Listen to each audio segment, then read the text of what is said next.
nation state adversary deal.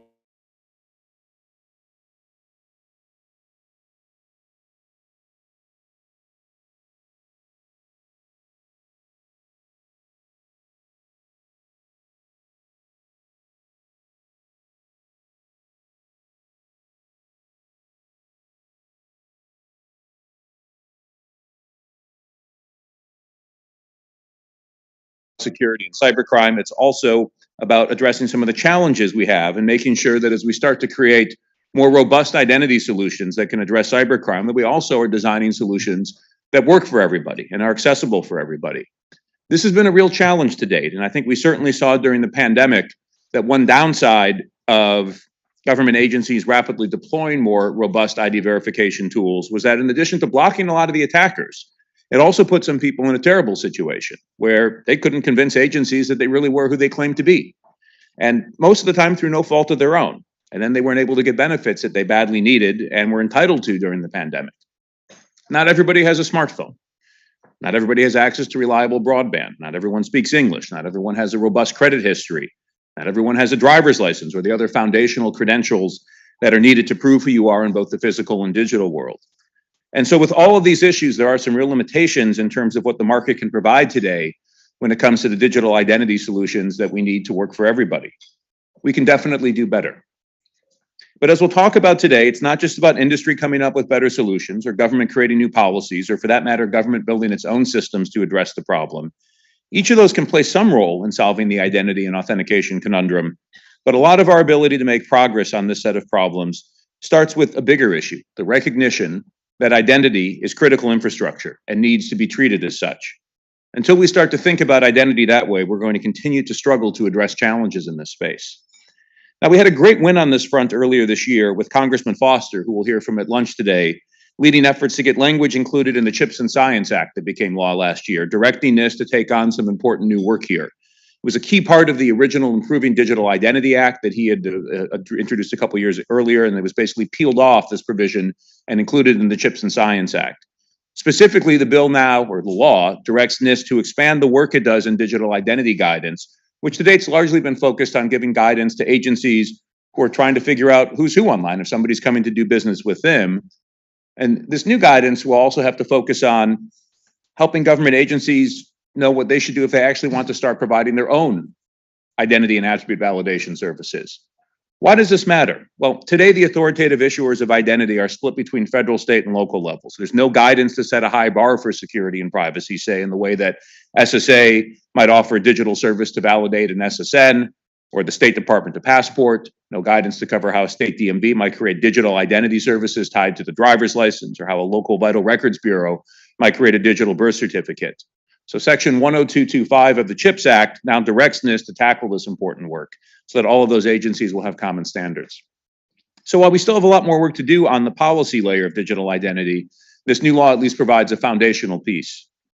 Let me now shift to give you a preview of today's event. So we'll start off today with an opening keynote from Jimmy Kirby, the Deputy Director of FinCEN, who will outline some of what they're seeing with regard to the outsized role identity plays in enabling massive crime in the financial services sector each year, as well as some thoughts on what to do about it.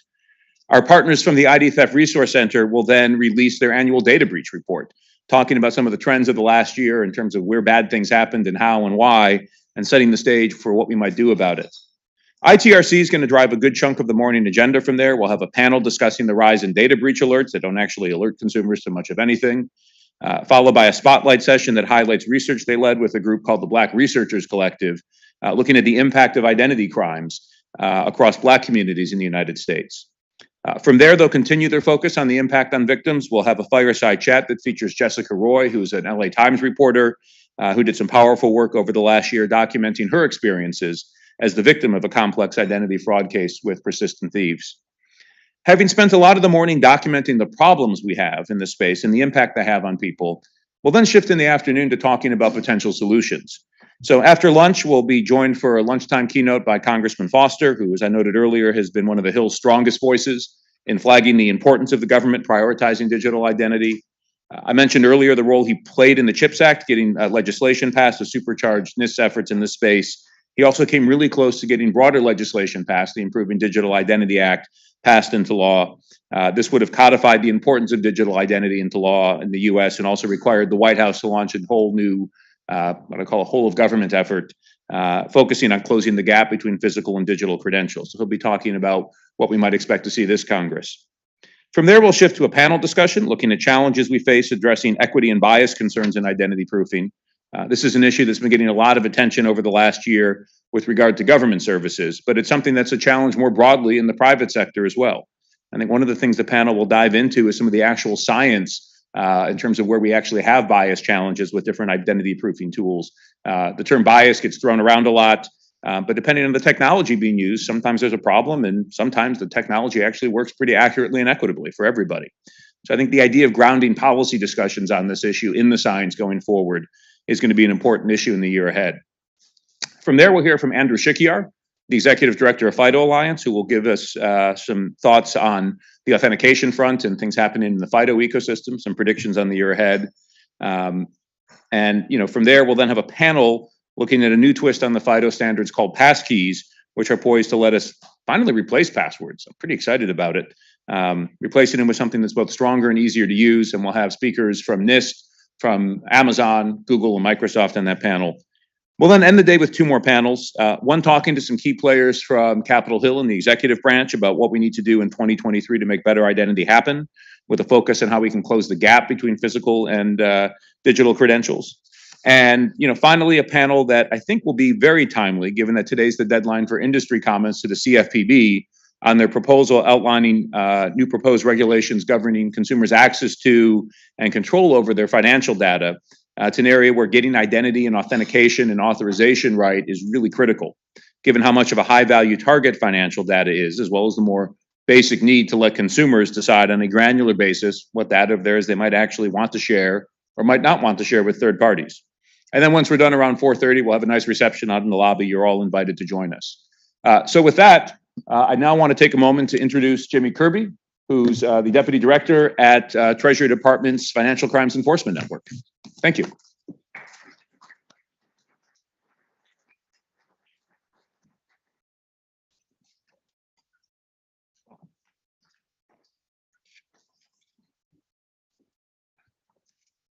Thank you all very much for having me today. I apologize. I don't have any swag of any kind whatsoever, socks or otherwise. It's a pleasure to be here today.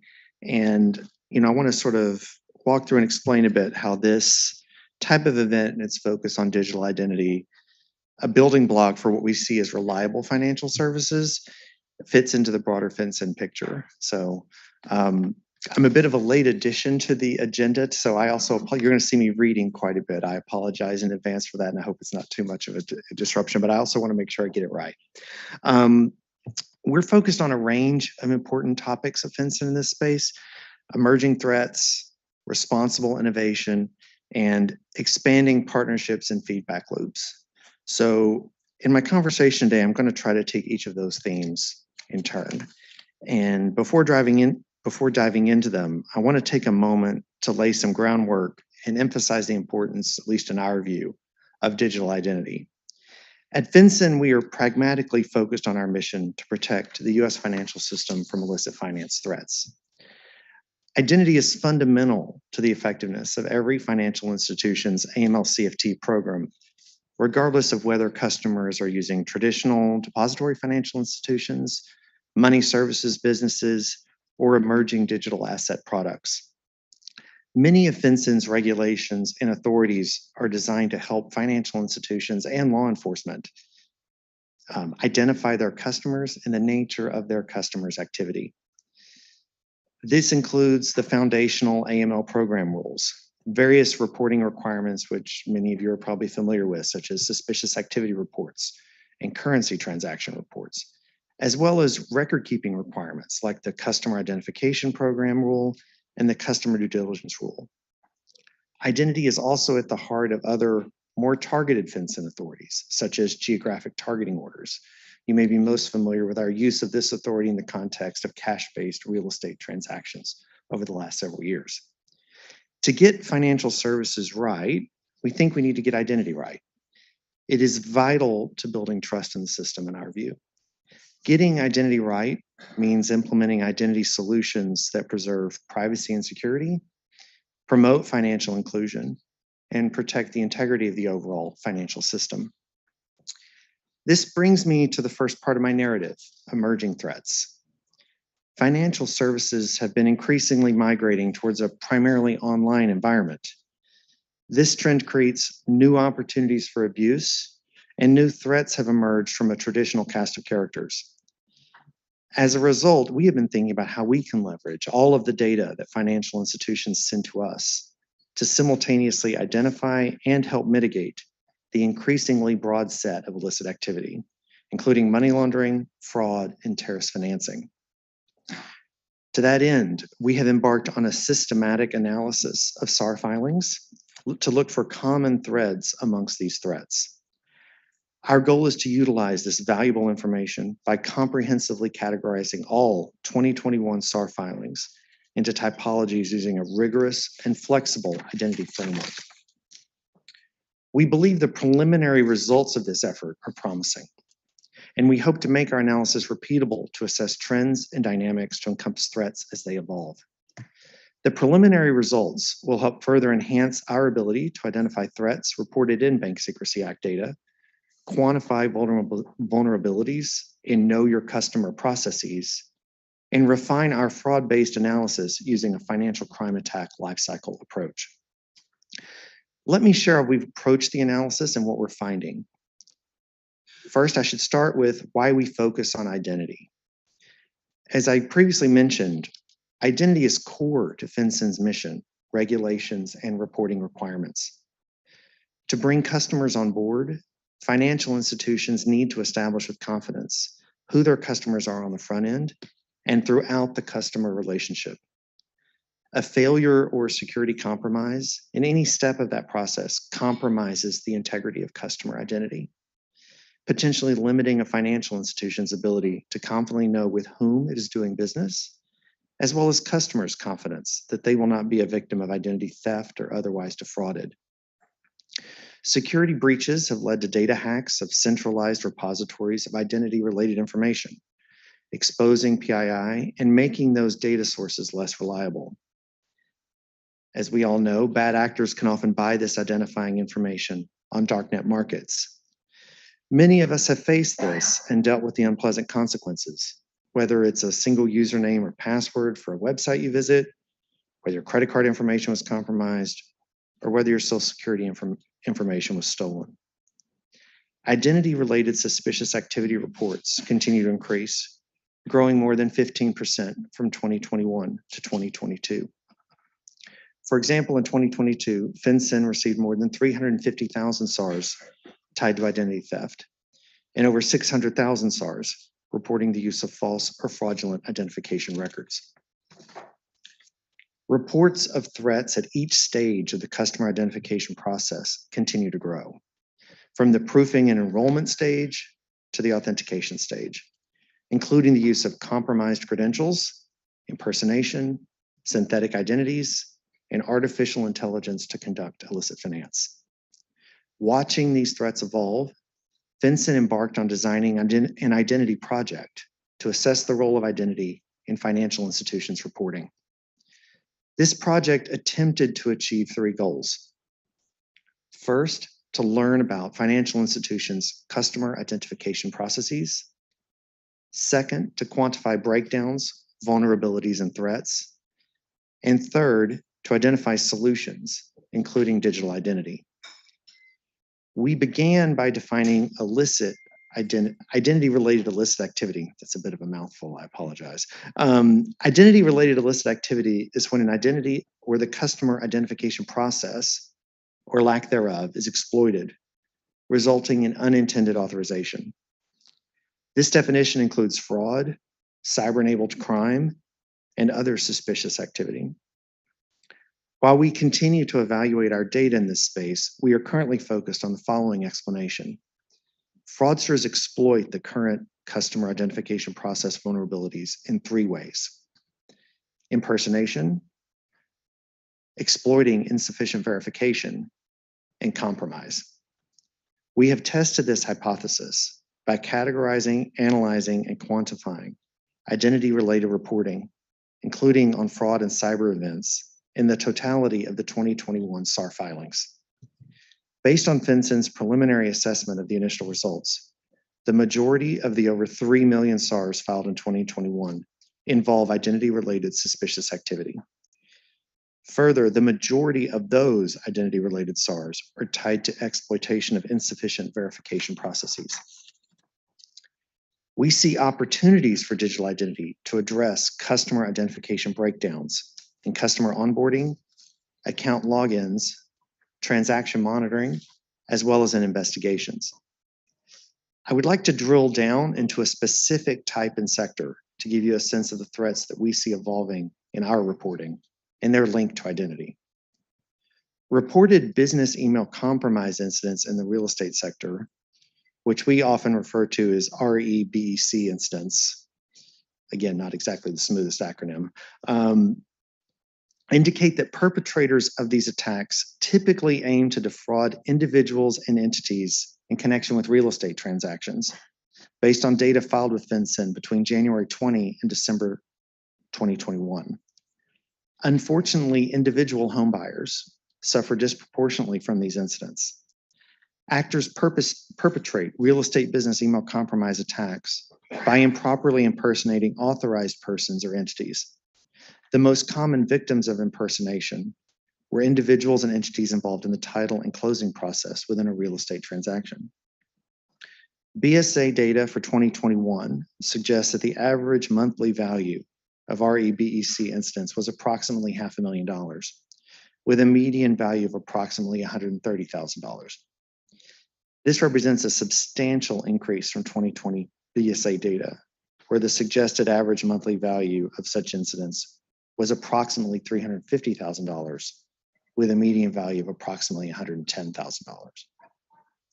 The full data set that I'm discussing consisted of 2,260 filings, reporting roughly $900 million in REBEC-related incidents filed throughout 2021 and 2020. From analysis of these filings, we have observed REBEC attackers laundering their illicit proceeds through the use of money mules and romance scams to recruit unwitting money mules. We are also seeing ties to other types of fraud and use of alternate payment systems, such as convertible virtual currency to move illicit funds. This brings me to my second topic, responsible innovation. An AML CFT regime that merely accounts for and reacts to new threats is not sufficient in our view. In some cases, we face the same threats we always have, but they're amplified by financial innovations and new technologies. We must adapt, change, and innovate as well. Congress also recognized this with the enactment of the Anti-Money Laundering Act of 2020, or AML Act. And those of you that follow FinCEN closely know that we spend a great deal of our time focused on the AML Act of 2020, particularly the CTA. Through our implementation of the AML Act, we seek to streamline, modernize, and update the AML CFT regime of the United States. This is particularly important as the amount of remotely delivered financial services increases. Individuals around the world, including all of us here, face an increased risk of becoming the victim of an identity-related crime. Digitally native financial services, including digital assets, present challenges to a patchwork system of largely paper-based identifiers and credentials issued by a variety of different federal, state, and local entities, to echo a point Jeremy made earlier. These static analog forms of ID are often better suited for in-person transactions. Therefore, we find it tremendously encouraging to see that there's an emerging set of government digital identity services, like state mobile driver's licenses, the Social Security Administration's Attribute Validation Service, and the Department of Homeland Security's Verifiable Credentials. We are exploring ways to leverage these authoritative source documents and services, which benefit from a permanence of identity, to combat fraud and to support financial institutions' abilities to operate with effective integrity. Our regulations and reporting requirements, as well as identity systems and the way in which we analyze data, need to evolve along with the threat environment.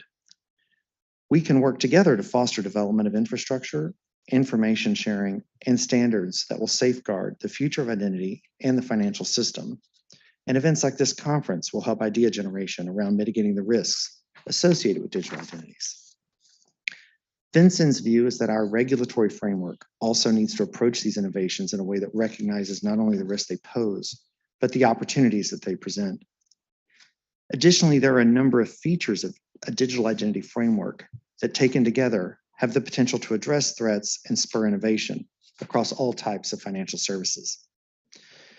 For example, evidence of digital identities must be dynamic and able to be updated frequently. We also need to consider features related to source verification and interoperability. Consumer permissioned identity evidence that is stored cryptographically and accessed via token exchange offers a high degree of potential to foster innovation and solve some of our current challenges, including protection of personal information that balances the transparency goal of AML-CFT standards with privacy concerns. And that brings us to expanding partnerships, the third and final theme I'd like to cover today. Getting identity in the financial services space right requires collaboration between the public and the private sectors. The AML Act enshrines FinCEN's existing partnerships with the private sector, such as FinCEN exchanges and innovation hours, and it calls for more of the same. It places a spotlight on a public-private partnership, and this two-way flow of communication will include feedback on the use and demonstrated value of the information financial institutions provide to us. We are engaged in that partnership in several different ways. We invited digital identity-focused entrepreneurs to our innovation hours to showcase their innovative approaches designed to enhance AML-CFT efforts. Several of our Bank Secrecy Act Advisory Group subcommittees, or BSAG, are focused on how digital identity can advance the AML-CFT mission. These subcommittees bring together financial institutions, trade groups, and federal and non-federal regulators and law enforcement agency representatives to collaborate and work together. Last spring, we were happy to partner with the FDIC on a digital identity-focused tech sprint to crowdsource solutions to measure the effectiveness of digital identity proofing. We consider solutions to measure effectiveness of digital services as another building block for reliable financial services. We are very pleased that the effort was voted the winner for FedID's Best Educational Efforts, and we are watching with interest the Department of Homeland Security Science and Technology's Remote Identity Validation Tech Challenge. Another mouthful. Last July, we, along with fellow US federal financial agencies and our UK counterparts, provided participants in the US-UK Privacy Enhancing Technologies Prize Challenge a regulatory context session as they prepare to develop their solutions. Privacy enhancing technologies are another building block to protect PII or other sensitive information while still being able to detect anomalous or potentially illicit transactions. All of these building blocks need to preserve privacy and security, promote financial inclusion, and protect the integrity of the financial system. These are all key to building trust in the system. And the public sector needs to learn from each other. To that end, we are also engaging with other domestic federal agencies and regulators on digital identity at FedID and throughout the year. Our focus and efforts are about solving problems in a pragmatic way. We welcome your feedback in this space and ideas for other steps to ensure reliable financial services. In closing, I would like to thank all of you for coming to or dialing into this important event to exchange information and enhance public-private collaboration on these important issues as they relate to identity. Your contributions to solutions for these shared challenges benefit us all. Thank you again, and I hope you all have a very productive policy forum.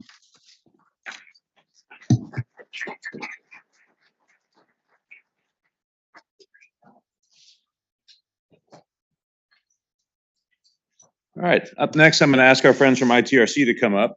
Let me actually figure out if I'm talented enough to get their slides up. Looks like they're there, but how do we get onto the screen?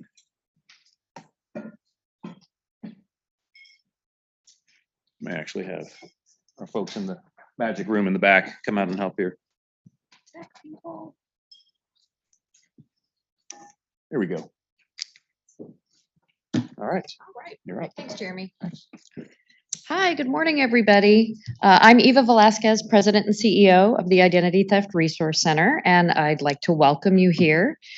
For those of you who aren't familiar with us, the ITRC plays a key role in mitigating the damage of identity crimes by providing free recovery and risk minimization services to the public and by disseminating our research on victim impact, trends, and of course, data compromises. We've collected and analyzed and published information about publicly reported data compromises since 2005. And while 2021 represented an all-time high for those compromises, 2022 was a rare plateau that's been after years of steady increases. Now, I won't get too much into the weeds here. That's going to be the role of our resident geek and the ITRC COO, James Lee. I'm just going to use my brief time here to remind folks that behind all of this compromised data that we're discussing, it actually belongs to someone, belongs to a person. 422 million someones to be exact. And yes, that includes some duplicates there and some crossover, because the victims obviously can be victimized by multiple breaches. But when we combine that number with the fact that notifications are becoming more and more opaque, and more opaque than they've ever been, again, James is going to show you the data on that, that's hundreds of millions of people who are left in the dark about what's happened to them, and more importantly, what they can actually do about it. So with that reminder about the human face of all of this data, I will turn it over to James Lee. Good morning, everyone. I'm going to also take a moment of personal privilege, as Jeremy did. The last time we were in this room in 2019, it was the morning after the soon-to-be world champion Washington Nationals had won the game in the playoffs that put them into the World Series, which, did I mention they became the world champion Washington Nationals? I do want to then remind you that in 31 days, 3 hours, 32 minutes, and 5 seconds, mark, it will be the first game of spring training for 2023 when the Washington Nationals take on the dreaded Atlanta Braves. Okay, enough of that. You know who we are. You know who I am. So let's talk about the data. There are, 4 points we're going to focus on, and then there'll be an opportunity for questions and also a panel discussion on the key topic here at the conclusion of this. So this is our 17th annual report on data breaches. They are publicly reported data breaches. And we actually started several years ago using the term compromises because we break these into chunks. So there is a data breach that is defined by state law largely. There's some federal regulations, federal laws, but largely it's a creature of state law. And that means the data was exfiltrated, right? Then we have this other category, which we refer to as an exposure. That is a creature of something that I started to see 4 or 5 years ago as the cloud migration began. And an exposure is where basically somebody forgets to put the password on the cloud database. So the information is available for viewing if you know where to find it, but there's no evidence that it has been exfiltrated or that it has been in any way manipulated. So that's an exposure. We also have a category which we refer to as leaks. Leaks is a new category. This is the second year we've used it, and that is where what is otherwise innocuous data in its natural state tends to be 1 or 2 fields, 1 or 2 records in and of themselves, largely public information or voluntarily shared information, doesn't have a lot of value or risk to it in that state. But when it's scraped and aggregated, as has been happening of late, then the risk goes up tremendously because now you have a massive database of what is otherwise information that you'd have to go one at a time to find. Now you've got it in a central location.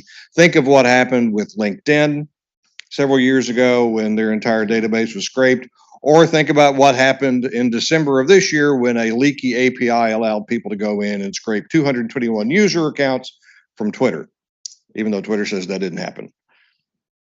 Okay, so our 4 points we're going to talk about. We did not hit an all-time high, but we came awfully close. And it was a race to the end.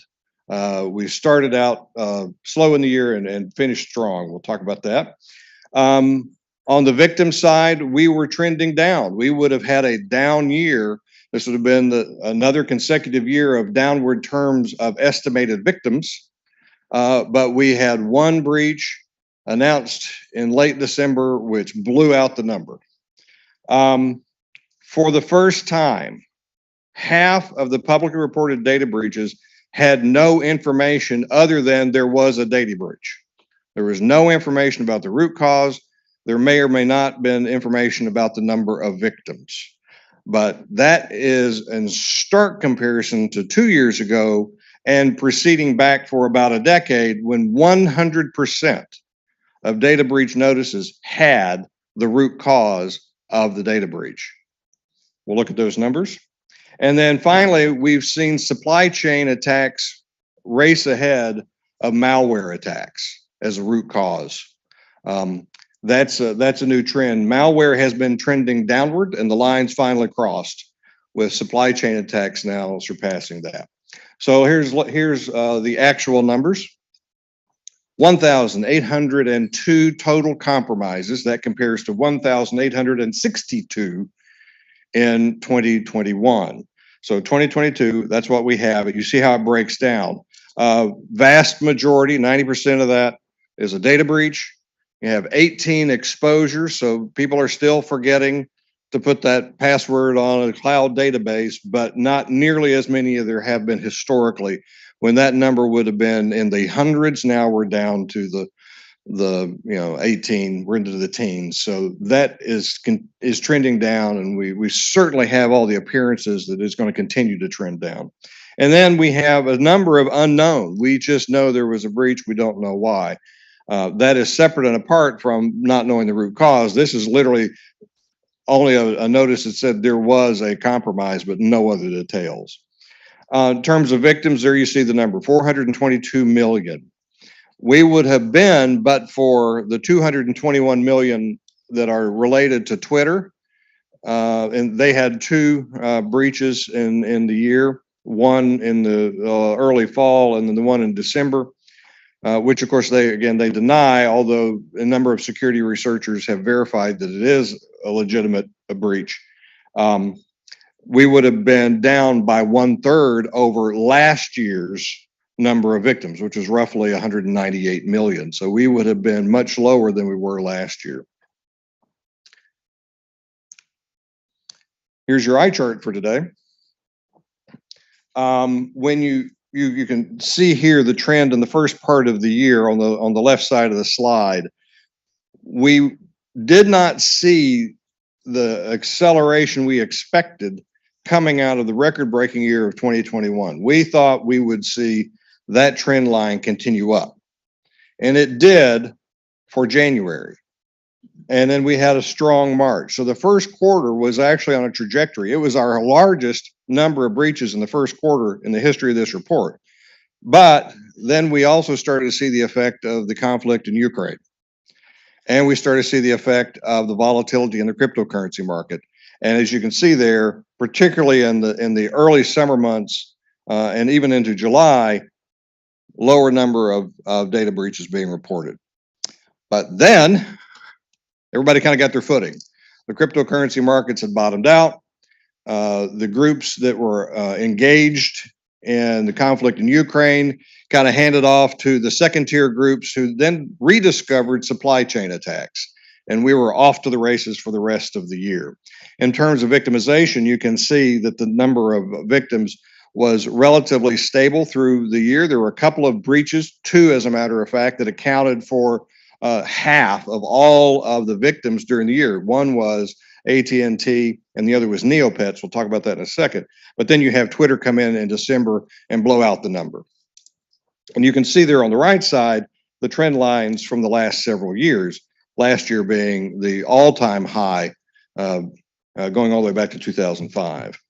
Top 10 compromises last year. Number one, no question, with a bullet, as they used to say, Twitter, with 221, almost 222 million users. So obviously, there's not that many adults in the United States, but so there's going to be duplication.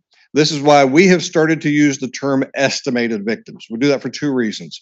One, there is no central repository of victims, so we can't tell how many individuals are victimized.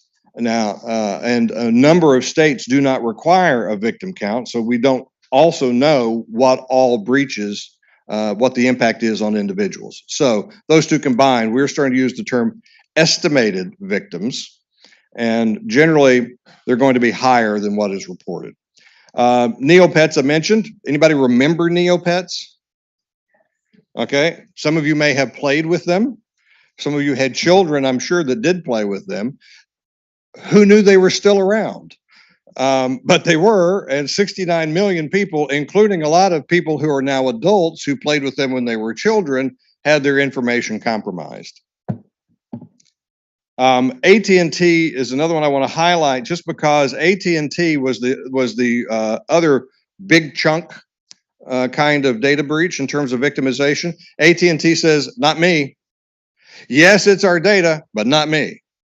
That was somebody else who breached our data, some third party. We don't know who, we just know it wasn't us. So we're not sending out any notices, which is one of the reasons why in our next session, we're going to talk about data breaches notices suck. And that's one of the reasons why.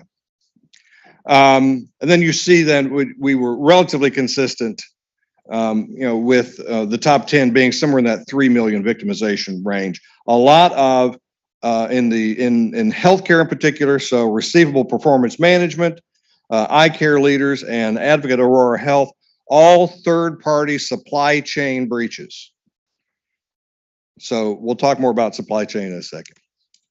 What did they steal when they did steal something? Names, a lot of names.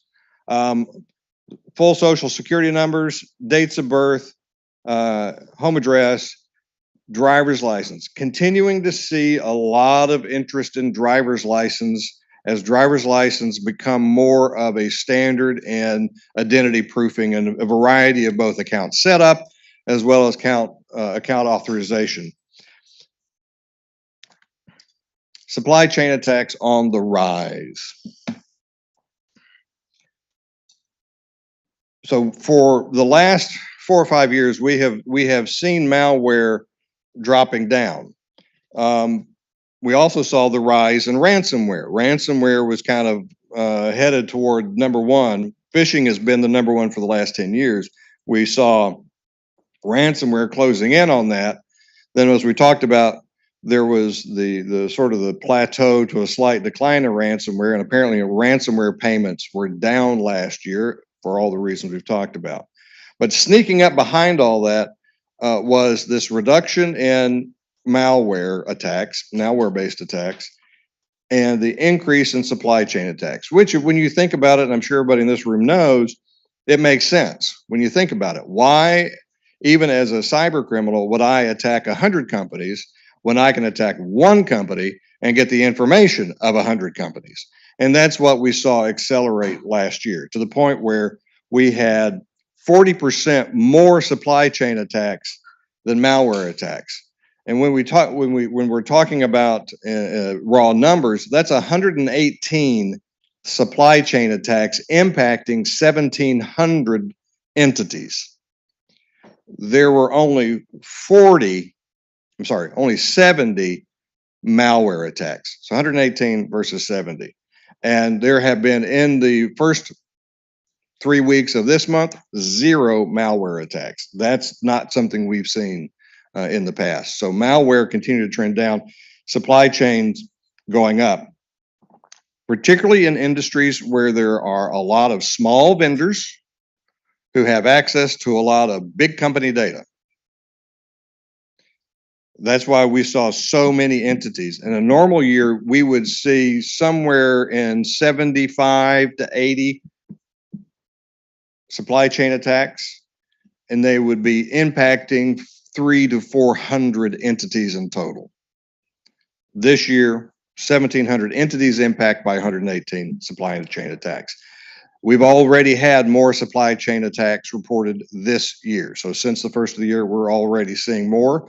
So I think it's fairly safe to say, barring any unforeseen event, we're going to see this trend continue with supply chain going up, malware continuing to decline.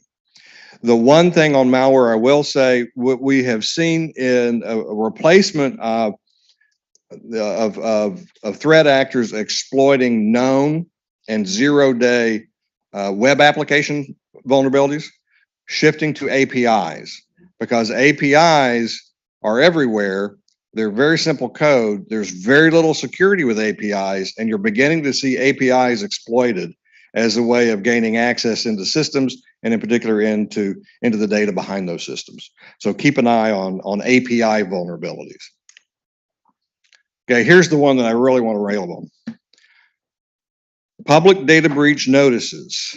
66% did not include information about the root cause of the attack, which led to the breach, or any victim details.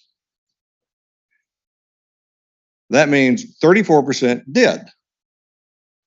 But that's not enough when you think of there were 1,800 compromises where people were put at risk because their data has been exposed, and we don't know why in 2/3 of those instances. And this is not an instance of where the attack was so new that they did not have time to forensically understand and report it. It's a willful decision to not report information about what happened that led to the breach. That is the first time we've ever seen that. So on the left side of your screen, you'll see for the last 5 years, the rates of what was the root cause of the attack.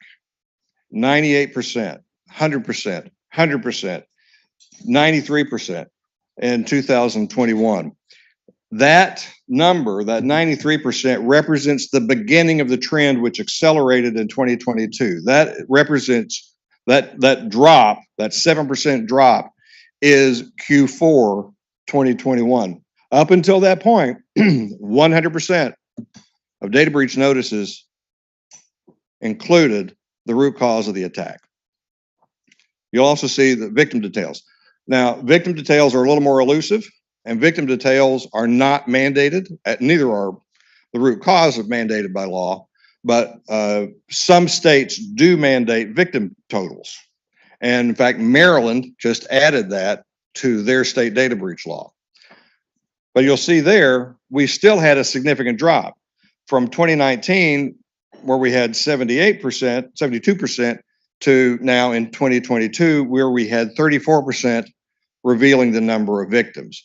Almost all of those notices are in states where it was mandated that the victim count be included. So what's going on? We're going to talk about this more in the panel, but I'll preview a little bit. And that is simply, we've had a number of things occur. One is we've had a number of federal court decisions at the appeals court level. There's a split in the circuits where some of the circuit courts are saying you must have actual harm to be able to file a lawsuit, to have standing to file a lawsuit after a data breach. Others say, no, it is the risk of harm is all you need. As a result, we're now seeing data breach notices not include information, because who wants to have discovery through news release or through data breach notice? So they're not, if they're not required to include the information, they're not doing it so they can avoid litigation. There's also just conscious decisions for non-legal reasons. We're just not going to tell you, which happened with LastPass, which actually yesterday finally admitted that yes, the encrypted password vaults were compromised in their data breach, which they had denied for months. So there are willful decisions for non-legal reasons also not to include information in data breach notices. When you look at why, just in raw numbers, why we're seeing what we're seeing, So on the left-hand side of the slide, you'll see these are cyber attacks at the top. So phishing, smishing, business email compromise is the largest number of known root causes. 461 of the data breaches, ransomware 276, then you drop down to malware 70, and then you get into the cats and the dogs all the way down. But then the largest single number is not specified. 727 of the 1,595 compromises, these were cyber attacks, did not have the root cause. Then we go into our other category, which is system and human errors. We see that failure to configure cloud security, you can see that has steadily come down. We still have people who are mailing or emailing files that they shouldn't. So that still happens. There were 55 of those last year, but you can still see that we're low level in terms of volume. Misconfigured firewall was a big deal last year. We hadn't seen that for a while. Lost device or document, 6, and then other, but not specified 19. Not nearly as many as not specified for cyber attacks. When we think about system and human errors versus cyber attacks, when the California data breach law was passed in 2003, it was not passed because of cyber attacks. It was passed because of this category, system and human errors and physical attacks. The data breach law in California and all the data breach laws that followed were designed to prevent the loss of physical objects, magnetic tapes and transfer, USB drives, laptops left at the TSA station as you go through the airport, physical documents. Dumpster diving was still a big deal up until about 2010. That was still the primary cause of data breaches, was loss of paper, loss of some physical medium. We've now flipped that to where now cyber attacks are the primary cause of all data breaches. Physical attacks are even far fewer than even the system and human errors that you see. They do still happen. Improper disposal. The biggest one this year was documents found in a storage unit from a company that went bankrupt. So documents that were supposedly been destroyed, and oh, lo and behold, they hadn't been. And then they found them. So we still do see those things. And then you see data leaks. We had this was put together before we actually found out Twitter was a data leak through the API. So we had one data leak last year. Let's look again at this concept of the number of victims. And with all due respect to my friends in the media in the room, a lot of the times the shiny object is the number of victims. That is not necessarily what you need to look at when you're trying to assess the risk of any particular data breach. We've been working for a number of years now. It was first with a company that was acquired by Sontiq. Now Sontiq has been acquired by TransUnion. So to develop a risk score based on the actual data attributes. So what is the data that was exposed? What is the relative risk of that data? And then come up with a risk score. So rather than use the analog of victims, let's use the data. And you see here the relative score based on that kind of an approach. So the higher the number, the higher the risk. And think of it this way: if you see a 1, you don't have to set your hair on fire, but you need to pay attention to it. If you see a 7, you should get out the matches. And that was one because that had healthcare information, it had social security information, it had physical descriptions. There was a lot of really nasty data that in the hands of a threat actor could be used to impersonate someone very convincingly. So that's a level 7. But here's my point. If we don't have the information about the root cause of the breach and the data that was exposed during the breach, we cannot adequately assess the risk. And that creates risk not just for the individual, but it creates risks for other businesses who need to protect themselves against similar attacks. So the lack of information is generating harm if this continues. And this is sort of the one way of quantifying that. Shameless commercial part of the program. To help address this, this being this lack of information sharing on data breaches, we last year launched a free service for consumers where you could come to the ITRC, you could say, I have 5 companies that are important to me, and create an alert where if that one of those companies actually has a data breach entered into the database, you'll receive an email alert from us. Because one of the things we also know is even when there are data breach notices issued, increasingly the alternate method of notification is what companies are using. Because of that, maybe it's the size, maybe it's the cost, because all state laws have an alternate method. And that alternate method is generally posted on your website or send a news release to the media. So if you are a consumer, if you don't go to that website or you're not a member of the media, you're not going to see those notices. So hence, breach alert for consumers. Now we are launching breach alert for businesses. We're going to beta here in a couple of weeks. We'll launch it in Q1. And this is where any business can come in. There is a fee for this one. And for 2 basic use cases. If you're doing due diligence that is required under the new state data breach laws or comprehensive privacy laws like CPRA, the Virginia law, all the others, where you have to certify that your vendors have the same level of data protection that you do. This is a way of, if they say, oh, I never had a data breach, come to us, do a search, find out, did they have a data breach? But more importantly, because no state data breach law today applies to business information, it only applies to consumer information. So if you don't have a contractual obligation in your agreement, you may not get a notice that there was a breach at one of your vendors.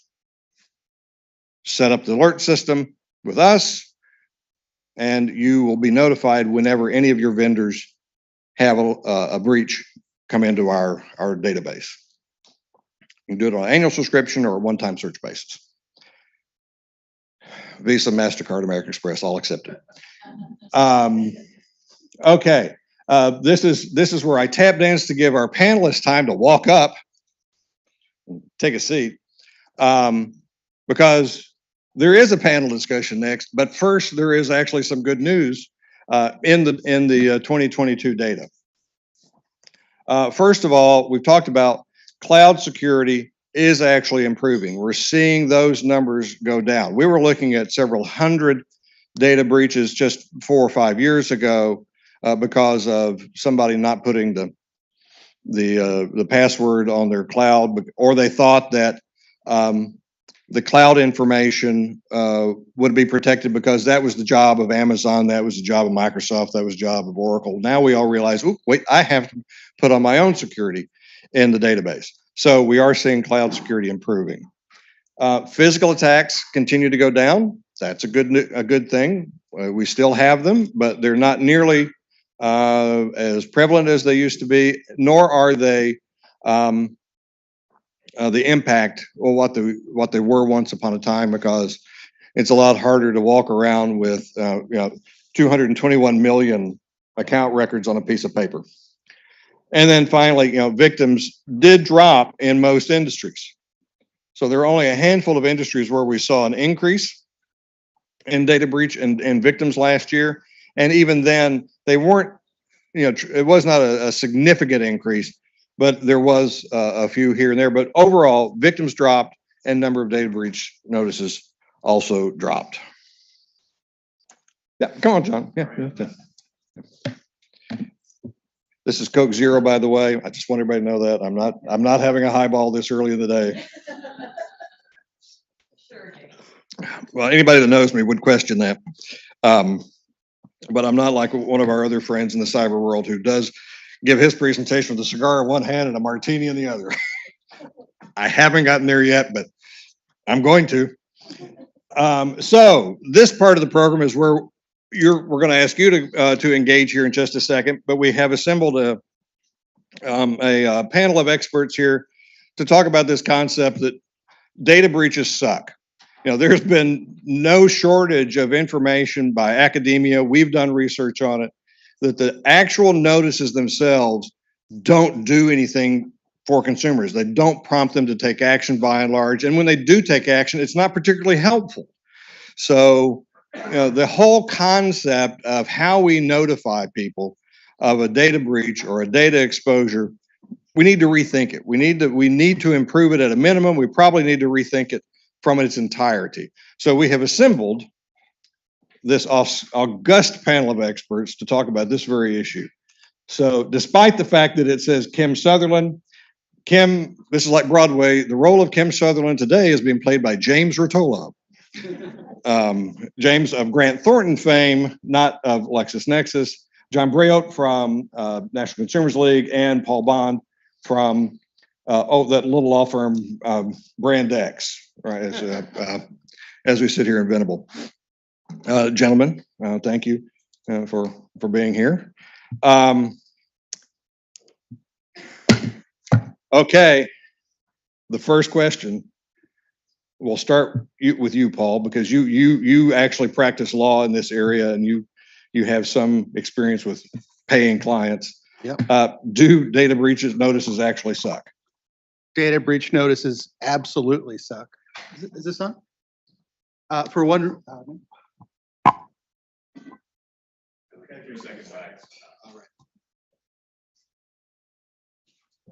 Hello? Oh, there you got it. All right. Data breach notices absolutely suck. First, because every time you send a data security breach notice, you're telling someone they don't want to hear. Every time you get one, you're learning something you don't want to know. They also suck because they're really in between the two places that really matter.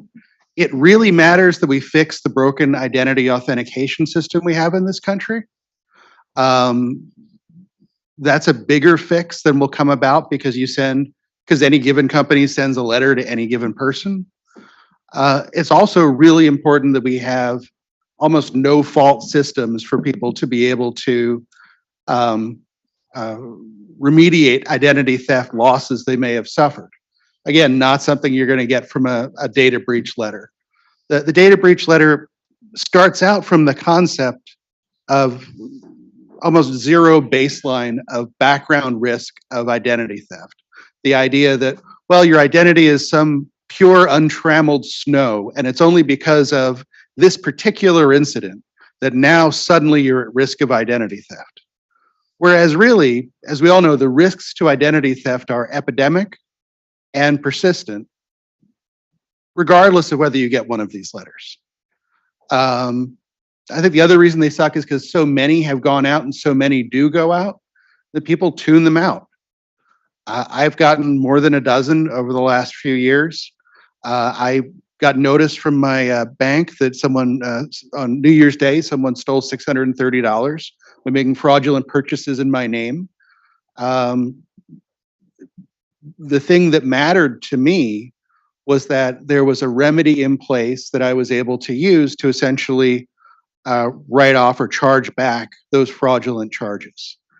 The idea of a system that works with a remedy that's not just a letter that says, hey, tag you're it. That would be a real improvement, but I think as you were suggesting, James, that would require us to rethink the way that all of this works. Thank you, sir. John. Can we hear me? There we go. Great, thank you.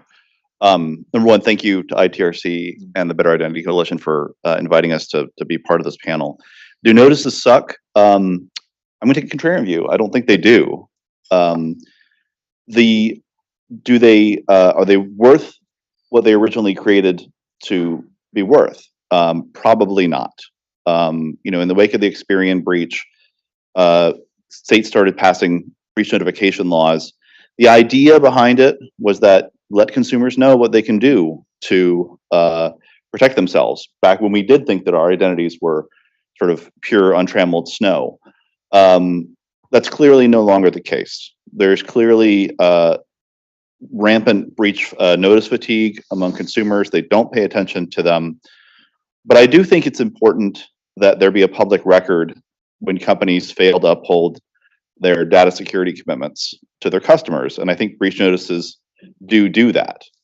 I think the evidence that they don't suck is in the report that James just talked about.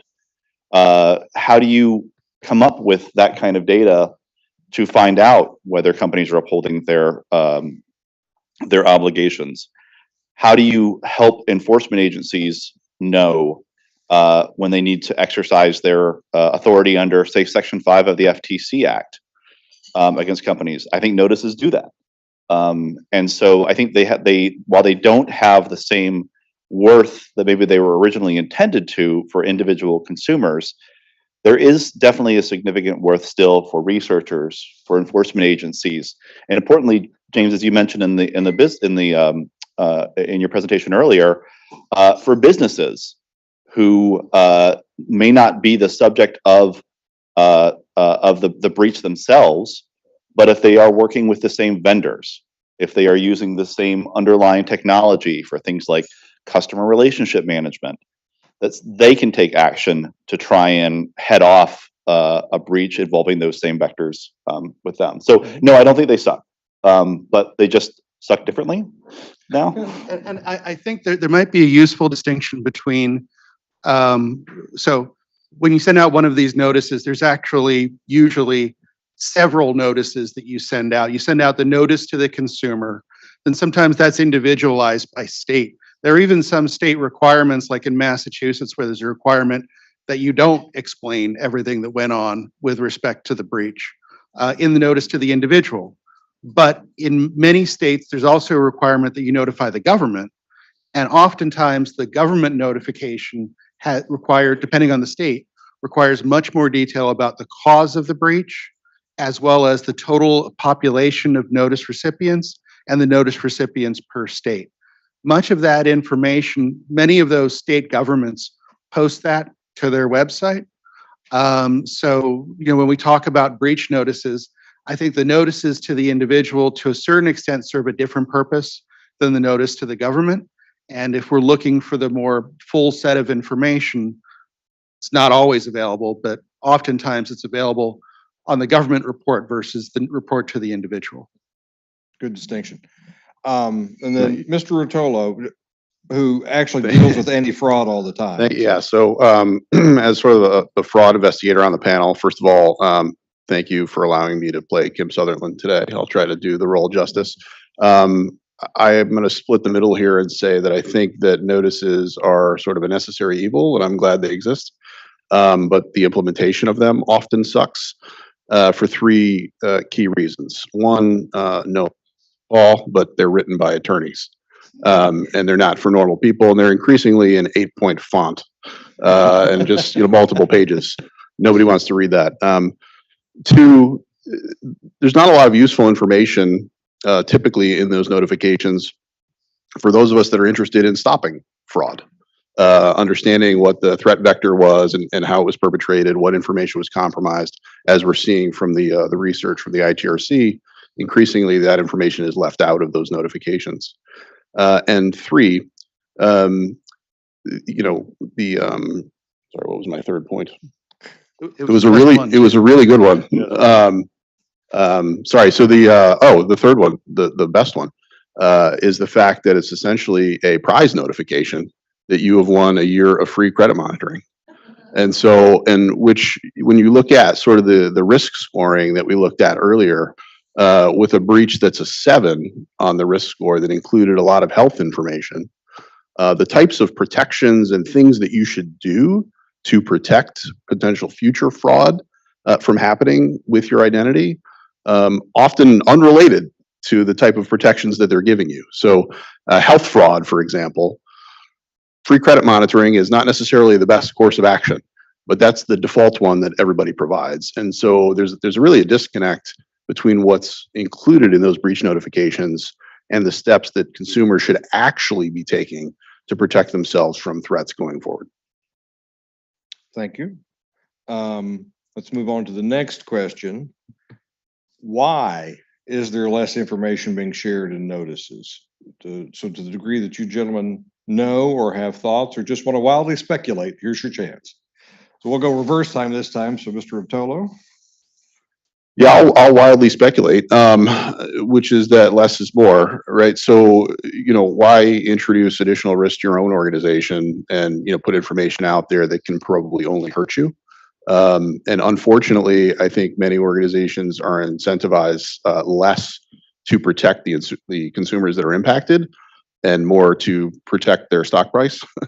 And so, and unfortunately, those two things are not always aligned. In some cases, they're diametrically opposed. And so I think that's oftentimes what we're seeing is that there's a sort of a critical importance to protect the corporation here, and often at the expense of the consumers. And so one of the things that organizations are doing is pulling back and guarding that information, even if it might be helpful to the consumers that would receive that info.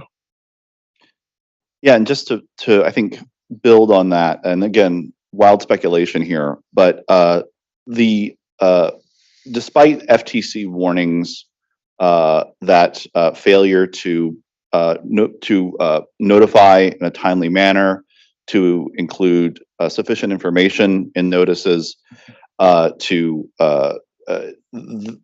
don't think companies really are all that worried about enforcement action against them. By my thoroughly unscientific review, the FTC brought one case last year against a company for failure to uphold its breach notification obligations, and that was against Cafe Press. Against how many breaches last year? 1,802. 1,800. So a fraction of a percent of companies will ever be investigated for their failure to uphold breach notification obligations. Add to that, even if you are part of the unlucky 0.01%, chances are that your fine, if you have one, is going to be a slap on the wrist. The Supreme Court has effectively neutered the FTC's ability to hold companies accountable under its 13B authority. So I just don't think there's much fear out there anymore. So if there's not much fear of the consequences, why should you take the risk, like James just talked about, of reputational or stock price damage? Seems like a pretty good bet to me to take that risk. What does the lawyer think? Counselor, as the one person who may actually know something here. Well, no, but I will say two things. One, as you alluded to earlier, James, the data breach notifications are creatures of state law for the most part, and the role of the company is to go down the checklist that's provided by state law. To the extent that that checklist doesn't include give us the number of people or give us the root cause, that's essentially what I think a lot of companies are probably responding to. I would also note, on a less legalistic note, I'm not sure for an individual consumer how much it matters to me in terms of my next steps, doing the next right thing to protect my identity, whether I care that it was a malware attack versus a supply chain attack in the API. I don't know how much I care whether it was 400 other people whose social security numbers were involved or 40,000 other people. From my point of view, is I might care about that as a data protection authority, the FTC or State Attorney General. I may care about that as a business counterparty. But in terms of what I as an individual should do, that information isn't the most important stuff to me. And I think if anything, what should be expanded is a description of the other ways you can protect yourself, in addition to the ubiquitous credit monitoring. Okay. Get your questions ready. We're getting close. What is the risk, if any, of less information being available to businesses and consumers? So we'll start in the middle this time. So John. Sure. The risk of not having enough information, I think, is most acute for businesses. Businesses, I think, are best positioned to take action that protects consumers' data at scale. I have been doing consumer education work for 15 years now at NCL, And not a day goes by, it seems, that I don't tell consumers to don't use the same password across multiple accounts. Don't click on suspicious links, and they still do. And I'm just one person, and there are many other people who have been investing in that kind of education for years, and I haven't seen a real noticeable change in consumer behavior on that. What does change things for the better is when companies do things like invest in multi-factor authentication. That's because those are solutions that can be deployed at scale that actually do have an impact. Are they perfect? No. But I do think that they do help consumers take the steps that they can do to protect their own data. But I think it's a fallacy if we are depending on consumers alone, or even putting a tremendous amount of burden on consumers to take the steps they need to protect their information themselves. They're just outgunned by the hackers, and there's just too much data out there about them for them to protect it all. So I think I tend to put a lot more weight on what businesses can do to protect the data that they collect about consumers and that they monetize. Yeah, I absolutely agree. I think, again, just a plug for the ITRC. I think one of the most valuable things about the ITRC is that it actually walks victims through responding to identity theft, because it's essentially comically unfair how complicated the system of identity authentication is in this country. To put any individual, even sophisticated individuals, to work through all the different ways that they have to protect themselves after a data breach. But I think where we have seen progress is with businesses essentially asking increasingly sophisticated questions of their vendors, being asked increasingly sophisticated questions as a service provider, and those standards kind of ratcheting only up, both due to increased government regulation and increased disclosure requirements, potentially coming with the SEC for public companies, and as well as kind of industry best practices. I do a lot of fraud risk management work and fraud risk assessments for organizations. And for government agencies, the GAO has some pretty good instructions for what's required in a fraud risk assessment for a government agency. In the private sector, the Association of Certified Fraud Examiners has some pretty good guidance that's published about requirements for a fraud risk assessment. One of the things that we look at is who the persona is of the individual that's perpetrating a fraud. The other thing that we look at is what is the vector or the channel, the system that they're using to commit the fraud. And the third component is the scheme itself. How is it perpetrated? And so we gather this information so that we can proactively evaluate the controls that organizations have deployed to protect themselves against those types of threats. So we've amassed after having done this many, many times, we've amassed a database of about 1,000 different schemes that are all mapped to those personas and channels and individual fraud threats. And what's shocking, of course, is that list continues to grow every week. And so the information that we're talking about here is the information that those of us that are in the anti-fraud community need to be able to be more proactive and help organizations and individuals better protect themselves. So this information and understanding how fraud or information theft is perpetrated is really critical for us in being able to protect organizations in the future. Moving on. One of my pet things, in 2022, there was an average of 7 data breach notices, publicly released data breach notices every business day. In the European Union, under the GDPR, the last year we have data for was the previous year, but there were 356 every business day in the EU. So, do we really believe that there are only 7 a day in the US? And is there risk if there are undisclosed breaches? Yeah, I'd say I think 7 is a huge undercount for some reasons that you suggested in the breach report, which is, for many instances where companies are seeing things that may not quite rise to the level of a breach, but are an exposure or some risk. They're messaging it not in formal, meeting the four-corner definition of a data security breach, but through other security messaging directly to the consumer, whether it's their email, their website, and things that may not be called, data security breach or, evidence of a compromise, but nevertheless get that point across.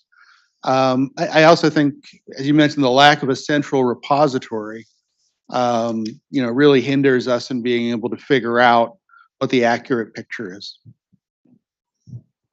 So I'm not a GDPR expert, but what I'm guessing accounts for that disparity is probably a combination of things, starting with the definition of what a breach is. If your definition of a breach is based on existing state laws or the FTC's interpretation of Section 5 in previous cases, I think it's probably easier to make the call that this thing that happened isn't necessarily a breach. Whereas under GDPR, they have a comprehensive EU-wide privacy and data security law. So the definition of what is a data breach is defined. It's not up to interpretation by individual breached entities. So I think that's probably one reason why you see more breach notices in the EU. You also have, I think, most folks who I work with in the privacy community consider the EU to be a tougher regulator when it comes to privacy and data security than the FTC or state AGs. So, if I was to sort of choose between those two numbers, I would say the EU is probably more accurate, with the caveat that I'm not specifically a GDPR expert to give that number a threat score like you had earlier. So go ahead. I'm sorry. I was just going to say one other consideration is the lack of the difference between the class action culture in the U.S. versus there's some collective actions in the EU countries, but much less. Essentially, every time a company in the U.S. is sending a data breach letter, they're considering this may be an engraved invitation to bring a class action lawsuit. That creates a different set of incentives that may not apply the same way in the European Economic Area. Mr. Rotolo? I'm not excited about getting more breach notifications in my inbox, but they are probably happening. I think we used to say that there's only two types of people: people that have had their identity breached and those that will. We're past that point, right? Everybody already has. Everybody in this room, right? Everybody in America, by and large, chances are your information has been part of one of these thousands of breaches that have been occurring over the last few years that have been reported. There are probably several thousand more that have not been reported. And so, that's become sort of the new reality. And so, I start to wonder that there is a level of desensitization around this. And I'm not sure at some point if the only answer and solution that's provided in any of those notifications is more free credit monitoring. Let's just give it to everybody and be done with it, and then figure out what's an actual practical solution to helping people address this future risk.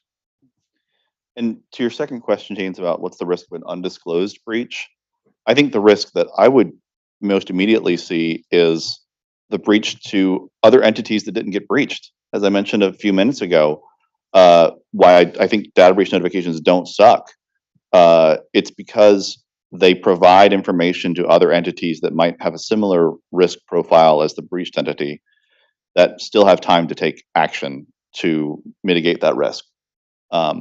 So when you fail to disclose that breach, I think you are depriving other entities of that opportunity. And I think you're also, but at the same time, I'll grant you that there is a risk of disclosing a breach. And many state laws, I think, speak to this, that a state AG or other regulatory entity can step in if there's an active investigation underway where disclosing the breach would hinder that investigation. Then you shouldn't disclose it. And I think, again, if you're in that case, the risk of disclosing it is probably greater, that you may, miss an opportunity to nab a bad actor, for example. I'm going to go off book because you knew it was going to happen eventually.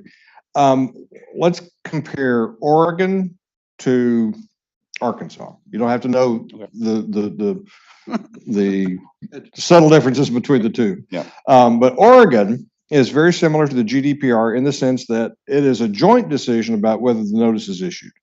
It's the breached entity and law enforcement. They determine if there is the risk of harm. If there is, then there's a notice issued. If there's not, there is no notice. Same thing with the GDPR.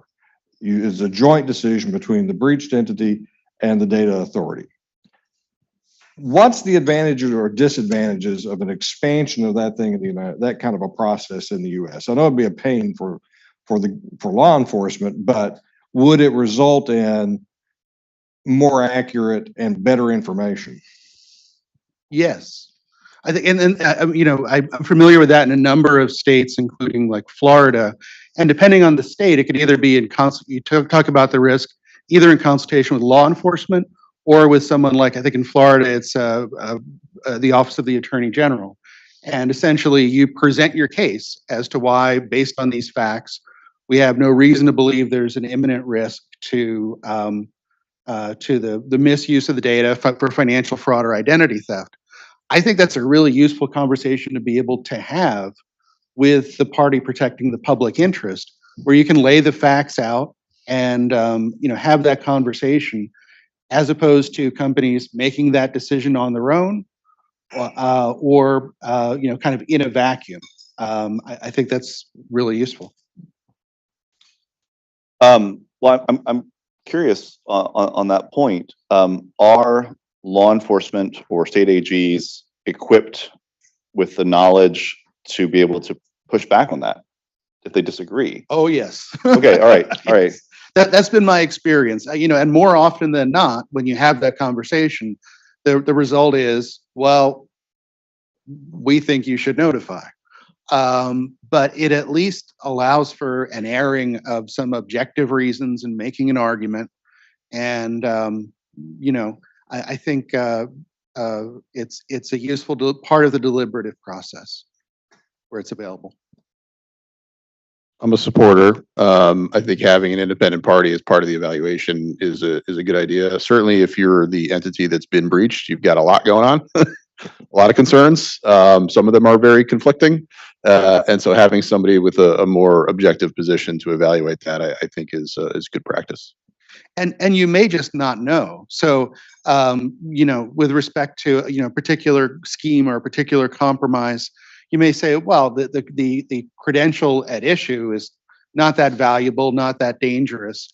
But someone with a broader perspective may be able to say, well, actually, it's the skeleton key to this new obscure scheme.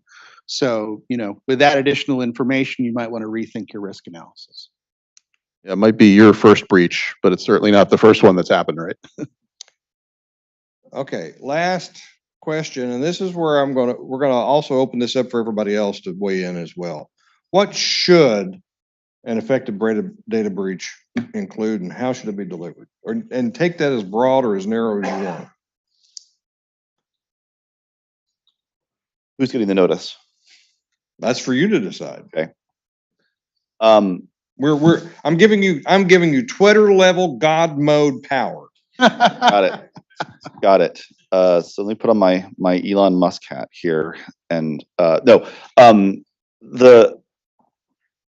information provided to consumers is the most effective information is what happened and what are your actionable steps that you need to take. That seems to me to be most useful. I think it was mentioned earlier, the consumer doesn't care whether the breach happened at a supplier or because of malware or or an insecure API. They just need to know that there's a risk and here's the steps to take. And are there other options, right? Beyond dealing with a company? Like, who do you complain to if you notice suspicious activity on your account, for example? That seems to me to be the most useful information for consumers. I do like the idea that entities with greater sophistication, regulators, researchers, class action attorneys, should have additional information. And so having a more detailed breach notice available for those entities and for consumers who are interested, I don't see a whole lot of downside to that. How should it be delivered? I think giving entities that are breached the ability to post it on their website or put it in a local newspaper is horribly limiting. I think that consumers should receive it in the same way. If they provide information that allows the breached entity to deliver them a notification, an email address, for example, that's how it should be delivered. But getting away with just putting it in a newspaper when we all know that local newspapers, for example, have been hollowed out, I think is not a recipe for good consumer information. Yeah, I agree. I mean, I think it should be delivered the same way that to the extent that there's an ongoing relationship between the data subject and the company sending notice, I think they should communicate it the same way they communicate offers and promotions and everything else that they want people to hear about. They should use those same messaging tools to be able to push out this information. I think an effective breach notice should inform the individual that what personal information concerning them has been impacted, was in the records that were impacted, either directly in the notification or providing an easy lookup tool. I think that's one of the biggest gaps right now, is in many places, you have a very general description of what personal information it was, and people care a lot, well, did it include X, Y, Z? And that information may not be in every letter, and there may not be an easy way to get it. Otherwise, if it's going to continue to be companies sending letters themselves concerning their own events, I think you're going to continue to see a notice that closely hews to the legal requirements. If we turn it into something that's more of a public function, I think there could be a change in what the notices look like and how they work.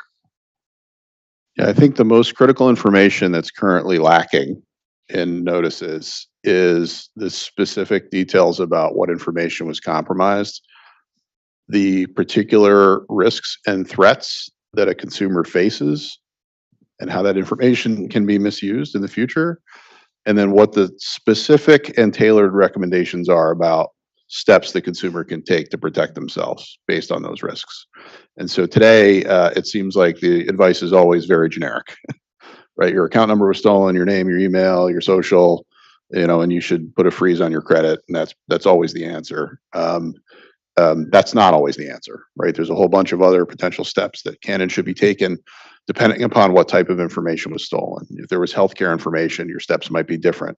If your card numbers or your bank account numbers were stolen, there are different steps that you should take than if it was just your social, right? There are certain and particular things that consumers can and should do to protect themselves. None of that information is being communicated in the vast majority of the breach notices that I've seen. And of course, you can always go to www.idtheftcenter.org, where you can live chat with an expert advisor or call us at 1-800. Okay. Free of charge.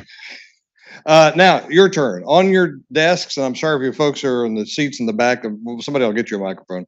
There are microphones on your desk. Turn them on. If you have questions about, or suggestions in this case, about what should a data breach look like and how it should be distributed, or you have questions about any of the things that we have thrown at you in the fire hose for the last little while, here's your chance.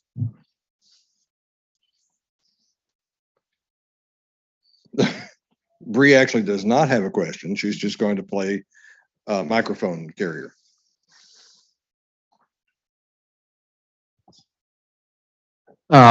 Yeah, my question's actually really focused on where we're seeing root cause kind of level of notification dropping.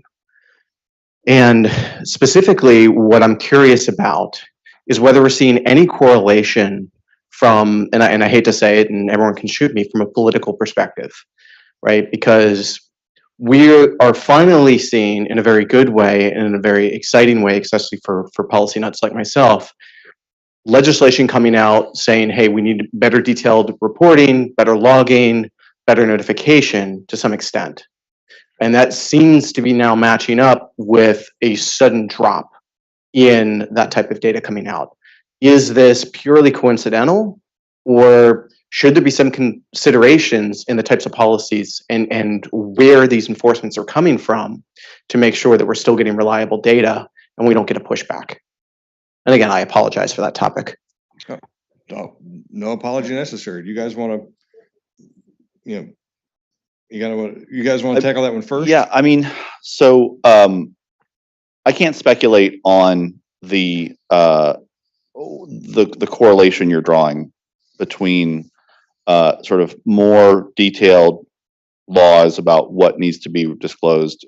But what it does seem to tell me is that in spite of regulations that might require that, companies don't seem to be following the law or as interested in following the law, or potentially even going beyond what the law requires to provide additional information. And assuming my hypothesis is true about that, and I think it is, the question is why? And not to beat a dead horse, but I don't think that there's much fear of the consequences of that. FTC can't bring the same kind of fines it did before.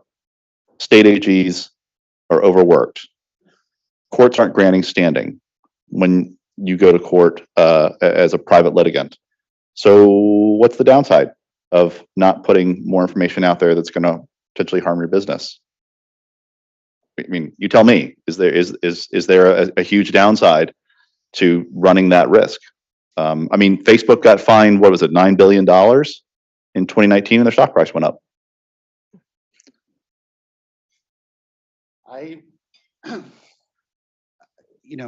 As I said, my experience has been, companies look to what the law currently is and work backwards from that checklist.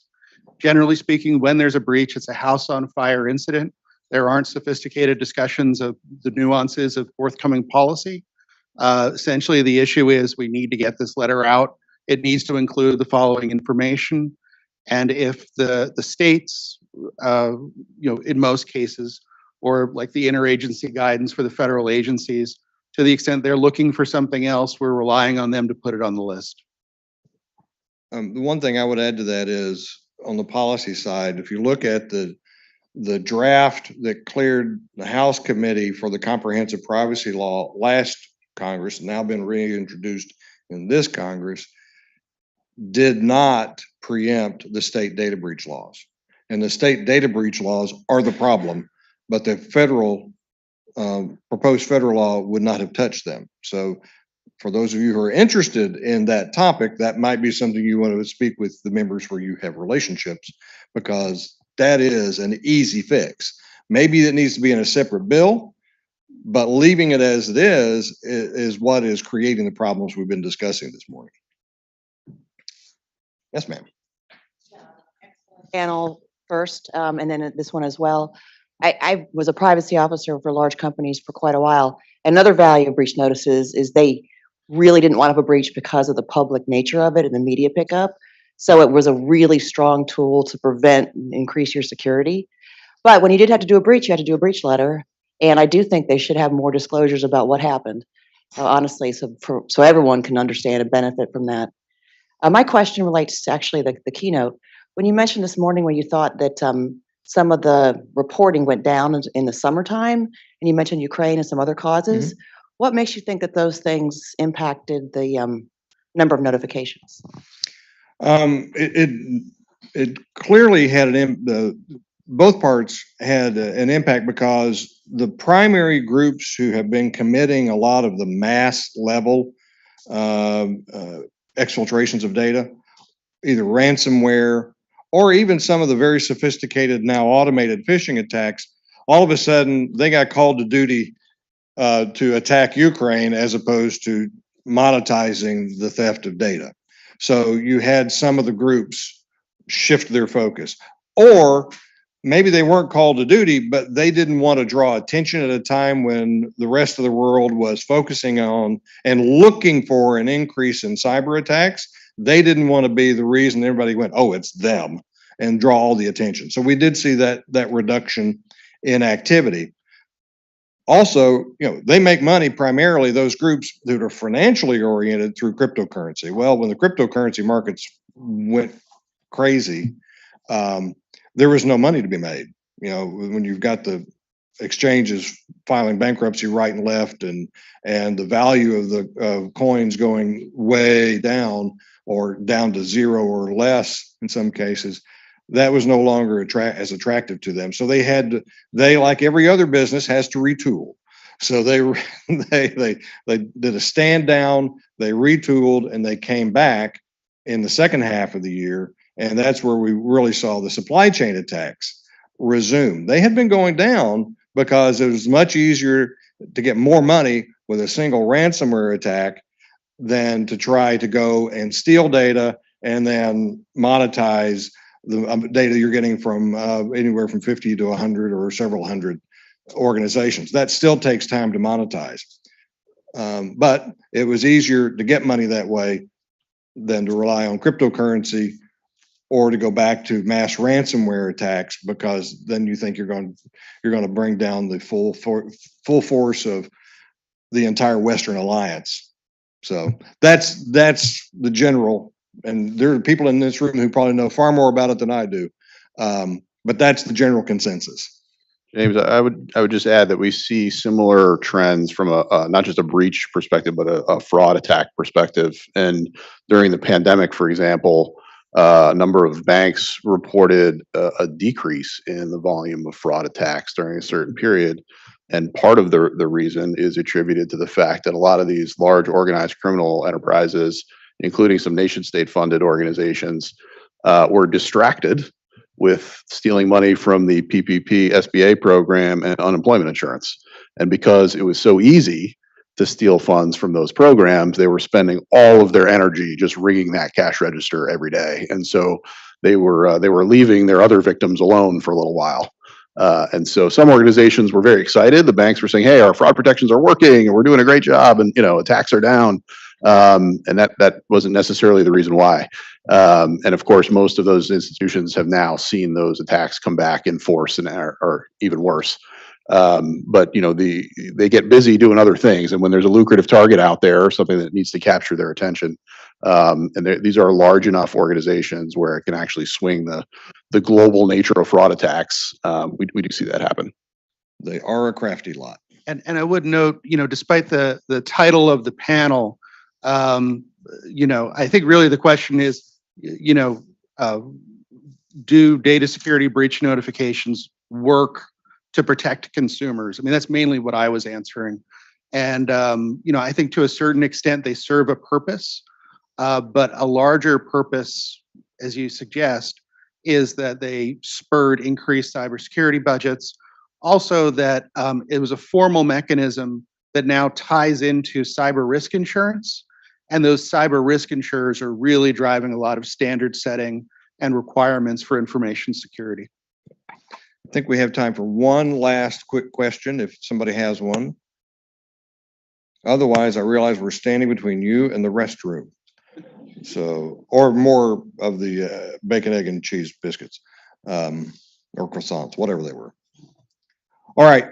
Thank you so much.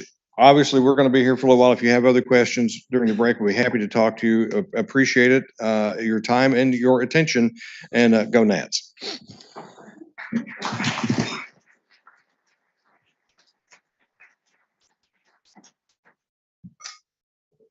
Just so folks know, we'll come back in 15 minutes at 11. Thanks.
Mic on? Hello? Oh, now it's green. Hi, folks. If we can start taking a seat, and we're going to get to our next panel. Hi, Kay. How are you? You too. I'm so glad you could make it.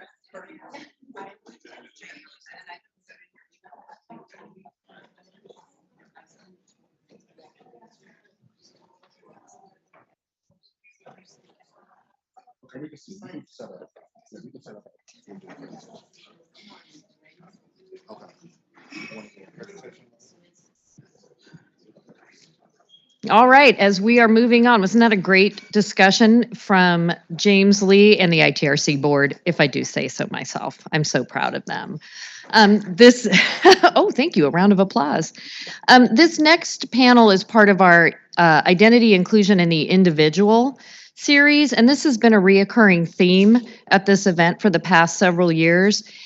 You know, the way that people use, maintain, protect, and recover their identity, it differs and varies among different individuals for a variety of reasons, and these can include cultural and accessibility reasons. We have to deepen our understanding in this area if we're going to build culturally competent and trauma-informed services and the policies that support those services. So with help from Synchrony Bank, Wells Fargo, and Norton LifeLock, the ITRC embarked on a 3-year project to begin this important work. And we've partnered with the Black Researchers Collective and recently released our preliminary findings. I am honored to introduce Glennis Green, the co-founder and executive director of the Black Researchers Collective. Ms. Green is a researcher, writer, community organizer, and filmmaker. Seriously, Glennis, is there anything you don't do? She makes me feel like an underachiever. She holds a BA and an MA in sociology from Loyola University Chicago and DePaul University, respectively. And at the end of her presentation, we will have about 5 minutes for Q&A. I'll come back up in case there are questions for me as well. And with that, Glennis, take it away.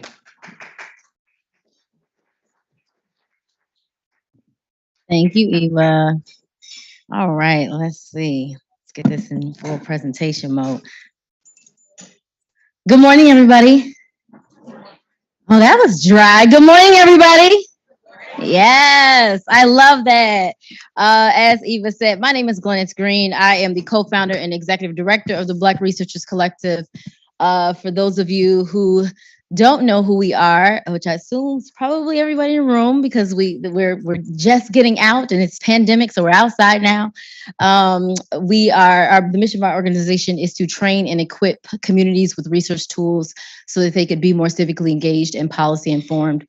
We are rooted on the south side of Chicago. I don't know if we have any other Chicagoans in the building. Woo, woo! Yes, the one man right there. So shout out to you. We partner. This is a very special relationship. We partnered with ITRC last July to really conduct a study to better understand identity crimes in Black communities, particularly understanding how identity crimes and compromises occur and the impact that they have on individuals. Today, we'll be discussing some of those preliminary findings of the first phase of a 2-phase study. Findings from both phases will be used by the RTC to develop culturally appropriate victim support services. Phase 1 of the study, executed this past fall, was a survey that sought to understand how identities as articulated by the ITRC in Black communities are used, maintained, and protected, and how these identities are recovered and or remediated when compromised. Phase 2, which will be underway later this spring, will include a series of focus groups with victims across the nation to really get a comprehensive understanding of the impact through the lens of their lived experiences. So during this presentation, I will be putting these findings in conversation with one of ITRC's most recent surveys and publications, which is the 2022 Consumer Impact Report, because they are measuring some similar things with a similar sample size to contextualize them accordingly. That report included a survey of about 120 victims between April 2021 and May 2022, and Black victims in that report represented 11% of the sample. So, In terms of our sampling, I always think of that something that's important to start off so people kind of know, this is a short window of time, and, know that this wasn't thousands of people that we looked at, but it can still give us insights on how to move forward and how to be able to develop programs that support victims accordingly. So the survey administration window was open for data collection over a period of 5 weeks from October to November 2022. Leveraging our cultural experiences as Black women, we are a Black women-led collective. We know that our communities are more likely to respond to trusted sources or people that we know. So we employ both a convenient and snowball sampling approach for our outreach.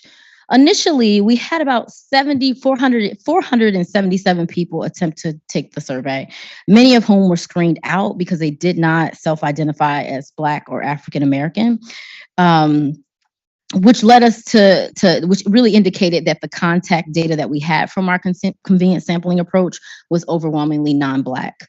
Nevertheless, during the survey administration period, we collected about 167 responses from participants who identified as Black or African American. So let's take a look at some of those study demographics and preliminary findings. At least 19% of Black survey respondents also shared an Indigenous identity. This is important to include. We felt this was important to include because Indigenous identities, as many of you may know, are often marginalized and perceived as invisible or non-existent. So we felt that it was necessary to show that Indigenous folks are also being impacted here, represented through a Black and Indigenous identity. Most of the survey responses were under the age, which about 82% were under the age of 55. This is really reflecting a significantly younger sample of people compared to the impact report, the ITRC Consumer Impact Report, where 43% of that sample were under the age of 55. The sample was pretty balanced with regard to gender, with 51% identifying as women and about 45% identifying as men and 4% non-binary or gender non-conforming or simply preferred not to answer. There was some geographic representation from pretty much all of the regions in the country, with the Northeast being slightly higher represented than other regions. This was a fairly educated sample, with over half of the survey responses, 51% being college educated. This includes 2-year degrees, which was a 5% increase from the consumer impact victims from the report, the ITRC report, that had 46% of folks reporting with college degrees. So this will be really interesting when we get into some of the findings, but the majority of the sample, about 75%, made under $75,000, which was, on par and similar to the consumer impact report, but their majority was 68%. So I'm going to stay here for a moment to say the majority of the survey responses, in terms of the findings of this, 67% reported that them or someone in their household had been a victim of identity theft. 45% of those respondents were victimized within the last 2 years during the pandemic. In general, 70% of identity theft victims from our study, from our survey, lost between $100 and $4,000 and $999, which, may not seem like such a big deal. However, this percentage is much larger than ITRC's victim loss, under 5,000 in previous years. It's about the same as the combined rate of ITRC's victim loss for both 2021 and 2022, where there was a 51% and 20% loss respectively. This is quite the impact, given that 75% of the sample made under $75,000, and 54% of this same sample made under $50,000. More than half of the impacted respondents, about 51%, spent less than a month resolving their identity theft issues. However, the majority of victims, about 64% with identity theft protection, spent about a day or less resolving, compared to only 36% of victims without ID protection. When Black victims did experience identity theft, the majority indicated that they reported the incident to family and friends. That was about 72%. A bank account or another credit card company or payment provider, that was about 63%, or a law enforcement agency, such as the police, at about 53%. Black victims were less likely to report the incident to the Better Business Bureau, to the Consumer Financial Protection Bureau, and the Internal Revenue Service. They were least likely to report to those institutions. Many survey respondents first discovered that they were a victim of identity theft when they received a notice, either when their credit card alerted them, that was about 42%, or when they received a notice that their social media or email accounts had been hacked, that was about 39%. About a third of the victims were notified by their bank, but 24% of the victims first learned that their identity was stolen when they checked their credit score. Most of survey participants, that's 80%, reported having their identity stolen by someone that they know.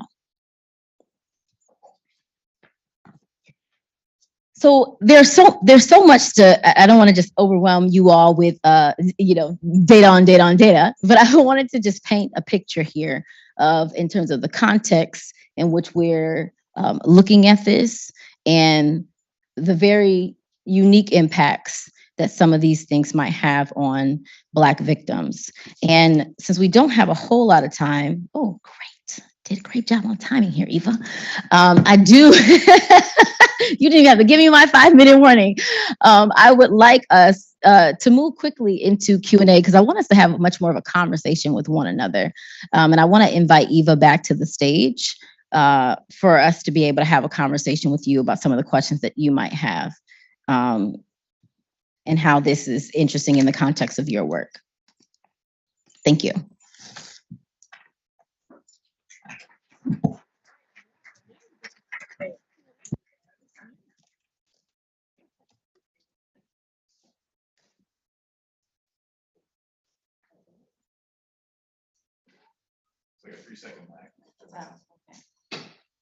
Hello.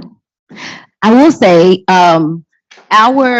we have a final report. Those are just some of the preliminary findings. So we didn't want to give you just a teaser, but the report will be coming out next. It won't be coming out. We'll be submitting it to ITRC next week. And so there's more to come, and they'll be able to share their dissemination strategy.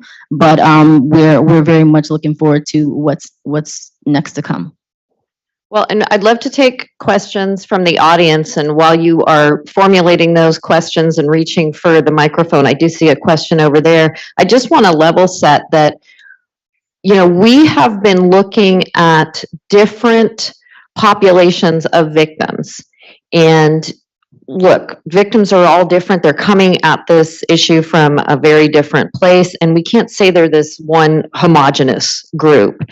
But we can look at where that common thread is, some of the similarities. Maybe it's, based on age. Sometimes it's going to be based on the region of the country where you live. And sometimes it is going to be based on race and ethnicity. Where can we pull out some of that information so that we can build better programs that are going to help these folks, really meet them where they're at and help them to assimilate the information in a way that's meaningful? So that's the intent behind these types of programs.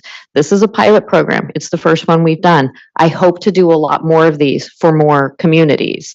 And with that, I did see a hand back there. Yes.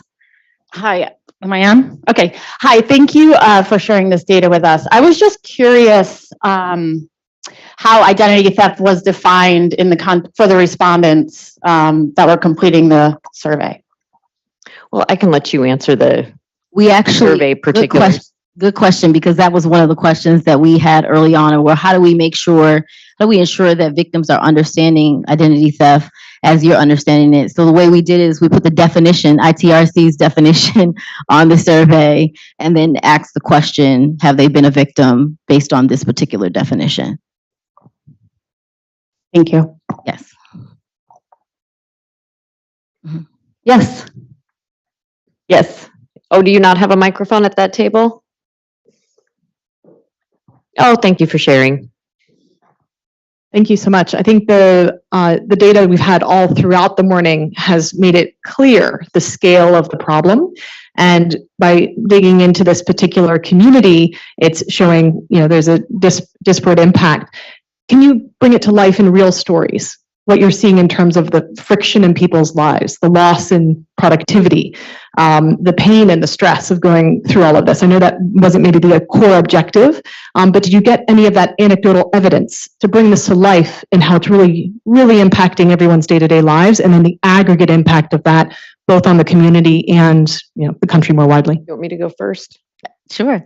I will just say this, a lot of what you're talking about is going to be a part of the second part of this research, because we're going to be doing qualitative research as the second phase. So more of those stories and a better understanding of the real life impact, what it actually means for this population, that's, stay tuned, to be continued. But I mean, even when we look at the data from the quantitative survey results, we are getting some stories, and I know, Glennis, you are more intimately acquainted with that data. You've been looking at it probably till your eyes are crossed, so I'll let you share anything that you teased out from those responses. Yeah, I think part of it is, and I don't want to share too much that hasn't been public yet or been released to ITRC, but she's right. That is phase 2 of the work, right? Part of phase 1, and you get a limited amount of information from surveys because it's a tool that is intended to measure certain things. Some people out here are really using surveys incorrectly. So they can capture some anecdotes, but it's really that qualitative, those qualitative approaches that are meant to really capture the lived experiences much more deeply. So, part of this relationship was ITRC saying, we think that this could potentially be a thing. Is this a thing? The first phase was really like determining whether it's a thing and how it's a thing, right? And then now, what are the things that we need to investigate and investigate and examine and unpack to be able to tell the deeper story much more intentionally. Yeah. Well, and that was a really big part of the whole start for this research was we think this may be true, but I don't know. Right. We need to take a look at this and see where it takes us. So we did not go into this with any real preconceived notions. I think the only notion that I had was, I do think that there is going to be a common thread in different communities. And if we can pull that out and figure out what that is, I think that will be meaningful in the developing programs and frankly policies that will help to better address the needs of victims. But I don't know what that thread is, and we didn't go into it with that in mind. But soon we'll know. Very soon we'll have more of that information, and I'm really excited to find out what it is. And I see you guys nodding, so you guys are excited too. Good. I'll put you on the email distribution list so you can all get the report. I think one of the things that did come up, right, is in our conversations, Eva and James, is how when Black folks are impacted by or victims of identity theft, what they are doing about it and how they're going about doing that thing, right? So the finding about we go tell our friends and our family first, right? We're not the first point of, and I say yes, the other Black person in the room is also shaking their head. So yes, we go tell our people first and we're resolving with our people. It's not necessarily, we're not thinking to go to an institution first to resolve. And so when we really think that was very interesting. Yeah, the first point of contact. So different groups of people go, oh, I'm going to tell someone in law enforcement or in authority to help me resolve this issue. That was not the case with our respondents. They were like, no, I talked to my community. Yeah. my friends, my family, my faith-based community members, but they certainly were not going to institutions. That was not the first call. I mean, maybe grudgingly after they were told, well, this group can help, this institution can help, contact them, but not the first thought in their head. I'm going to seek that authority figure for help, for understandable reasons, but that really was an interesting data point when you found that. But even then, sometimes it's not even the second or third point, because remember, the other finding is that most of the people were impacted by somebody that they knew, right? So we're less likely to go and report, somebody who we know, friend or family, to the IRS or to a government entity. And so that's also something that's important to understand. So when we're thinking about how to develop like culturally appropriate victim services, you do have to think about how we culturally respond to things. We're probably not going to serve our brother up on a platter, for somebody, because it's going to impact the whole entire family as well, Right. So that's something that's important to think about, how we access and can still get support to victims given the circumstances. Given the family identity theft piece, having a known perpetrator, that's a challenge for any victim. And I've talked to many of them who have wrestled with, how do if I have to take responsibility and absorb the liability, then I can't report my mom, let's say. I can't report my mom, but then again, I can't pay these things back. So they're really put in a very challenging position, knowing that the only way that those consumer protections can kick in is if they make up that police report or file that FTC affidavit, then they no longer have that responsibility. But they love mom or dad or their brother or their sister, don't want to see them get in trouble. It is a real challenge for victims when it's a family member or a close family friend. Yeah. Other questions? How are we doing on time? Yeah, how are we doing on folks? time with the We got a few more minutes. Yeah, great. So my question is really regarding your conversation about what do we do about follow-up, particularly on a younger generation that has identity theft, following up on training, what are these codes that they're being sent, and, not to share them.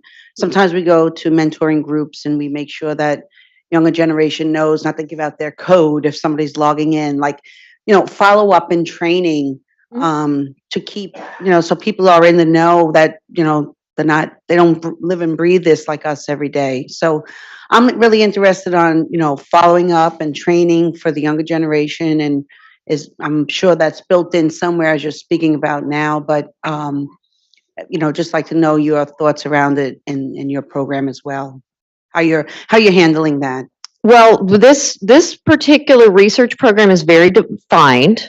And so that follow-up that you're talking about is not necessarily a part of this pilot program, but my hope is, because this is what the ITRC exists to do. Not only do we provide free recovery services to victims, we do community education and outreach all across the country. And I mean, look at me, you guys. I will take any microphone that is handed to me, let everybody know. I'm happy to go out. Our outreach coordinators are happy to go out into any community and provide this education. I am hopeful that this project does help us to build more relationships in some communities that have historically been hard for us to reach, and that we build some trust so that when this is completed, after the qualitative, I always have to really think when I'm saying quantitative and qualitative, which one I'm talking about. When we are finished with that process, that we have built some trust so that we're able to go back and say, hey, would you like us to do some community presentations? And we're happy to put it on video or have a speaker come to your church or to your community center. So the education that we provide, it exists now. We are doing presentations, hundreds and hundreds of them, across the country every year. Hopefully, through this activity, we'll help build some other relationships with some of these groups so that we can do even more of that. But it is on the table. It is a part of the ITRC mission, and we're going to continue to provide that and hope to grow it. Can you hear me? Yeah. So just had a quick question from the data that you presented where you talked about the loss statistic. And I think you made a comment that the total was higher. It was almost like combined the 2 years that from the ITRC, but this community had a higher level of loss. I just was curious, are we defining loss as actual out-of-pocket loss? Like the victim wasn't able to get restitution from a bank or credit card or something like that? Or is it like the initial loss and then it got paid back? I'm just curious, but for both the ITRC data as well as this data, when loss, is that actual loss or? For the consumer aftermath report, it's actual loss. It is actual because loss. we ask a separate question about what was the value of, if there were charges or things like that, what was the value of those items? But what was your actual financial loss? And then I believe we followed the same methodology for this. So these are dollars that are actually not being reimbursed. These people are not being made financially whole. And I know sometimes there can be a disconnect because we tend to think, well, so much of this is simple identity theft where it's an existing account and those consumer protection laws are in place. They can get, do a chargeback, they can get reimbursed. And to be sure, that's a lot of these cases, but it's nowhere near all of them. Yeah, so it sounds like it makes sense if the victim is not going to an institution and saying, hey, I had this happen, you know, can I place a claim, that they're not going to have as much restitution, right? They're not going to get covered by financial institutions' policy of, hey, if you have verifiable fraud, we're going to pay for that. Well, we'll see. I mean, as we dig deeper, we'll see how much of it. I'm sure that is one of the reasons, or a partial reason, but so much of these identity crimes and this fraud is occurring, it's not necessarily unauthorized charges where they would be able to file a claim and say, I need to be reimbursed. Some of these are authorized charges, but they're scams. And so these individuals don't know that they think they're talking to their bank. They think they're talking to the IRS. A romance scammer. So a romance scam. So who do they then report that to? Because they may try to report it to their bank. They may try to contact their credit card company, but that was an authorized charge. Right. Maybe it happened through a social media account and social media direct messaging or dating websites. Who are they going to report it to? Yeah. There's no one that is obligated to make them financially whole. And frankly, there's no one for them to even. Sure. Well, they come to us. Yeah, I can see that. Yeah, I can totally see that. I guess it goes to the original question, Megan, that you had about how do you define identity theft? Because in a case of somebody who, actually did an authorized transaction, it's not technically identity theft. You're not stealing somebody's identity to do that. You're scamming somebody and making them make a purchase they weren't, or, sending money they weren't, they were thinking you were somebody else, right? So it's a little bit. It's very broad. For purposes of the ITRC mission, we deal with identity crimes. Right. And that includes identity theft, identity fraud in the very traditional sense. But it also scams, imposter scams, anything where there is an identity credential or identity is related to the commission of the event and the activity, we will get involved with that. But you're right, it's some of these occurrences are not the very traditional legal definition of identity fraud. Yeah. So the solutions will be, wide range. Correct. Yeah. Okay. And for this study, thank you for your question. For this study and, for this phase of the study and phase 2 of the study, all of the ways in which we're articulating and, these definitions are all in alignment with how ITRC has already presented them to the community. And so I do just want to, that is in alignment because we want to make sure that we're measuring similar things in similar ways. I do want to just unpack that finding about loss. So according to the 2021 consumer ITRC's 2021 impact report, there was 51% of victims lost, under $5,000. That dropped down to 27% in 2022. So I said it's about the same. It's not more, it's 70%, but 70% to 2 years. We're talking about 2 years. That's like 78%. It's kind of that's disproportionately high for this particular group of people. And it looks like we could sit here all day and answer questions, but we have to wrap it up because we have to get to the next panel. Fireside chat. And I did this by design. I am going to welcome up my other panelists. Jason Cradaville is our moderator. Oh, there you are. I was like looking for you out here. You're like Mr. Deeds. You're very, very sneaky. And Jessica Roy. Jason will introduce us, but I don't even have to move from the chair. I can just have Jessica come sit here for the fireside chat. Well, before you do that, I'm going to make my formal exit. Thank you all, everybody. Thank you, Glennon. There you go. Thank you.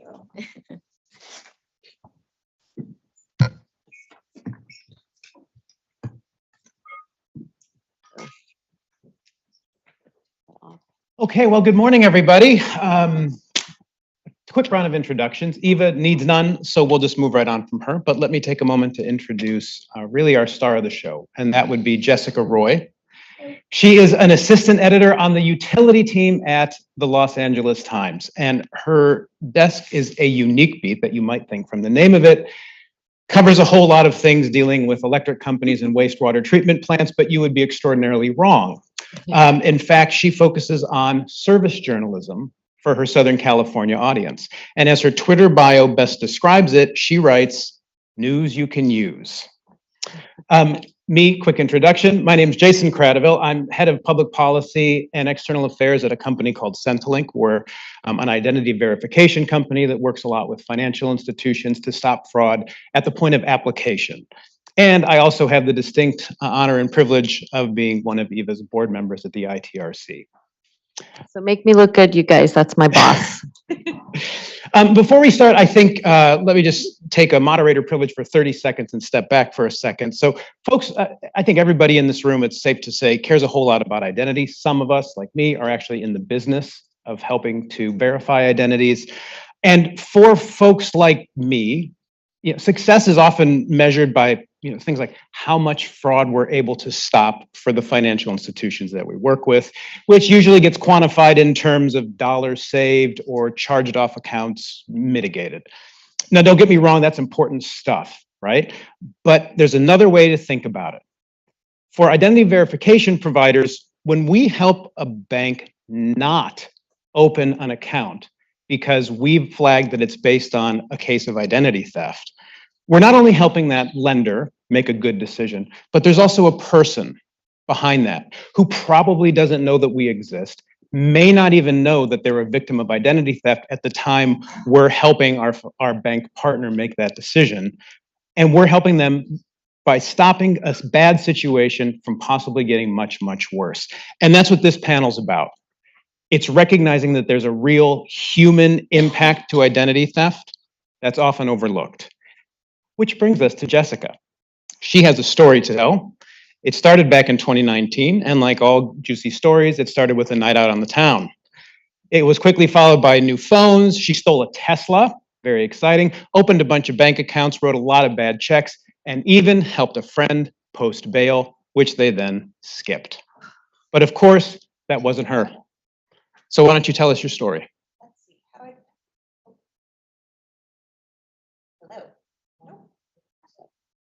Hello.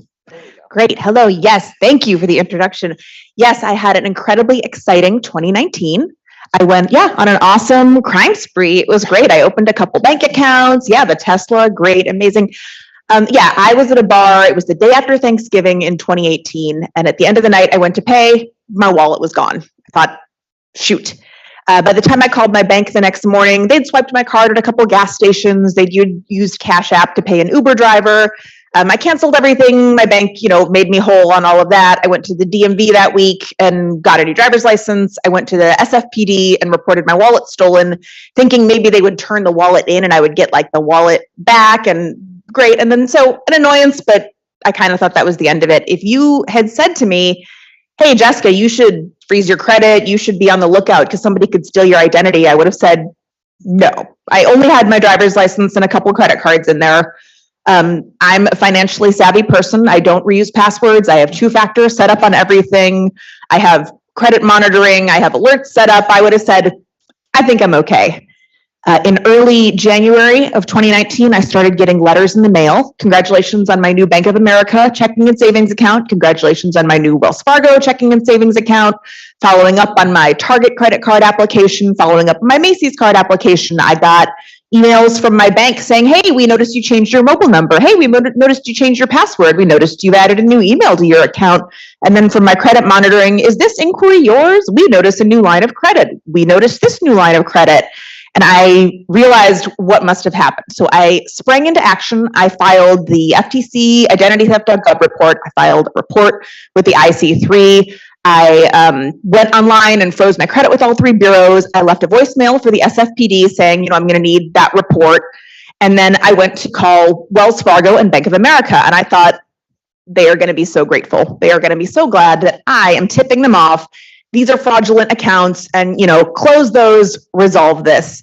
I hit a roadblock right away, which was the paperwork I'd been sent did not have the account numbers on it for, security purposes. So when you call, you get an automated menu that says, thanks for calling Bank of America, enter your account number to proceed. And I didn't have that. So I entered a bunch of zeros. And yeah, you get stuck at like the end of the phone queue. So I would wait on the phone for 45 minutes and then finally speak to someone. And again, I thought they would be grateful that I was kind of doing them a favor. That's like not the vibe that I got. I was kind of put through the ringer on all of it. They sent me all this stuff. And every time I had to call back, they never said to me like, hey, you should call our fraud line specifically. I was just calling the 1-800 number that's at the bottom of the account paperwork. And every time, I got shuffled to the back of the queue. So I thought, okay, well, I've done my due diligence. I've shut things down, and that's kind of the end of it. It was not the end of it. Over the next few months, I would get piles of mail. Every day, there was something new in my mailbox about that they'd applied for a credit. I got a lot of notices that were like, hey, we see you applied for a credit card with us. Thank you. You might not know this, but your credit's frozen. Here's how to unfreeze it, and then follow back up with us, and we'll be able to open that for you. There was never anything that I remember seeing that said, you must have frozen your credit, and here's how to report that this was fraud. It was all like, obviously you've made a mistake and you definitely want a Kohl's credit card. Let's see. Oh, I had to leave 6 voicemails with the San Francisco Police Department to get a copy of my police report, and they only sent it to me when I filed a FOIA request with my LA Times email. I started getting letters from debt collectors. That was my first time ever being sent to collections. That was exciting. I got a real long letter from Certegy with all the bad checks they'd written. It was like $100 here and there, a couple $100 here. There was a check for $14,000 at a Big Lots, which I didn't even know you could spend $14,000 at a Big Lots. Is that like the whole store? Very exciting. Yeah, they had used my driver's license. Have you guys heard of a service called Turo? Turo? I'd never heard of it. It's like Uber, but you're borrowing the car from, like you're renting a car from someone. Yeah, they gave someone my driver's license, and that person gave them their Tesla, and they were on their merry way. And the Tesla was recovered, abandoned a few days later. They got into a car crash in a BMW and presented my license. So I heard from the other driver's insurance after they finally tracked down my real phone number. Let's see. And in the meantime, I was still trying to get those accounts closed. So Bank of America sent me all this paperwork, and they said, we want you to get this affidavit notarized and photocopy your driver's license and your social security card and just put them in this little physical envelope and mail that back to us. I called Bank of America and I said, I'm a victim of identity theft, and it would be crazy for me to make photocopies of those things and put them in the mail. And the person I spoke to said, we would never ask you to send anything like that. I was holding the piece of paper that said it, and that was when I flipped over into journalist mode and scrawled on the piece of paper the exact quote that she had said, because I thought, I'm going to have to write a story about this. This is crazy. And then I also noticed that the Bank of America paperwork was dated like January 25th and said I had to return it all by February 25th. And I got it on like February 23rd. So I asked why. And she said, oh, this is the second time we've sent it to you. First, we sent it to your main address. I said, the one I told you where the thieves lived? Yes. Yes, that was the first place. Wells Fargo, a very nice man, was like, okay, to close your account, we need you to answer some questions. Have you lived on this street name? How about this street name? Have you associated with this person or this person? And I said, is this the process to open an account or just to close a fraudulent one? He's like, no, just to close it. I had issues getting the hard inquiries removed from the credit bureaus. That's very, very hard to do. This was another scenario where I thought, great, I've got my hard-fought SFBD report, I've got my FBI report, I've got my FTC report, credit bureaus, here you go. Now you know all those are fake and so you can take care of it. That was not the case. Yeah, there's like a mountain of paperwork to do. And I would say through all of this, I just kept feeling every time like, one, I had to mount a Supreme Court case defense of myself for a crime I had been so on top of and that I was the victim of, and that it was an unpaid part-time job that I was doing now, that I came home from my full-time job at the LA Times and then was sitting on hold at the bank, dealing with the mountain of paperwork, sending emails, sending letters, calling back debt collectors. It's horrible. And I felt like it would never, ever end. I thought they've got these checkbooks. Who cares that I closed the checking accounts? People are going to follow up on it. And they have my driver's license. You know, I have a new copy of it, but in California, you don't get issued a new driver's license number when you get a new driver's license. So they had what looked like a valid driver's license. And I learned it doesn't, if I'd had like a DUI and, you know, a cop would run my license, that would show up. But it doesn't show up, hey, this, you know, credential was reported stolen and you should maybe ask this person a couple more questions. There's no system like that in place in California right now. So they had like carte blanche to do anything you could imagine doing with someone else's driver's license. I did get lucky. In May, I learned the Berkeley police were trying to reach me. 2 people had been pulled over for suspicious activity in a car, and they had found a mountain of stuff in their trunk. There was a Cheez-It box with 12 checkbooks in it, including one with my name on it, a copy of my driver's license, and I requested a copy of that police report as well, and I was just stunned going through it at how many victims there had been. I don't want to say that I felt special, but I thought that someone was stealing just my identity. And I realized the scope of this was so much larger than I had even realized. These people had no idea who I was. They hadn't targeted me for any specific reason. They had not observed my sterling, blemish-free credit report and been like, okay, she is the one we're going to impersonate. Like, they did this to tons of people. But I was like, great, they've been arrested. They went to trial. Trial was in July. They were sentenced to a few months in jail. I thought, great, it's over. And then I got, so that was July. August, I got a phone call on my desk phone at the LA Times, which that phone doesn't ring a ton. So this person spoke to a switchboard operator in our office. It was somebody, he said, my name is Oscar and I'm going to the police right now. My girlfriend tried to kill me and she's stealing your identity. I found mail with your name on it. And I think she's trying to steal your identity. And I asked if it was, because I knew the first 2 people's names because I was contacted about making a victim impact statement and you know, sending that testimony for the court case. I said, was it this woman? Nope, it was a different person. So I said, okay, send me email. Here's my work email. Send me what you have. And he sent me, like photos of a bunch of mail that he found that had my name on it to an address that I recognized as having come up on my credit reports. So now I was like, okay, I need to go to the police. I had not gone to the police previously because I thought I made the SFPD report. I've got proof that my wallet was stolen. And I didn't think the police were really gonna like help me. Like, what could they really do? And so I'd been reluctant to go in the first place. But now I thought, okay, I've got a guy like calling me at work. I need to tell someone about this. I went to the West Hollywood Sheriff's Department. The guy said, no, the crime took place up in Richmond, so you need to call the Richmond police. I went home, called the Richmond police. They said, no, the law says, and she cited the code. She's like, it has to originate where the victim lives. So I went back the next day to the West Hollywood police station, and this time I was ready. I had my 2 big file folders with every single piece of mail that I had received throughout all of this. I had my printout of it was like 12 pages at this point, a Google Doc where I had listed every call I had made, the date, the time, the name of the person I had spoke to, and a summary of our phone call. I had all of that ready to go. I had the printouts of the emails that this weird guy had sent me. And the guy behind the desk like sighed heavily when I plopped it all down on the desk. And I said, here's what I've got. Here's what happened. And I gave him the speech I just gave you guys. And he goes, so you believe yourself to be the victim of identity theft? And I slammed my hands down on the counter. I said, I am the victim of identity theft. 2 people are in jail for it. He was like, it was like a Wednesday afternoon. It was totally empty. And he's like, okay, well, we're really busy, so it's going to take a while for anyone to come take your report. I said, that's fine.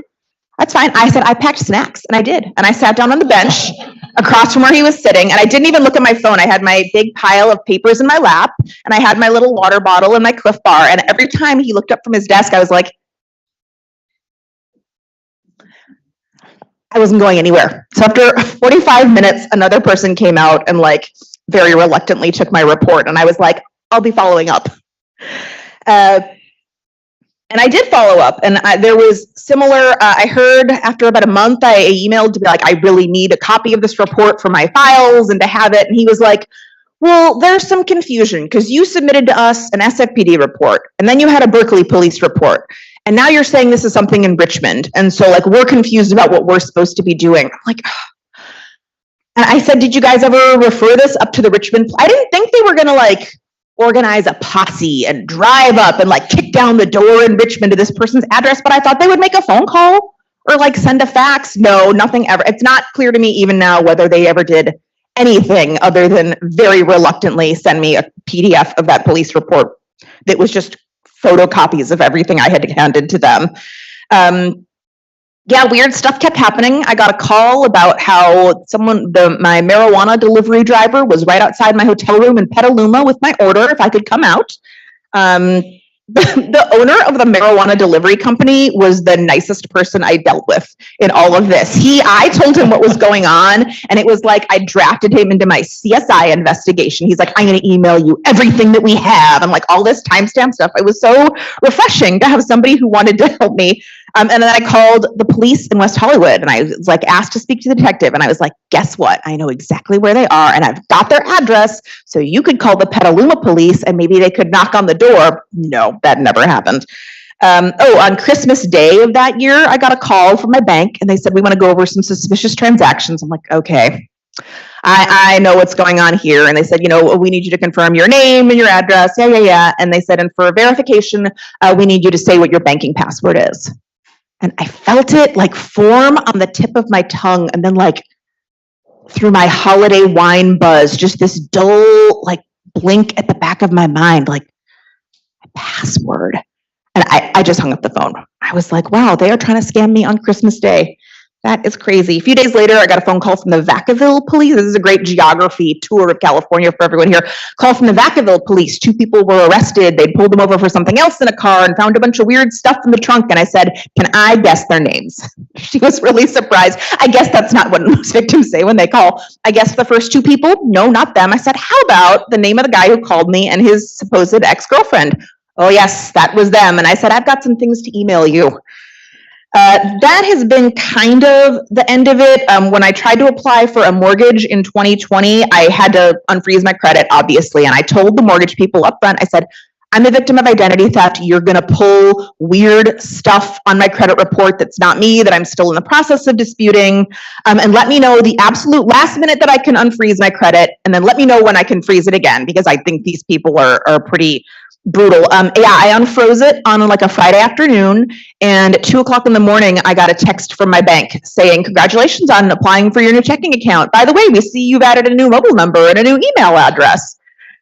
I called my bank the next day in tears. I said, I had to unfreeze my credit. How do I stop this from happening? What can I add to my bank account to not have this happen? And the person very breezily went, well, if we could prevent all incidents of fraud from happening, we would, but we can't. It's like, oh, thanks. Fantastic. So I refroze my credit. Oh, I also learned my credit was not frozen anymore with TransUnion. The thieves had called and successfully gotten it unfrozen.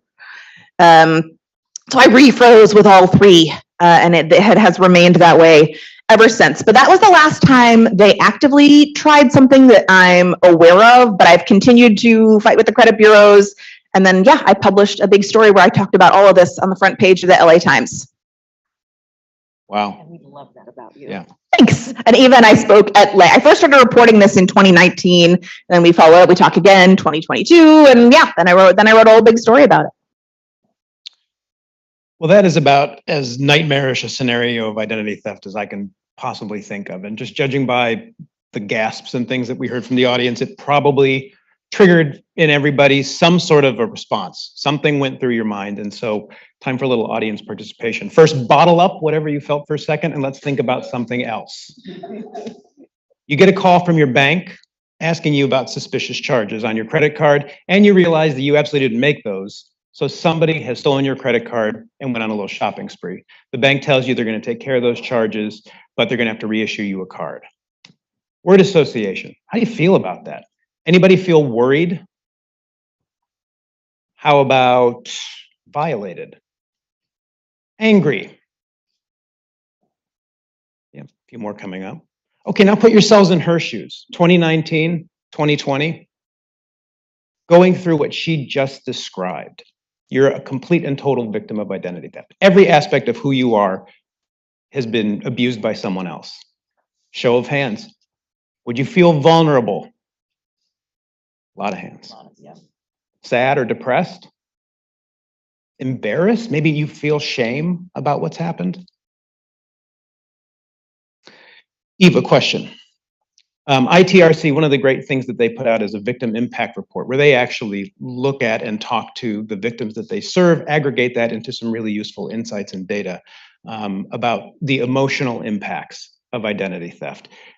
What did you think? Any surprises based on how folks responded?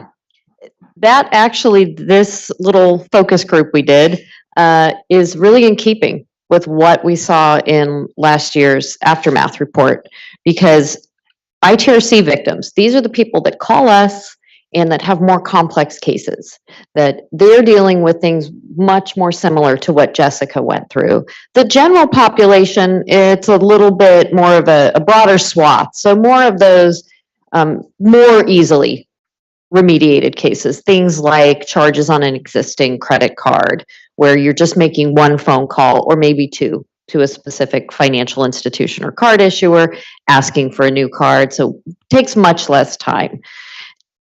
Those folks, 55% felt worried or anxious, 47% felt violated, 36% felt angry. That's about what we saw here.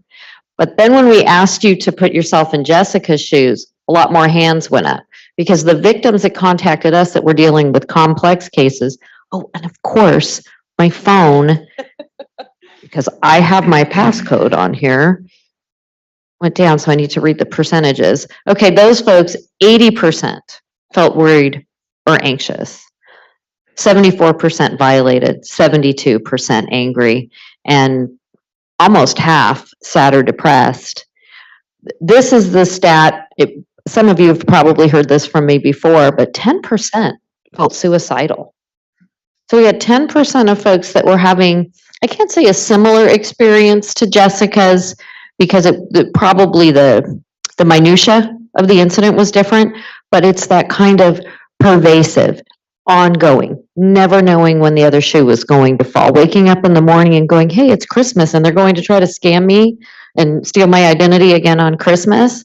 So that's 10% of these folks that are going through that, who felt like ending their life was an option to get away from what was happening to them. So I love that experiment. I think it really brings home the emotional impact of this crime. Jessica, hearing what Eva just covered in terms of what ITRC studies, was one of those particularly an outstanding, pervasive feeling for you throughout this ordeal? Were there some that we missed, like adjectives that we haven't even discussed yet?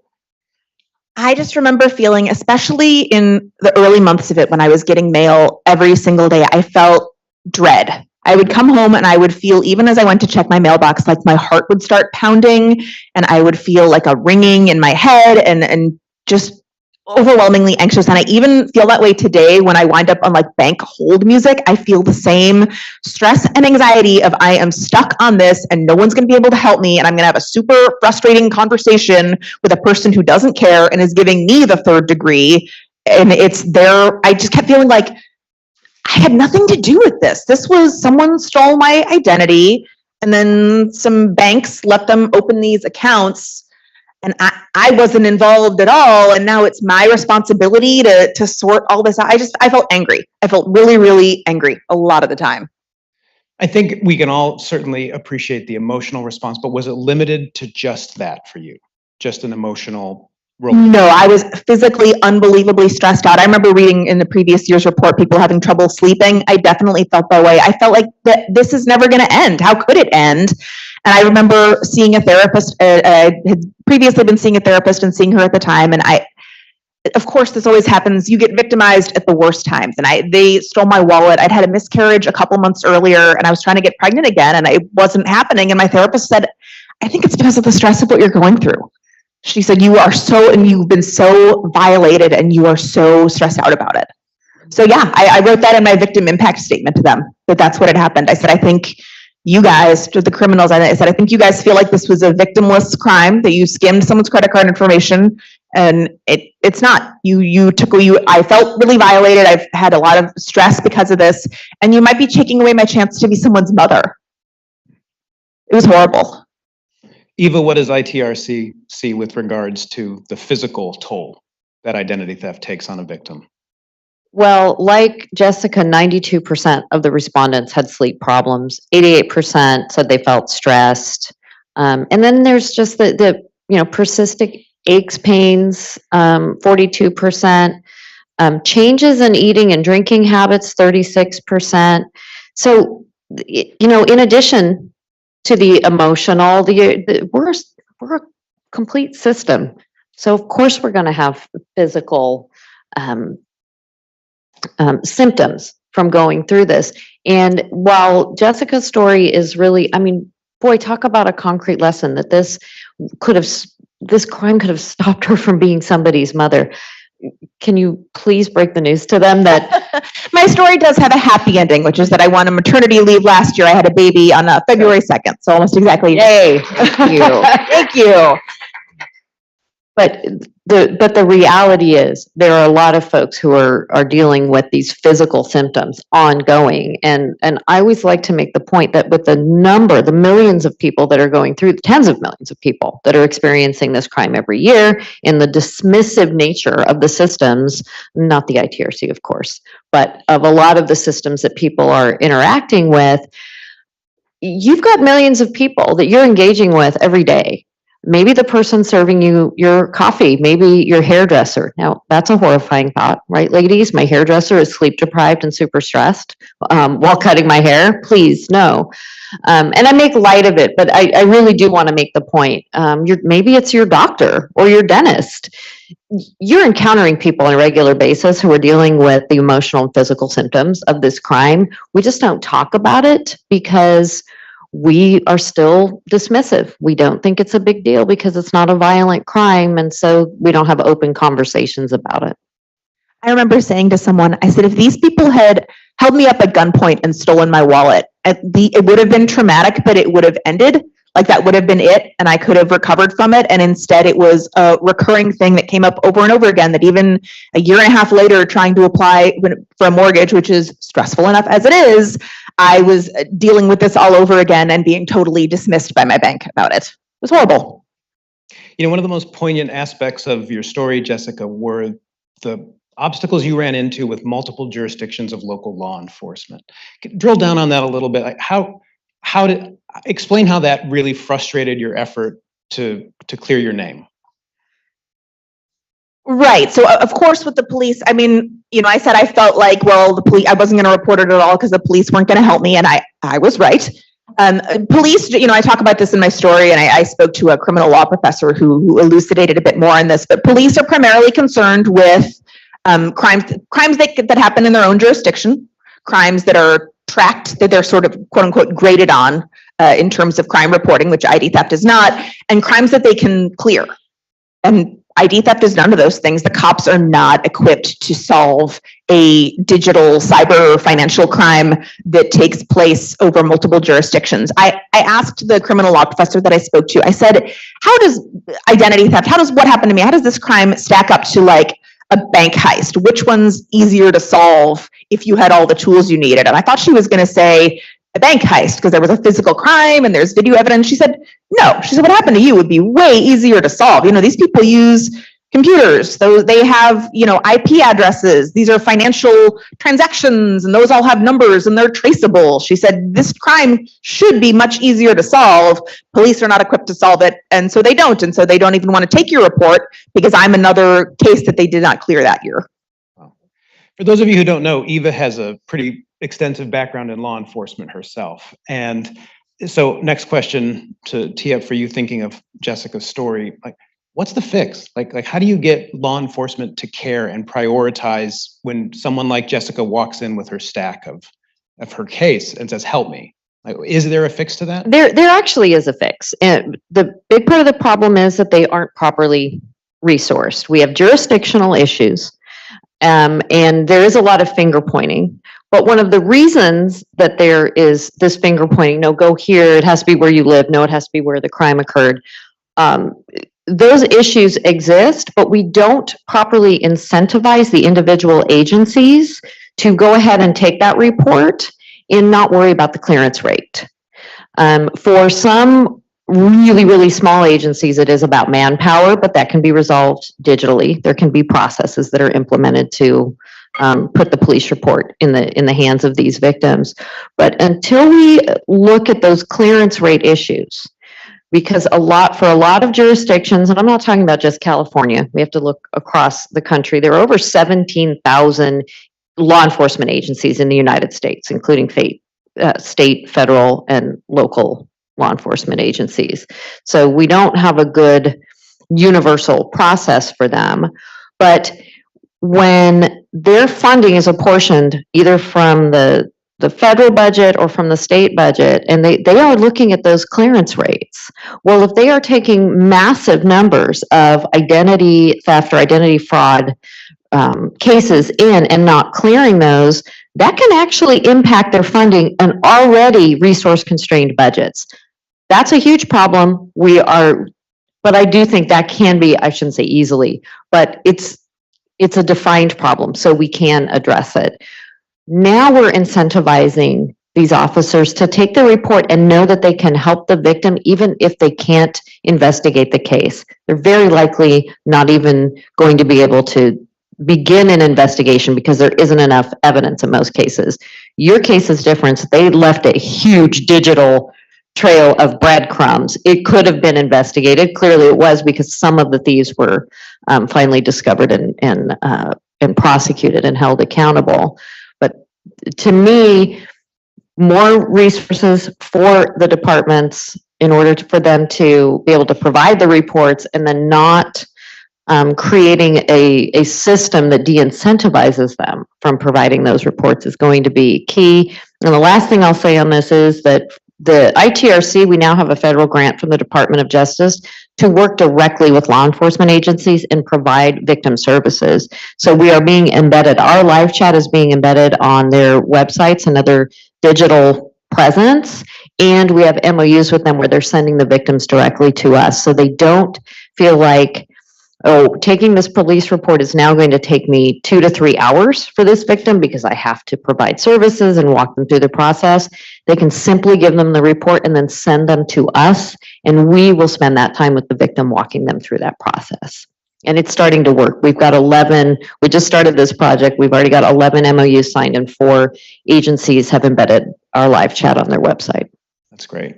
I do want to leave a few minutes for audience questions, but the last subject area that I'd like to talk on is, and ask you guys a few more questions on, is this idea that I think we're all pretty familiar with, and that's that identity crimes aren't just like flashes in the pan, right? It's not like you get it stolen, something bad happens, it's erased, it goes away. You certainly just heard that from Jessica.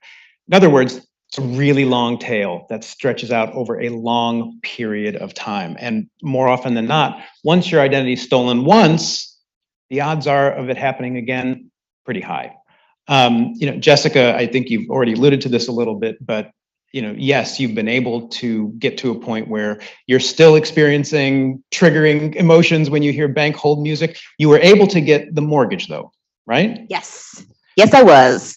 The mortgage thing worked out, but I asked it because I had alerts set up and because they had happened to target a bank that I used, I got the notification right away and was able to get it cleared up. But I asked my lender after that, I said, if they had opened a new checking account or a new credit card, would that have affected my ability to get the mortgage, even though I told you guys this was happening? They said, yes, we probably wouldn't have been able to give it to you. And if I had been in the process of applying for a mortgage in early 2019, when those bad checks were still being written all the time, I don't think I ever would have been able to get a mortgage. So Not then. we're a few years out from like the heat of battle, right? Mhm. But how is your life still being affected by what happened to you in late 2018, 2019? I've had persistent issues getting this information removed from my credit reports. I had to set up, so the hospital where I gave birth, Cedars-Sinai, excellent. Their login system uses an additional layer of identity verification when you set up your account to settle your bill with them. And to set that up, they ask you questions like, is this a street you've lived on? Is this a street you've lived on? I had to go into my now 27-page long Google Doc and look at the addresses that were still in my credit report from the thieves to be like, yes, that address in Richmond is a place that I have lived, because according to Cedars-Sinai's verification system, it still is. I was just looking, I went on Monday to double check and see what was in there, and have had issues filing disputes, issues getting it resolved. Equifax doesn't let you dispute things on your credit report for identity theft online. TransUnion was like, here's your credit report, and it was a blank page. And I opened the chat to be like, hey, I'm getting an, and I turned off pop-up blocker and turned off like any browser things, still was a blank page. And I opened the little chat window to be like, can you please email me or mail me a copy? And it took so long for anyone to respond to me that it triggered logging me totally out of TransUnion. Let's see, I wrote all my emails here. Oh no, it's Experian that won't let you dispute identity theft online. And Equifax was like, yes, you can dispute, no problem.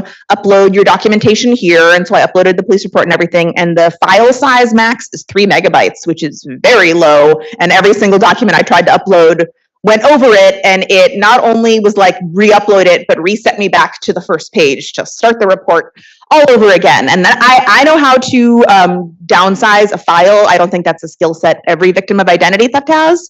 And I think a lot of people would have been like, I don't know what 3 megabytes means. I don't know how to get it under 3 megabytes. Never mind. I'm just going to deal with it.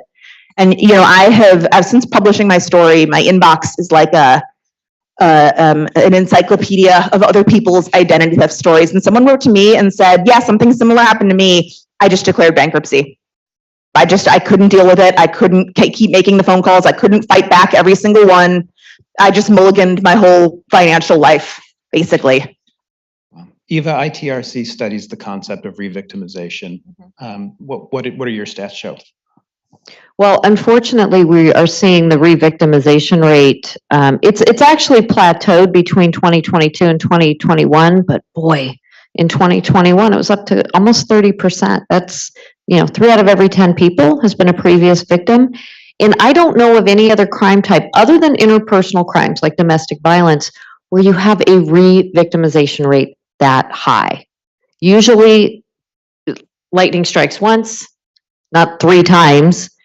And, it's almost hard to categorize and quantify, because even in Jessica's case, we could say that this is a re-victimization. You've been a victim once because one set of perpetrators was caught, and then another set of perpetrators has been identified. So, okay, you've been victimized twice.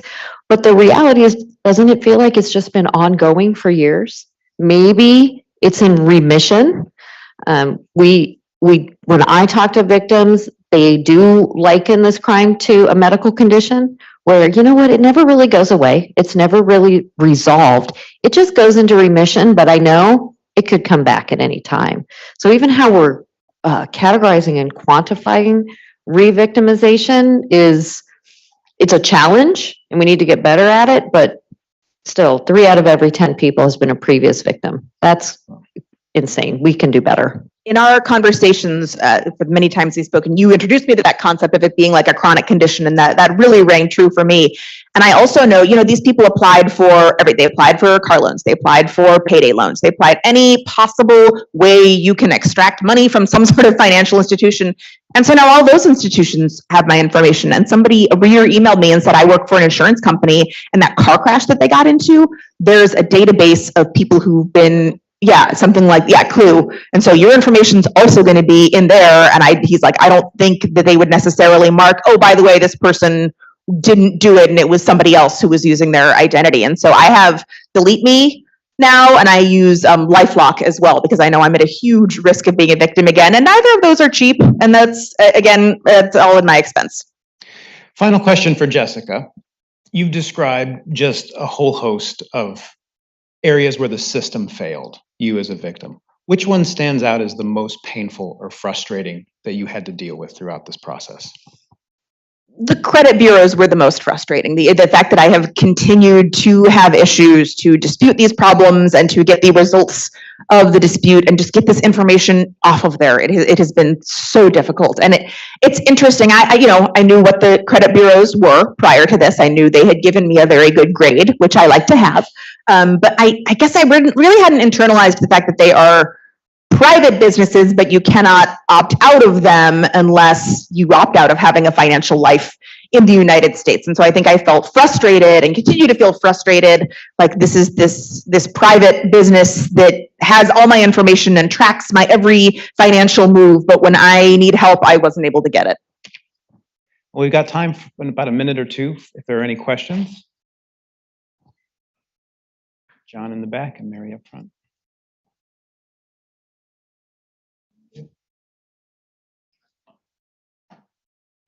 On? Okay, great. Jessica, thank you for sharing your story. It's obviously been very painful for you, and so kudos to you for being so willing to be upfront about it.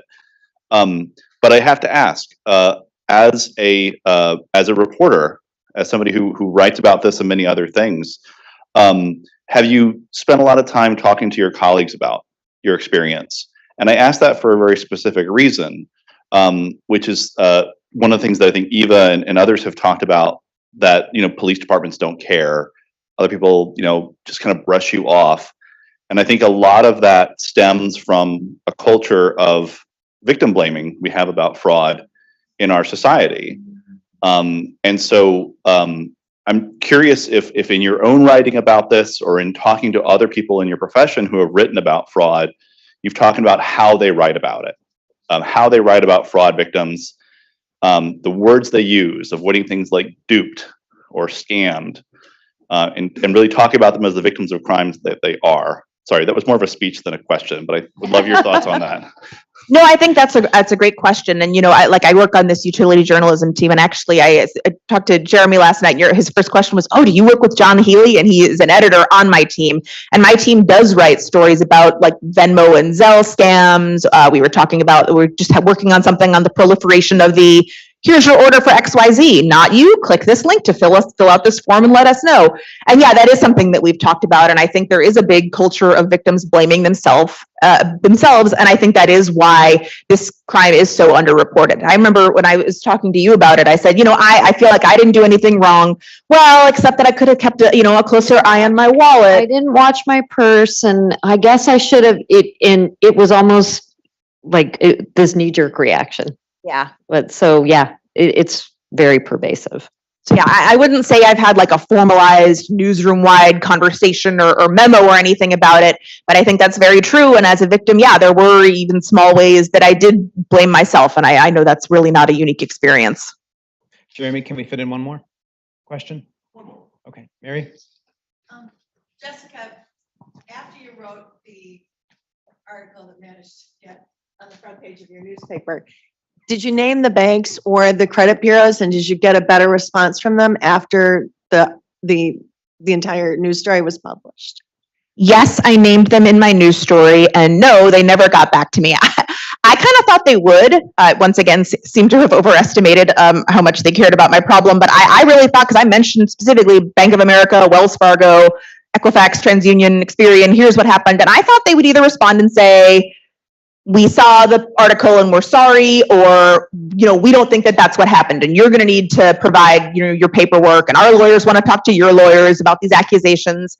And neither of those things happened. I had reached out to them before the story came out, asking for like an on the record response to any of this. And they declined. They all declined to comment. Equifax. I asked about like the Equifax hack and whether that could have been where the thieves got my social security information from. And I got like a statement that said, we are not aware of this information for sale on the dark web. And then I said, do you want to comment further about my story? No. Well, as we get ready to break for lunch, that is some serious food for thought. Eva, thank you. Yeah. Eva, thank you for having me here. But most importantly, Jessica, thank you for being here to share your story. So we are going to break for lunch now. We have a buffet set up outside. This was a both great and terrible way, but thank you for sharing, Jessica, to I think help frame where we are in the morning. A lot of what we try to do in the afternoon is pivot to talking about potential solutions. So we'll come back around 12:40 or so when Congressman Foster gets here for a lunchtime keynote. But in the meantime, please get something to eat. Thank you.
Is huge, and I'm a big fan of the work. I mean, people like Jeremy and his group at NIST saw this coming for a decade. The need for this, and the fact that we have technical standards that are really ready to go is really a tribute to all of the foresighted work that's been done.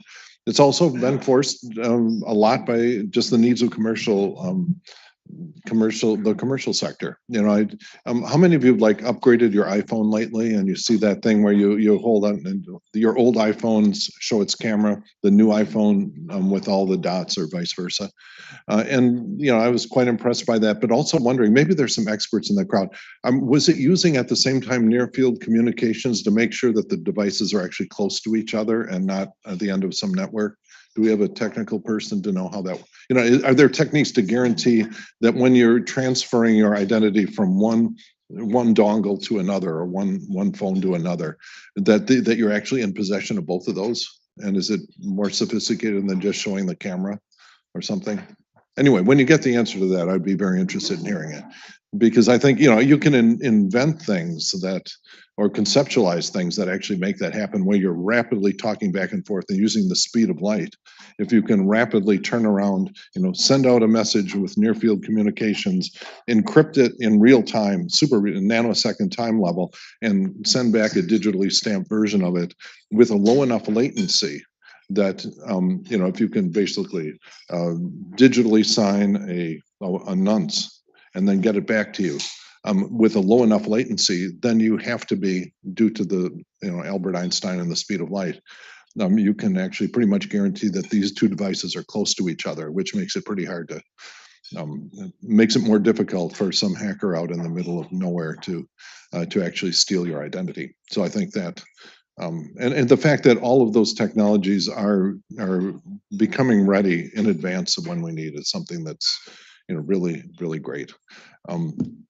So there seem to be, to my mind, what in this Congress in its current configuration, well, a couple of developments. First, from a personal point of view, I think I will be picking fourth for subcommittee ranking memberships on financial services. So that will give me some leverage. There's some chance there's a new subcommittee being set up with French Hill as the chair of the subcommittee, dealing with fintech and crypto. And so this is something that will be, obviously you can't even think about things like crypto regulation until you have a digital identity scheme that, well, first off, is necessary to prevent things like wash trading and all sorts of things. You have to know the true identity. And that the logical necessity of that, I think, is clear to everyone who's been trading assets for forever. Because we had to actually work that out a decade ago in Dodd-Frank, where there's a trader ID that is biometrically deduped and is necessary if you're going to play on commodity exchanges. And so that for the obvious logic there, you can't prevent things like wash trading and front running unless you can know the true identity behind people that are performing trades. And for that, all that same logic is going to make it necessary if you want to be trading NFTs secure in the knowledge that there is no one manipulating the market by, like Melania Trump buying NFTs from herself at some inflated price, which various people have believed has happened. And so if you want to prevent that, you need to have a regulator that can see some cryptographically obscured version of the true identity of people on both sides of that trade. You can, I think, have a much lighter touch regulation having to do with things like stable coins, where you don't have to worry about market manipulation. You just have to worry about, is this being used for illicit purposes? And there's an analogy that I like when people are talking about crypto, because we run in all the time to this statement, well, if it's legal with cash, it should be legal with crypto. Okay, and the reason why that's false is the same reason. If you ask yourself, why is it that every civilized country requires license plates on cars and driver's licenses? So why is that? Because we don't require driver's license, we don't require license plates on donkeys or driver's license, and we don't require them for pedestrians. So what's the difference? And the difference is the speed of escape from the scene of the crime. That is the fun, it would be unacceptable to have cars without license plates cruising around your neighborhood and unlicensed drivers. That would be unthinkable to most civilized people. And it was actually an essential part of the development of the automobile industry to have a licensing regime that gave some assurance that if someone came and ran over your dog, that you could jot down the license plate number, go to a trusted authority, get that de-anonymized and figure out who owns the car, figure out who was driving and haul their ass into court. And that is a necessary condition for automobiles. And because the damage from crypto can be far in excess of what can happen in a single automobile accident, I think that that's the endpoint we're going to have to get. Every crypto wallet will have to have a cryptographically obscured license plate number. And you will be able to de-obscure it when you go to a trusted court and say, here's the proof that a crime has been committed. Here's my laptop locked up with ransomware with a request to transfer Bitcoin into this wallet. You have to be able to go to a judge and say, I want to know who owns that wallet. And then have a requirement that all digital assets that have been traded will have to have registered the cryptographically obscured true owner, but on both sides of every transaction upstream. This has the really useful feature that it allows a clean definition, separation between clean money and dirty money. Because if someone offers to pay you something for crypto, offers you some crypto asset for payment, you say, okay, that's fine. And then you have your software look on the blockchain to verify that all the way through the prior chain of custody, since this item was created, that there have been licensed participants on every side of all the transactions. So you actually know that that's clean money. Okay, and this is, I think, a logical necessity to have proper regulation of crypto. And so that only works if you have a trusted legal identity behind the whole thing, so that you can say who owns the license plate and how do I use that license plate number when a crime has been committed to identify them. Actually, about a year ago, we had a hearing in the financial services industry where we hauled in all of the Sam Bankman-Fried and all the crypto luminaries. And that was the question I asked them, is that if you want to prevent crypto from being used for various nefarious purposes, ransomware, money laundering, human trafficking, whatever your favorite list is.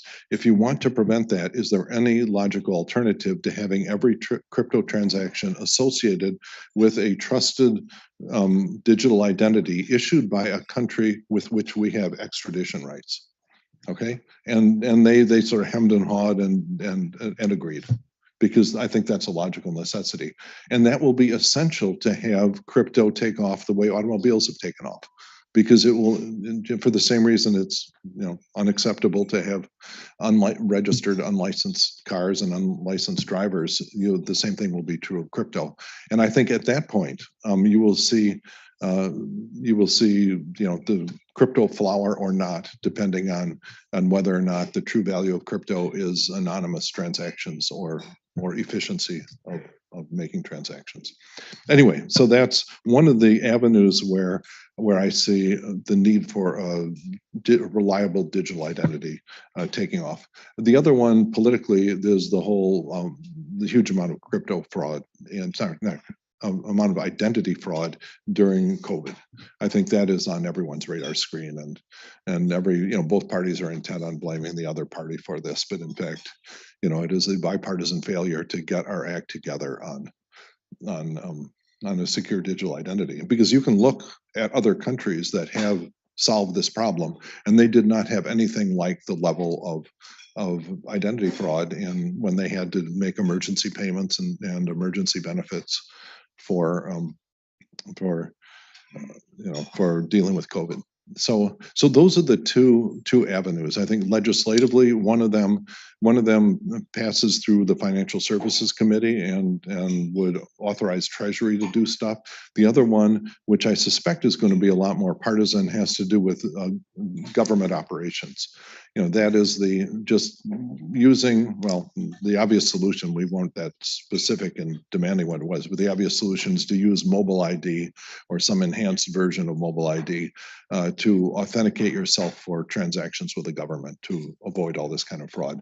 That's going to be investigated ad nauseum in the, well, at least the finger pointing will take place ad nauseum in the oversight committee, and whether or not they actually come up with the obvious solution, which is that we have to issue trusted, secure digital identities in this country, is an open question. And so I think it's, at some point it's much more comfortable if you have logic on your side when you engage in these arguments. If you only have partisanship, you can go a long ways in Washington, but well, I know you have to be an optimist to take my job at all.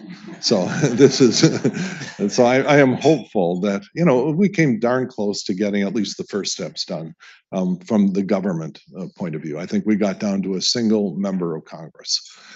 We got all the way through, then last minute objections by one member of Congress to, block what would have been a very useful first step in getting the government to get its act together on accepting secure digital ID. And so I'm hoping that goes through. And so anyway, I'm happy to listen until Jeremy gives me the stage hook here, answer questions, or if anything specifically you're interested in. Sure, yes.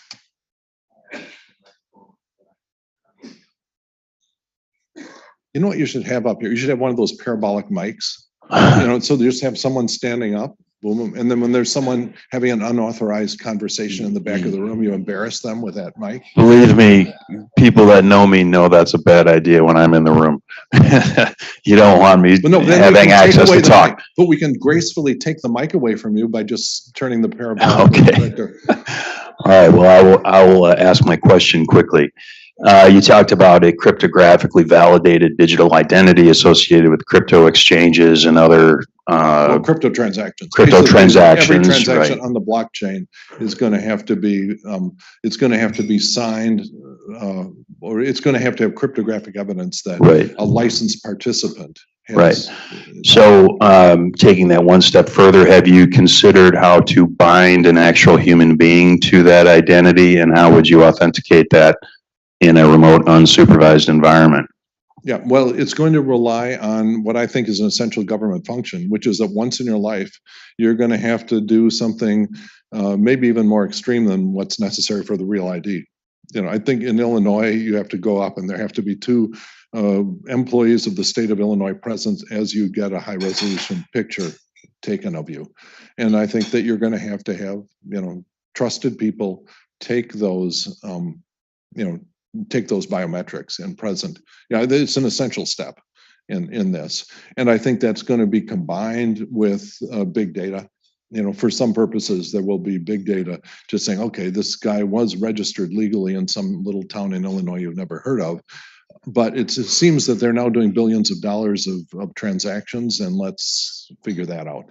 And so there have been technologically, I think, some very interesting work done in the last several years. We actually had a hearing on this on the AI task force having to do with homomorphic encryption. This is the business of querying databases that are encrypted. So you can say, okay, everyone turn over your medical records to a big encrypted database, and then there are ways to ask how many people that that take this, that eat a lot of this food, get cancer or something like that. So you can ask that sort of questions in a statistical sense of the entire database without being able to know exactly who it was that got cancer or all the sensitive information. And that sort of thing can be done also with financial services, looking for patterns of of suspicious behavior. And so I think that ultimately a strong onboarding of individual citizens, including capturing real biometrics. It's like, how many of you have clear in this? Yeah, that's a voting majority. And so it's and that's, you obviously, turn over serious biometrics to them. But that's also combined with the fact that, they know you actually purchased the ticket and all sorts of stuff. So it's pretty hard to sneak onto an airplane, at least through Clear, and as someone who's on the do not fly list. Yeah. Hi, Gail Hodges, Executive Director of the Open ID Foundation. First, thank you for your thought leadership on the Hill on these important issues on digital identity. It's greatly appreciated. I think many people in the room support your efforts. What can we do to help accelerate the work on the Hill and more generally? Well, I think that as issues one by one come up, just make sure that there's someone at every hearing that asks the question, how do you do this without without a secure digital ID? Because it's very common. If you look at all these reports that have come out on central bank digital currencies, everyone's issued reports, and they always dodge the issue of secure digital ID. Even if you believe in a very simple central bank digital currency, an accounts-based system where everyone has an account at the Fed, the very next question you have to answer: how do you authenticate yourself as the owner of that account at the Fed, and especially online? And so that immediately leads you to the necessity of, having on your cell phone a secure digital identity. And so that I think the logic is on our side. And so you have to individually educate members and encourage them to point out the logical necessity every time this comes up of, all this is fine, but it's meaningless if you have identity fraud going on. And I think that is something where more and more members of Congress are, the ones that are willing to talk to me anyway, they kind of get it at this point, and they just want to know, how is this going to work? I think I'm very impressed at the political feasibility of going through the real ID system, because that there's a lot of feel good where people say, well, all these biometrics are being held by my state, and I trust my state, because they can never get hacked. So you trust your state, and then they don't want to think too hard about what will be necessary to have states compare, the biometric cross checks. So when someone attempts to get a license in New Jersey, when they're already operating one under a different name in Illinois, how do you check that? And that's sort of the second step. But the amount of trust in driver's licenses issued by states among the population is pretty high. So using that as a starting point for public trust in getting something that doesn't appear to them to be, too close to a national ID card, which is, yes.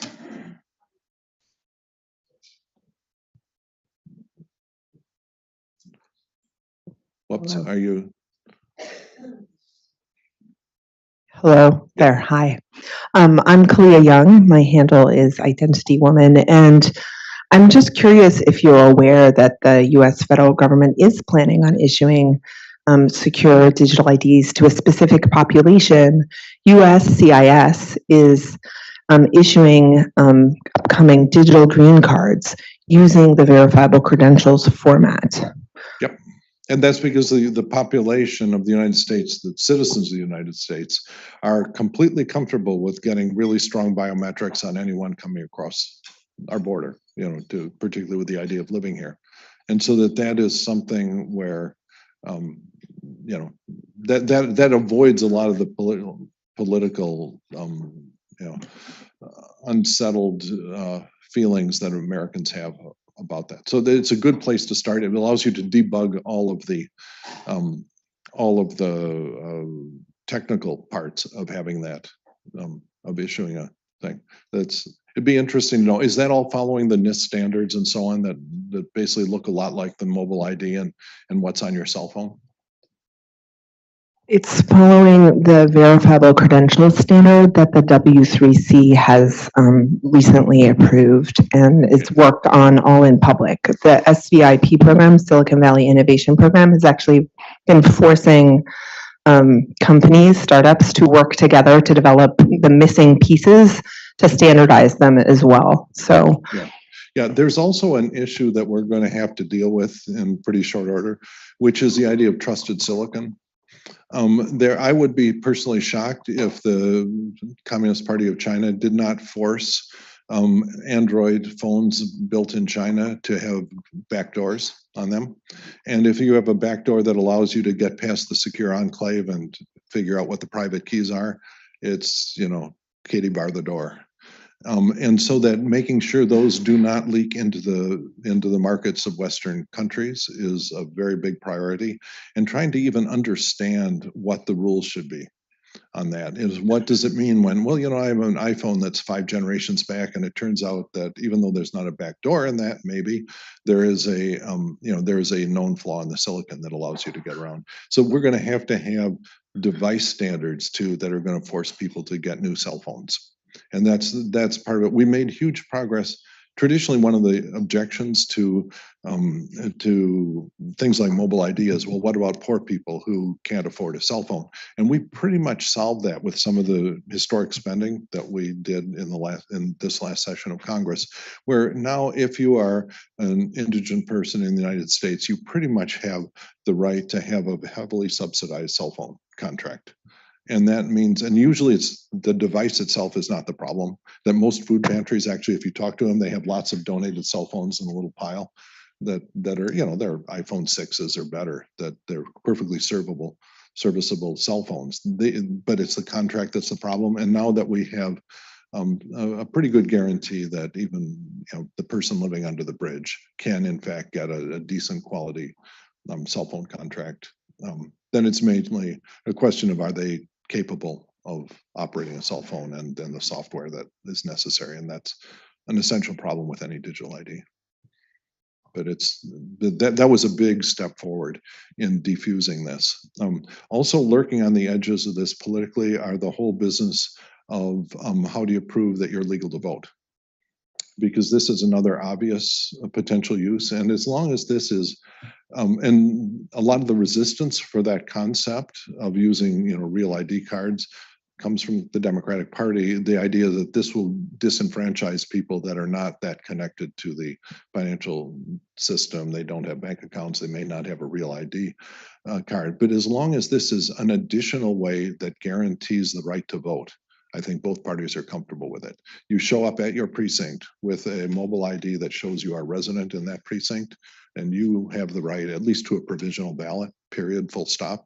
And so that the fraction of the worry that is worried about people being denied their voting rights, this strengthens it. And in fact, you saw one of my favorite Republicans, Marjorie Taylor Greene, or it could have been Boebert, I always get them confused.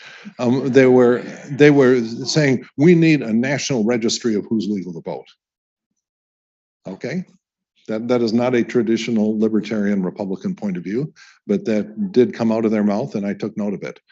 At some point, logic, actually, even to Marjorie Taylor Greene, things eventually become obvious. So anyway, yes.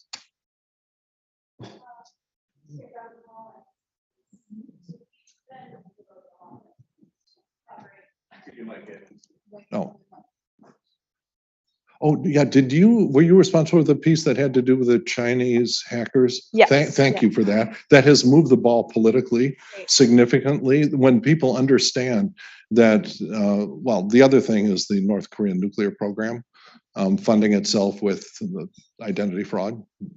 So one of the things that has struck me and my team as we've been trying to do all of this reporting is the degree to which information is so fractured between, administration and law enforcement, states and the federal government, public and private sector. And it's almost like alarming to feel like you're the only one kind of trying to put the whole picture together. And I'm wondering why, if there's such agreement about the scale of the problem, has there been no centralized effort to look at the scale of the fraud or the number of victims?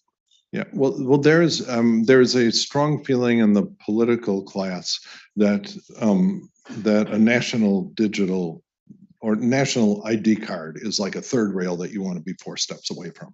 Okay, and that I think is a misreading of where the public is at. And the public understands that there are these giant databases that know everything about, and they understand that the government can actually get access to those databases under circumstances that I can't talk about here, but they can, and that's generally understood by people. But what they just are frustrated by is having to spend all afternoon after someone has stolen your identity and you have to replace all your credit cards and spend years on hold just trying to swap out your credit cards and then deal with everything downstream. And that is And then to most people, the real life threat to their privacy comes more from having someone impersonate them online than from, oh my God, there's this database out there. So I think that the political class is not as far advanced on this as the American public is. And so part of what I'm trying to do is to let people appreciate that point. Because this is going to be tremendously popular with the public. And if you just look laterally at other countries that have made good steps toward this, they did not have the level of identity fraud on COVID benefits that we had. They just said, okay, you're from Estonia, get out your cell phone, prove you are who you say you are, and here is your benefit. You can prove that you own this bank account, wire the money to that bank account, and boom. And so that systems like that will be tremendously popular. I think it's also an opportunity to sort of repair the reputation of the government. If you imagine that you log into your to prove your identity using your mobile ID. Imagine that you say, okay, this is a Statue of Liberty. You're taking advantage of something good the government has done. Or Abraham Lincoln, since I'm from Illinois, I'd be okay with that too. Just a reminder that the government does some good in your life, and one of the things that we could do a much better job is preventing identity fraud, because that's a real life pain to tens of millions of Americans every year. Thanks, Congressman Foster. I'm just curious, you mentioned the Real ID cards and so on. Several states are starting to issue ISO standard mobile driver's licenses. Just wondering what the level of awareness is in Congress about those state initiatives, and is it actually discussed? Like, I have no idea what you guys The discussed. number of wonks, there are, probably 5 Democrats and 5 Republicans that really have thought a lot about this. However, you can explain it to a wide range of people and have them get it really quickly. The logical necessity is easy. Our partners on the digital ID bill that we almost got across the finish line in the Senate were Loomis and Cinema. Okay, who often are thinking about things besides secure digital ID, but we're big backers. They were carrying the water in this in the Senate, and unfortunately, we lost Representative Katko. But the guy who replaced him actually did a lot of cloud computing startups and stuff, and so he's on my list of recruits for maybe Republicans you can talk sense to on this. And so, you got to be an optimist to take my job at all. So, okay, and so now Jeremy is operating a stage hook on me, but I just want to thank you. Thank you for coming. Thank you, Congressman Foster. Really appreciate you coming today. If I can have our next panel come up, and we'll get started in probably 2 minutes, just to get everybody up and running. We'll be talking about tackling equity and bias concerns in identity proofing. Thanks.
Now it should be, yeah.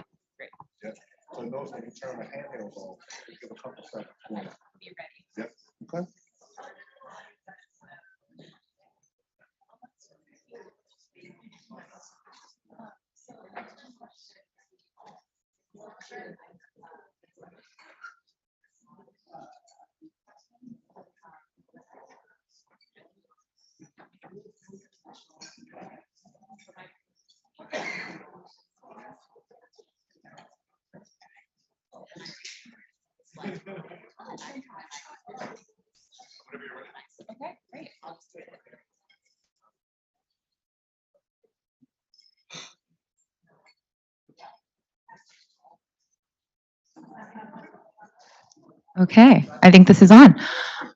Hello and welcome. I think we're going to go ahead and get started with this next session, tackling equity and bias concerns in identity proofing. My name is Elizabeth Bynum-Sorrell, and I am a researcher with the Digital Benefits Network, a project of the Beck Center for Social Impact and Innovation at Georgetown University. For this session, we are joined by three panelists: Jordan Burris, Head of Public Sector Strategy at Secure, as well as Dr. Stephanie Schuckers, the Painter-Krigman Endowed Professor in Engineering Science in the Department of Electrical and Computer Engineering at Clarkson University, who is also the Director of the Center of Identification Technology Research, or CITER. And finally, Andrew Stetner, Deputy Director for Policy at the Office of Unemployment Insurance Modernization at the U.S. Department of Labor. That was a mouthful, but we're very excited to have you all here, and I'm really delighted to be moderating this panel. So during the morning sessions, we had the opportunity to hear a lot about how identity theft impacts individuals and communities. And I think this conversation will give us a chance to continue thinking about individual and group impacts, particularly as we think about solutions for identity proofing. So, as is likely familiar to our audience, as more of our transactions and interactions with both government and private companies move online, there are new risks both for organizations and for users. Companies and government agencies have responded by instituting new safeguards, including remote identity proofing solutions. However, some of these approaches do not work equally well for all users, as was illustrated during the pandemic very starkly when unemployment insurance programs instituted new identity proofing requirements for claimants in response to unprecedented levels of organized fraud. Some fraud detection strategies and identity proofing tools can disproportionately exclude low-income users and people of color. Identity proofing tools, which incorporate biometric approaches like facial recognition in particular, have raised concerns about performance bias in currently available technologies, as well as fundamental questions about data security, privacy, and accountability. Tackling these underlying questions about privacy and data use is also important for building equitable approaches to identity proofing. And I think it's important to underscore that the identity proofing challenges faced by government programs mirror the identity proofing challenges in the private sector. So today, our conversation will focus on the challenges of designing and implementing identity proofing solutions that address equity and bias concerns, and paths for architecting approaches to maximize inclusion. Over the next half hour, our panelists will share their perspectives from their work in private industry, government, and academic spaces. And we hope to leave time for a very brief Q&A session at the end. So yeah, with that, let's dive right in. My first question for our three panelists is really to set the tone for this conversation and what this looks like in practice. So I'd love to ask, how does bias happen in identity proofing? And what are the impacts when identity proofing processes do not work equally well for all individuals and groups? And in your responses, I'd love to get a sense of how in your own work you're addressing identity proofing issues. Jordan, can you kick us off? Yes. So you had to wait a few minutes for it to cut on. Yes, absolutely. And so, I've had the pleasure in my career to work across public sector and private industry. I even served formerly within the federal government working on identity issues from a policy perspective and driving towards better approaches and implementation. In reality, when we look at U.S. identity and how it's approached, I think there was a question asked in the back towards how it's, there's different parts and pieces that folks are being asked to manage and orchestrate. The reality is that U.S. identity infrastructure, as we see it today, is broken. It's been fragmented for a long time. And a lot of the foundational elements that are associated with constructing what is a sound, secure digital identity that can be used seamlessly, it is incumbent on more of a partnership in our current ecosystem and model in order to manage those identities at scale. The problems that we see in bias a lot times comes down to the reality that we continue to take an approach where we are not necessarily solving for the whole of the population, we're solving for the majority of the population.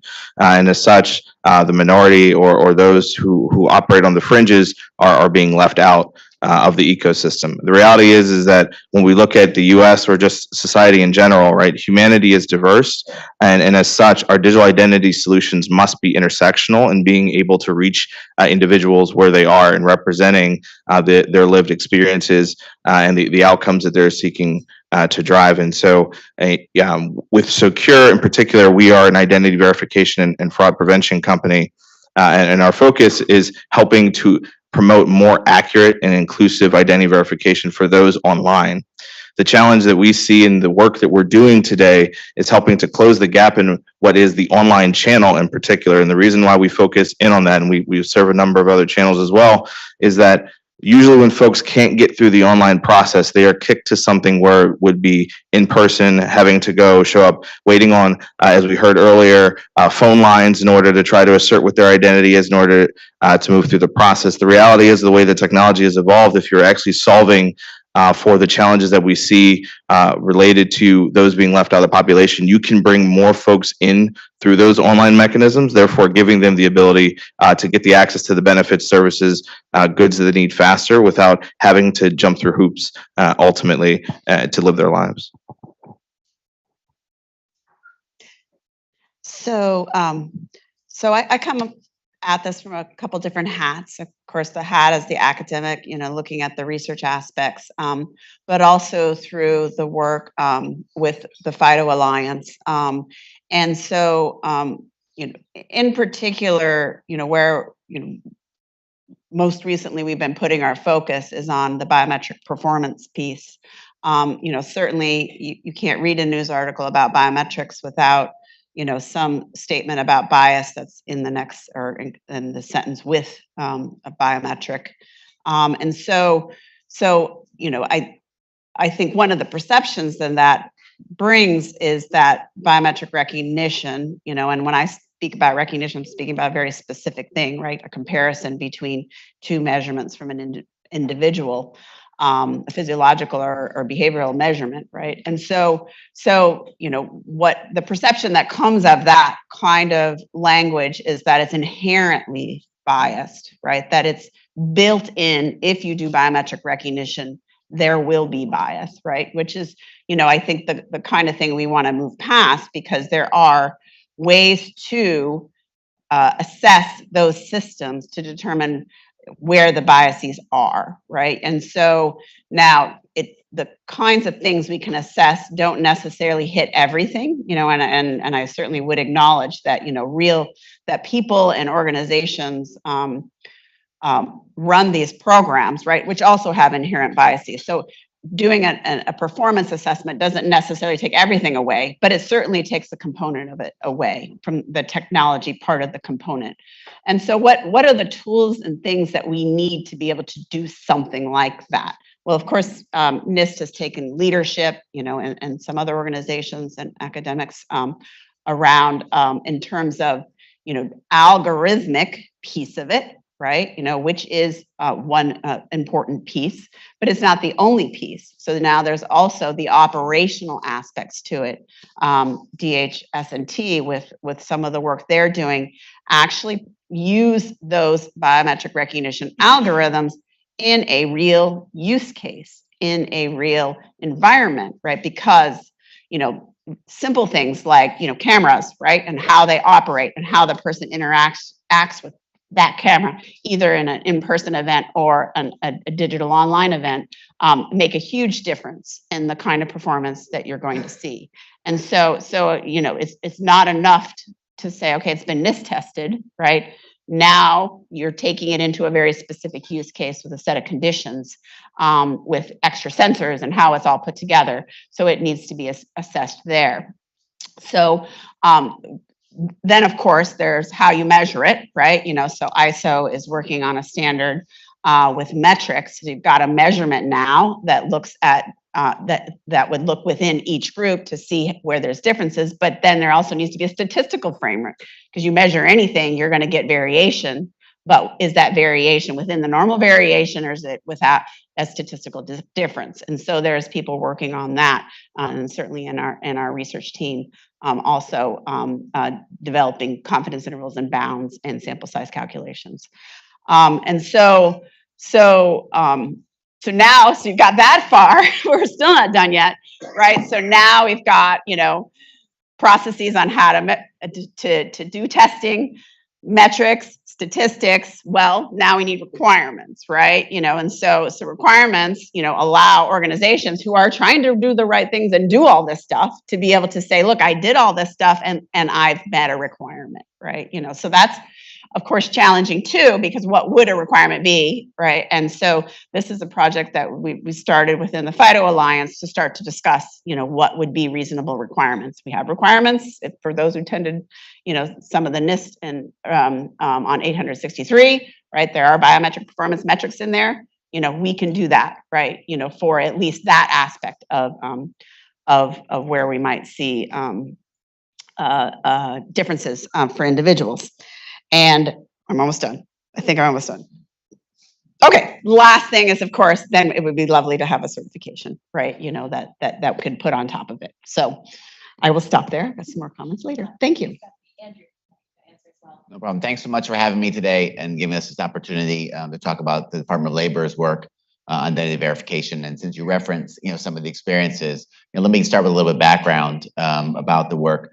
The Social Security Act requires us for states to have a method to reasonably assure that those who apply for unemployment benefits are in fact the individual that relates to that Social Security number.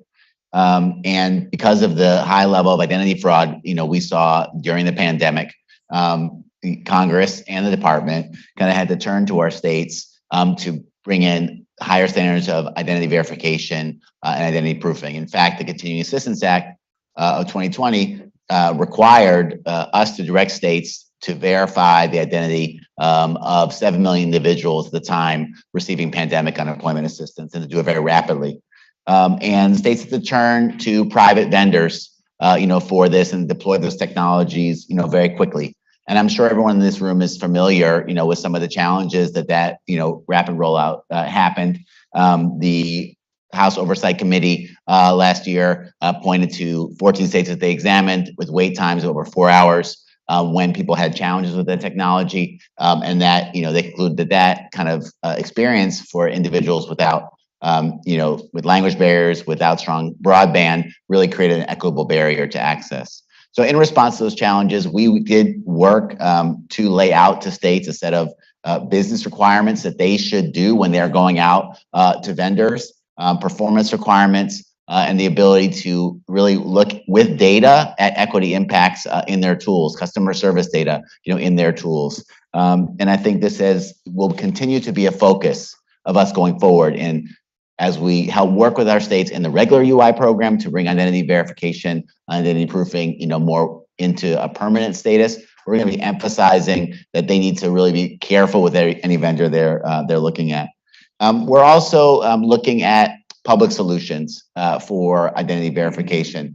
From our viewpoint, public solutions like login.gov, for example, which we are piloting, they have the advantage of imagining something that is at scale, that could be spread nationwide. They also have the advantages of a set of legal protections and data requirements for looking at equitable bias and equitable impacts of those technologies. So that's another benefit, we see, to login.gov.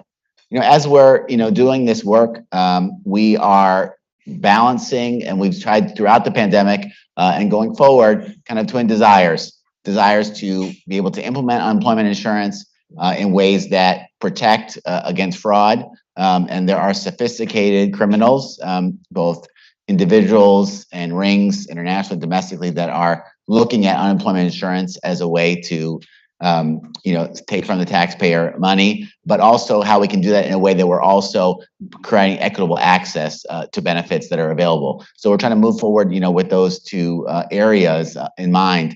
And we think one thing that's been missing, in that is that real look in real time. We don't think there is yet a system out there that, given the current digital literacy and the current digital divides, that a digital identity proofing system that is that kind of vision you said, Jordan, in terms of equity. But we believe that they should get there the way. But if the states and the federal government use those systems, we need to have transparency into the way those systems are operating. And importantly, last thing, we believe, at least in this stage, one problem we had during the pandemic is we didn't have good off-ramps. We want to, offer digital identity verification and ID proofing in the right circumstances, but we want to get people for those non-digital off-ramps. And we're looking at exploring additional ways where public locations are able to provide that proofing, and I think of this in another area. And one thing I would talk, would have this group think about what's that combination of digital identity verification and in-person identity verification, and that can move forward. Now? Yes, great. So thank you so much for this. That was really helpful opening. And we've started to already dig into this next question a little bit, but I like to keep exploring some of the specifics here. So I'd invite you all to talk a little bit more about what would it look like to architect identity proofing solutions that can maximize inclusion, and what are some of the challenges to getting there? So, I'm happy to kick things off. And what I'll say is that when you start to look at the challenges, it's about understanding the differences that make up humanity in particular, right? I definitely appreciate a lot of the conversation related to biometrics in particular, but that is just one part of the identity equation. And ultimately what we far often miss is that there's many steps associated with being able to do the proofing process today. And ultimately we believe that identity verification of the process itself should be more progressive in the way that it is being rolled out. Today, what we see in a number of cases with legacy solutions, and Andy, I'm happy to talk more about how we solve for the future. But what we see with a lot of the legacy approaches that are being taken today is that they're very heavily reliant on these rule-based constructs. These rules-based constructs are predicated on the notion that I've seen someone and what good looks like for an identity based on how they present their information at the time they are opening an account or engaging for a digital service. That can lead into things like confirmation bias, folks who have profiles or things that are made up like me. For an example, I expect that the name that is associated with my driver's license it matches the legal identity, or the identity that I go by, right? And this could be for those individuals who may have a legal name change underway for a whole host of reasons. In particular, if you have a system that is looking specifically for that aspect to be 100% match, in particular, it will reject those individuals. And so when you're not solving or identifying those things right out of the gate, you have an issue. When you're looking at folks from a physical transience standpoint, a lot of the population moves around, especially at the height of the pandemic, where even our own CEO moved from New York over to Nevada in particular. And what we found is that if you're not keeping up to date all those systems or areas where you've put your address information, you have the potential to leave someone out of the process where things just aren't matching. And, if you're trying to look at where someone's geolocation is and do geofencing related to how they are presenting themselves because they just so happen to be on a beach at the time that they're trying to open an account, you potentially could inadvertently leave someone out. So it's about understanding all the factors that go into an identity and then the opportunities that you have to solve for that. And of course I can go on, but I definitely want to turn over to some of my panelists so that way they can add their perspectives. Well, I mean, I'll just add, let me talk a little bit more about our work, through login.gov and our working through the American Rescue Plan. In our, login.gov pilot, we're doing that in the state of Arkansas. It's not a state with a high level, of digital literacy, but we've expanded it from one part of the state to make it available across the state. This is a state that did not have digital identity verification in place. You had to go in person. It was the only option to verify your identity. It was a longstanding requirement. So they've worked with us to pilot this, but it's not perfect. And we are looking at the data on a real-time basis and seeing what the barriers are and seeing what adjustments can be made. Hopefully those adjustments to the technology, but also adjustments, to the business practices. I think our emerging, vision of this is that we have some combination of data analytics, cross-matching, and identity proofing together is what kind of constitutes identity verification. It's not a one-size-fits-all solution, for everyone. We've tried to go in, at the same time looking at fraud prevention and equity in our grants. We've given out grants to the states, in both areas. And one of our initiatives through our Tiger teams, we've kind of identified, have the state identify where their problem set is at and what kind of place that they can, impact and, insert identity verification, in their business process and their tools. So we're kind of, putting these things on and challenging these programs to look at equity in a much more, conscious way. That for us is a very key element. Of identity verification going forward, and this is really in line with principles across this administration. On the president's order, executive order on equity, the executive order on consumer experience. These are things that we're moving forward in everything we're doing. I think this administration, we're looking at equity impacts, with data throughout our work in ways that really the federal government has never done so before. So, just to add to the various comments, it struck me as I was listening. We spent the whole morning talking about how our identity system's broken, right? And so, and by broken, it means that there are that individuals who go through whatever steps we've put in place, for good reason, right? We don't want people's, identity to be stolen, and we also don't want fraud, right? They aren't very good, and I know a lot of people are working very hard to make them as good as possible, but it's because there's still that broken component, right? And so because they don't work very well, there's going to be more inequities is bottom line, right? But I think what's exciting, right, is because of all the innovations that I'm hearing, both on the public sector side as well as the private sector side on how we can do better, right? Certainly legislation will help, right? But the innovations are already happening, right? Kinds of things that you were talking about, and some other organizations in terms of providing, authoritative sources that you can bounce against, right? That the things that are happening in biometrics with what the Congressman brought up in terms of encryption, where you can do calculations in the encrypted space without unencrypting the biometric information, and thus, right, providing another honeypot, right, of biometric data that can be used against you. And certainly, I can't go to any talk to not talk about liveness, right, and presentation attack detection, and the fact that one of our goals is to connect, right, that carbon-based person to that digital thing, right? And so that is a combination of matching, but also that key step that there's a real carbon-based person, as part of that connection. And as we do, more and more as the threats, right, they're going, the threats are going after the low-hanging fruit, right? And so we got to keep upping our game in terms of what we're doing in these systems, and of course there's the deep fake threat, right? Which is emerging, and the ability for AI to simulate real individuals. But there's also a lot of work in terms of, what are the things we can do to detect those kinds of attacks and challenge response, back to that, making that connection between the carbon-based person and the digital piece of it. So it's a super exciting time, right? To be part of this work. And I think by getting better tools and reducing, the mistakes that those tools make, right? Then we'll be better off in terms of ensuring better equity and access for individuals. Thank you all. I have one more question before we open up for Q&A. And Andrew and Jordan, I think you've already started to get into this a little bit in terms of digital literacy and other obstacles to using online services and identity proofing tools. But identity proofing processes can be opaque to users, whether that's opening a bank account or applying for a government program that has some kind of verification step in place.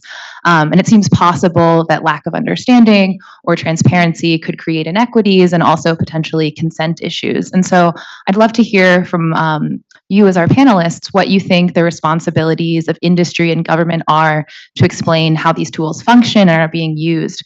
And also, in particular for you, Stephanie, what is the role of academia in creating dialogue and public understanding around these technologies and tools? I can jump into that. I think a couple of things, come to mind. First of all, one of our initiatives is around plain language.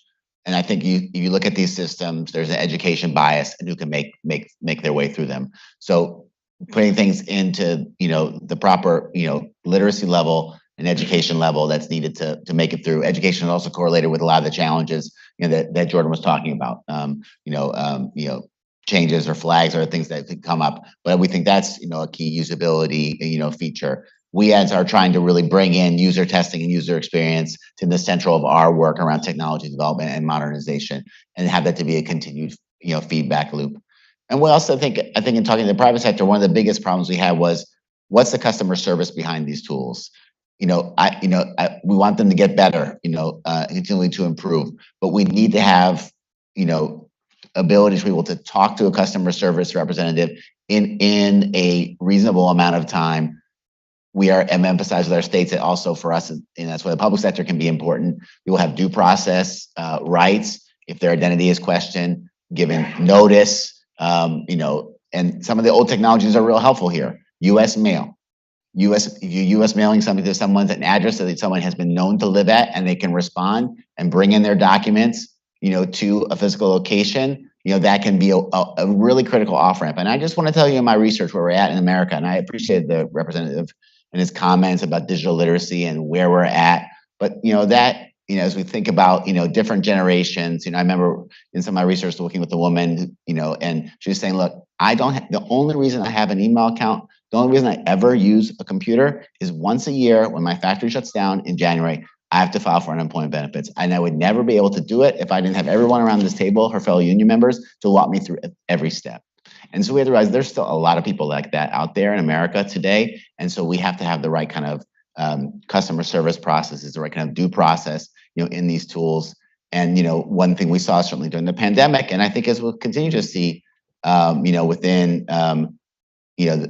our work as states are working with private vendors, they're not always building those tools, in place at scale, especially when they're rapidly expanding. And it's really something that needs to be built in, from the beginning in any tools that you're offering, especially when you're working with a public sector partner.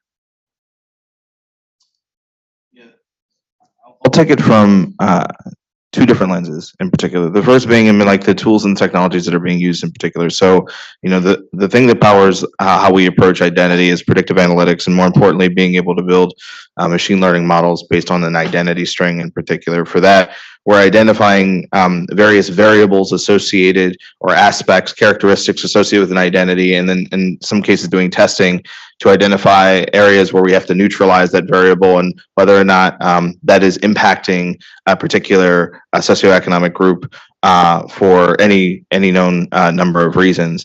I would say that vendors should be willing to put their research and the data, the analysis that they're performing related to the subject make it available to their customers such that they understand what exactly is happening in that space, and particularly with government in particular. For us in particular, we walk our customers through disparate impacts for various changes that get made based on implementing our particular models. And then to take it a step further beyond the tool set in place, looking at how we are increasing the dialogue about opportunities to improve the process overall. And what I mean by that is it would be amazing if we could publish what would be our performance rates for being able to verify parts of the population or do something. We talk about, we call it auto approval, but it's the notion of, can you get someone through the process without requiring some type of human or manual intervention ultimately? And human intervention can come in a number of factors.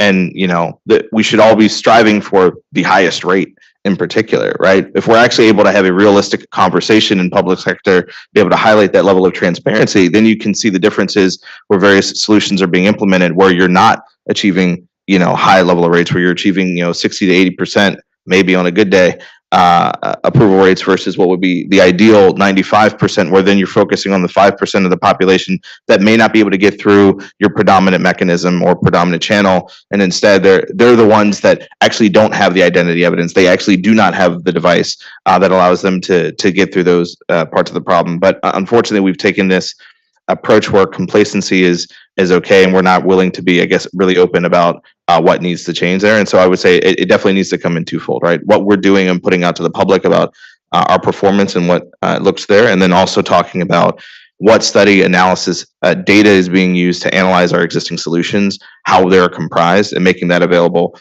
to the government as well, such that they have visibility into where there are opportunities for improvement. And so in terms of the role of academia, you know, certainly, you know, as part of the research center, given, you know, the mandate for our center is to work with industry and government on solutions. You know, what we've done is to figure out where the gaps are, you know, study those gaps in our research projects, and then try to translate that into you know, not only technology, but also kind of usable things, you know, for industry. So it's been great to work with the FIDO Alliance, you know, so we started with the biometric component certification. Now we have the IDWG group, which has the document authentication certification that was just released. I think Andrew's going to be talking about this more later today. And as I said, we have some work projects, you know, around looking at bias and what possibly we could do there. You know, so that's kind of one way, you know, what academia can engage, you know, is to look at these solutions. So right now, as I said, it's about biometric recognition, you know, just your comments there, right? Like not everything is about that, right? You know, so there are these other channels, right? You know, so which are giving the correct answer. It just so happens that it's disenfranchising a certain group, right? You know, so the question is, you know, so should we even be considering that variable, right? You know, and so how can we sort of take it to the next level, right? To these kinds of other kinds of solutions that we can identify, and then, you know, what can we do to help industry, you know, figure out those things so they can do the right things. So they want to do the right things. They want the help, right? You know, to be able to do the right things. The other aspect is about education. You know, of course, we educate our students at the universities that are our partners, but we've also started work. We do work with the Biometrics Institute. They also do look at responsible and ethical use of biometric recognition.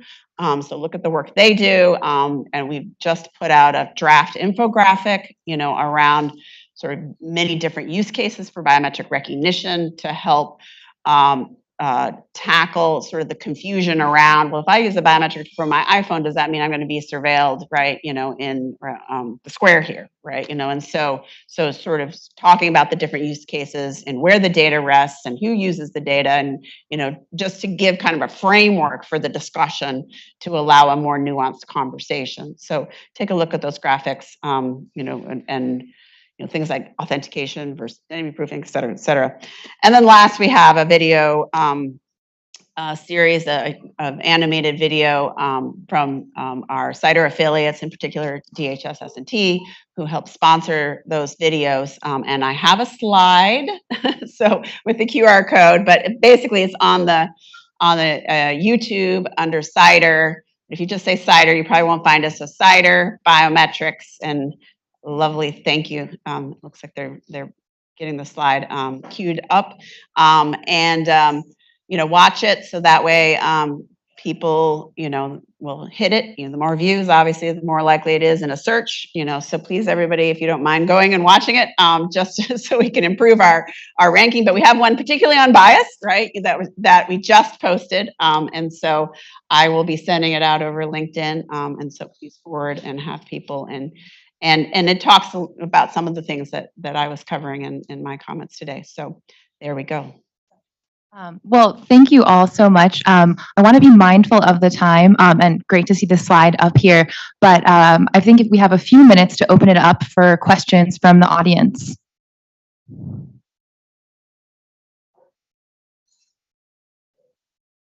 I think there's one in the back.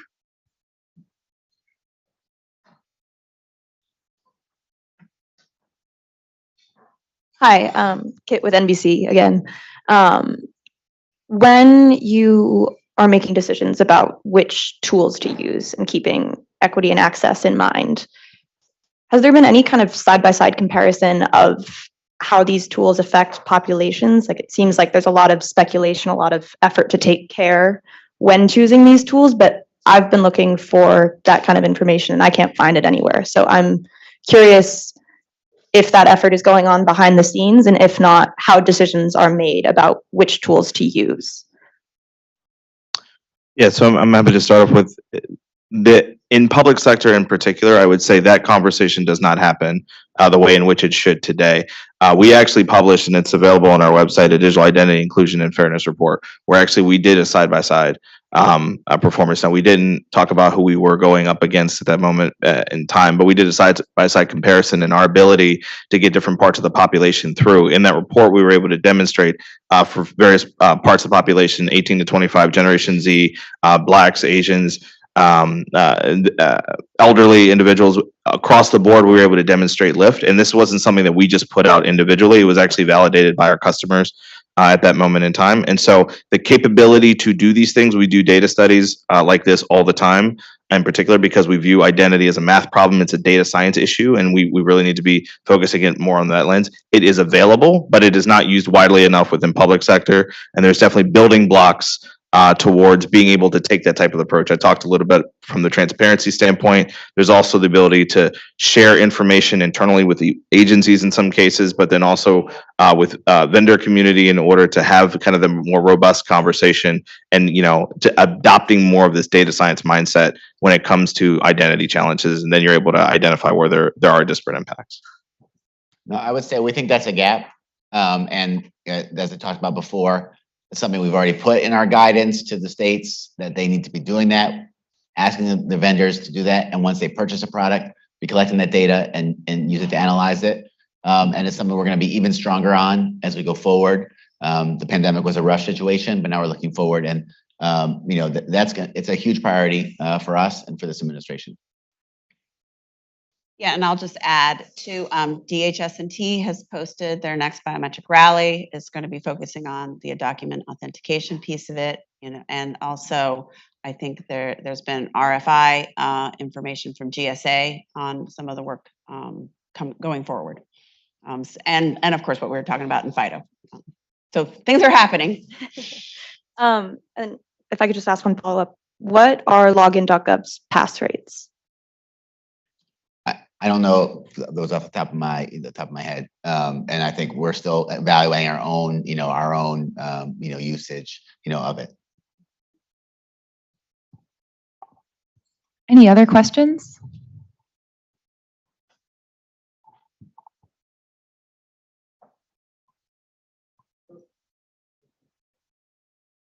Thank you.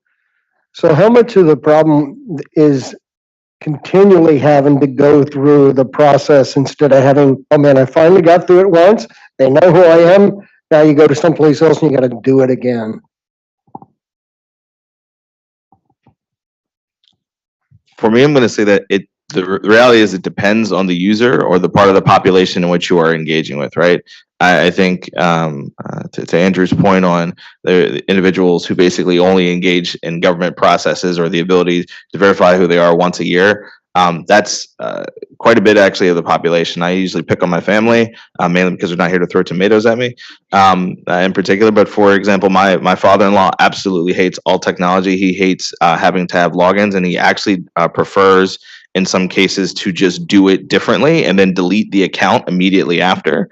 In particular, there's a lot of things going on in that frame. My wife actually serves as power of attorney over my brother-in-law, and she actually has to sit side by side for him for a number of these things in particular. And in a lot of cases, they have to re-up the application process each year. So it actually requires them to create, in some cases, new accounts in order to engage within the ecosystem. And so a lot of it is, again, depending on the part of the population that you're talking about.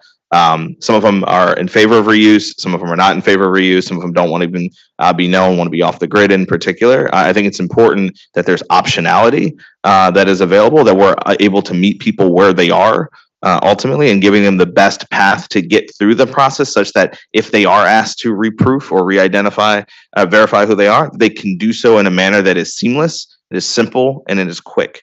Right? Because the number one reason why folks aren't getting through the process today, at least is my personal belief, is because when they can't get through the process, they start to abandon it because they don't want to wait in queues. They don't want to wait in call centers. They don't want to take weeks, months, years in order to get through the process in particular. So if we're able to solve that upfront part of the process, make it simpler for them, then you're going to see higher rates of adoption. But again, that's my personal theory on the matter.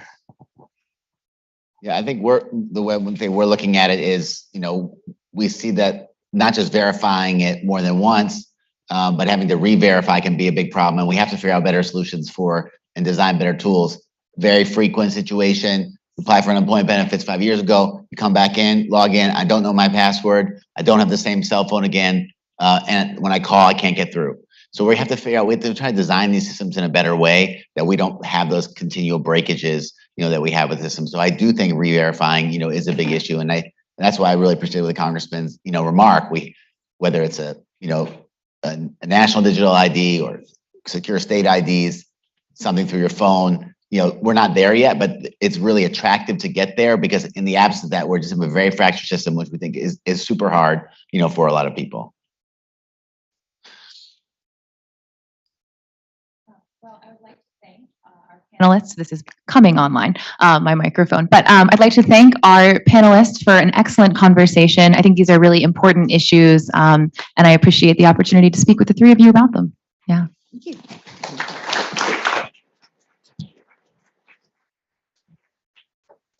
Thanks, everybody. This is a great discussion.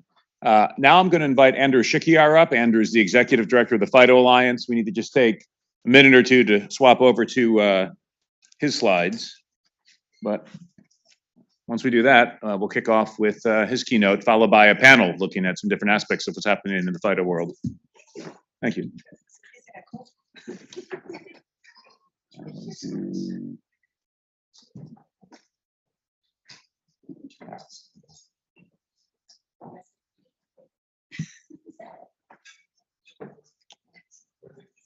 I think they might be pulling it up and back. I wasn't sure if I was supposed to. When I wanted to go second, should appear. Remove this guy. Yes, well, Moose would be looking outside, looking at all the crowds to protect its hindquarters.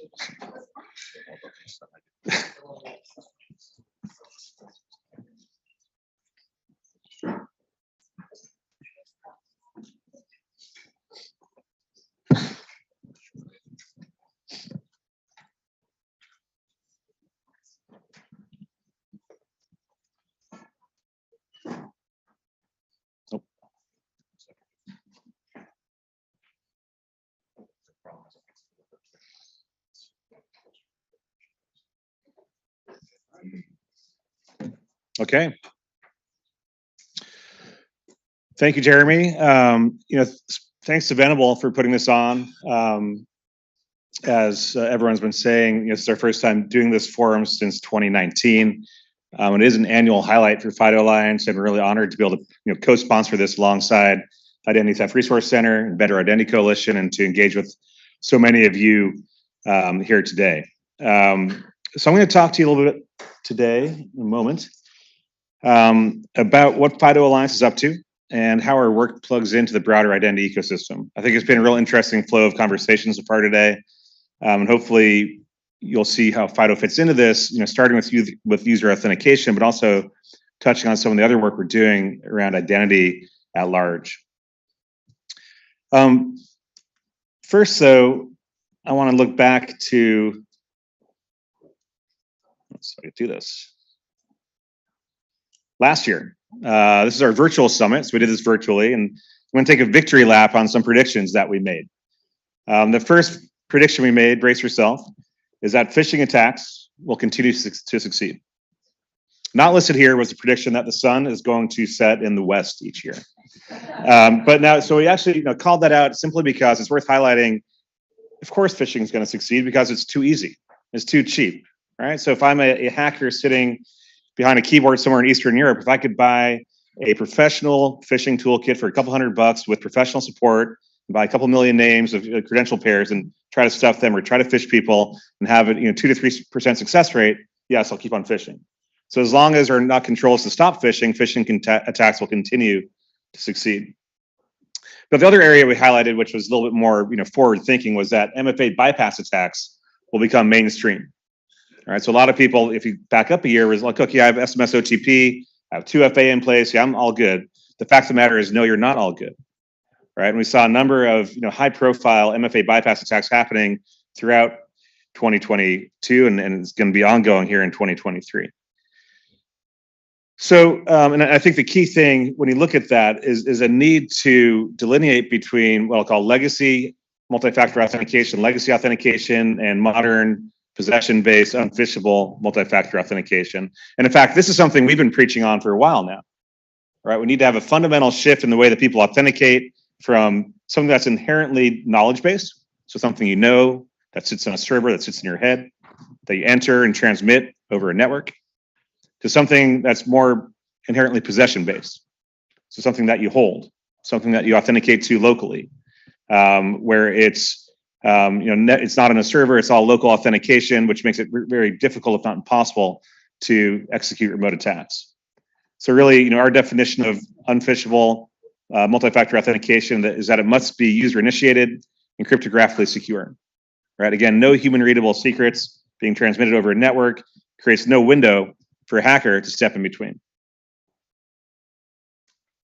So let's look at where we stand today. Or I guess over the past few quarters, here are some of the trends and headlines that we're seeing. All of these have identity implications, whether it's more focused on age verification, or increased fraud, or SMS bypass attacks, or digital wallets and MDLs. We had lots of discussions on those today. All of these are important trends, and all of them are also germane to the work that we're doing at FIDO Alliance, which is actually a good opportunity for me to go back on the prediction thing and give you some predictions for the year ahead. So a couple of things to highlight. First, back to the MFA bypass attack theme. That will continue to happen this year. Right? That's going to happen at scale. The silver lining here is that we'll see it actually accelerate adoption of unphishable authentication. And we saw this last year already, right, with the Octopus attacks that happened. Right? When Octopus hit, several dozen companies, there was one standout exception, which was Cloudflare.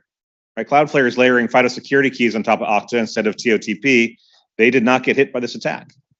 Twilio conversely did, but to their credit, Twilio was very open about their experience and what they did and what their solution was, which quite simply was to move to FIDO2 rather than using OTP on top of Okta. Right? So I think we'll see other organizations follow suit when they read about or experience, even worse, an MFA bypass attack in their enterprise. As we look at consumers, and someone talked about this earlier today, I think in the ITRC readout, SMS is a major channel now for account takeovers. And there's something different, to the average consumer about getting a text message and a phishing email. Right? Most people are savvy enough to sniff out a phishing email, but SMS is much more personal. It's a space in your phone that you're accustomed to only hearing from friends and family. And so when you get a message there, it's something you take to heart and take action on.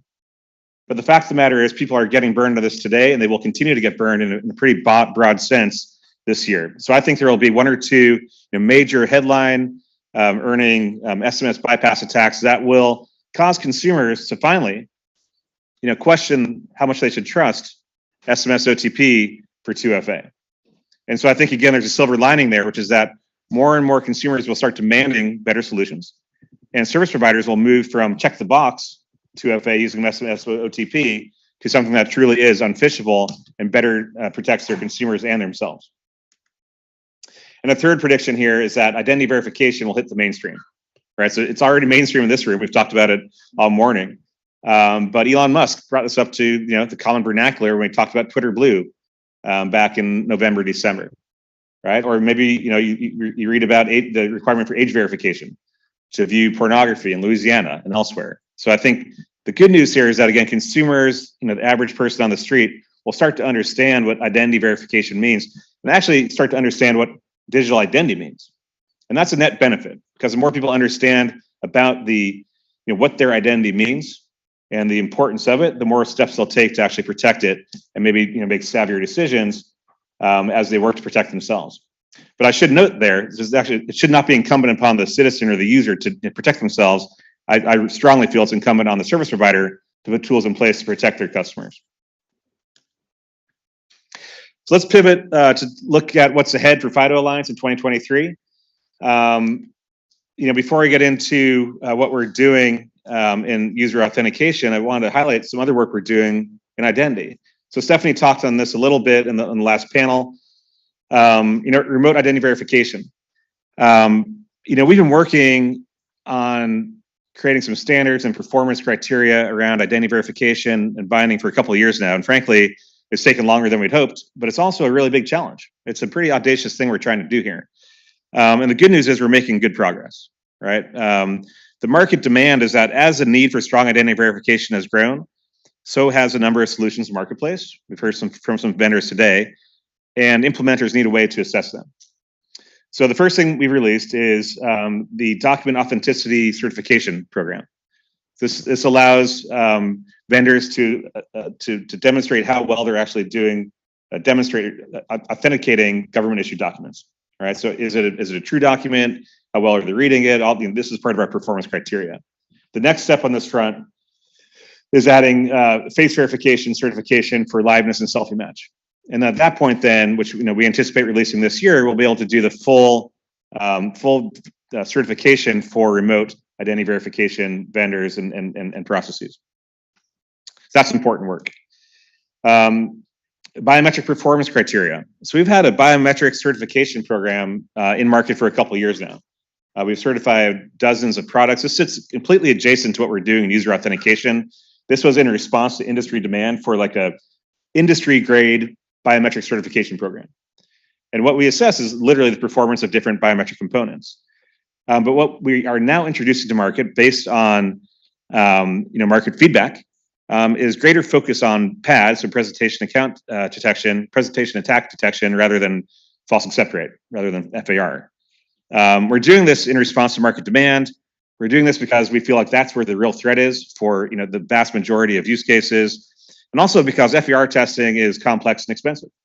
Right, so it's not for everybody. Now we still offer that as part of our program, but this PAD-only approach we think will open up and encourage more people to go through biometric performance certification testing. So let's come back to our bread and butter, right? When you think of FIDO Alliance, you think about getting rid of passwords, you think about user authentication, and that's what we've made great progress on over the years. But the core question we're asking ourselves inside of FIDO Alliance is, how do we scale deployment of FIDO authentication? How do we get this to be as widespread, used as frequently as passwords?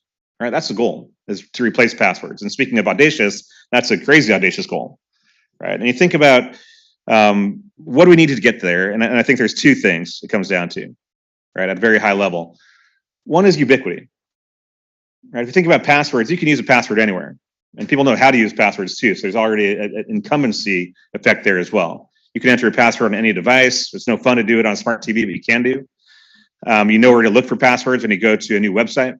So there's a learned behavior. So we need to take on that ubiquity and incumbents. And the good news there is that FIDO is now supported in every major operating system, every major browser, virtually every modern device, and not so modern devices all support FIDO authentication. So the endpoints have been largely addressed. But then you come to usability, right? And we've done a lot of usability testing, and we understand the need to both, from a usability standpoint, to educate consumers, but also make sure that the authentication flows are intuitive and ready to use.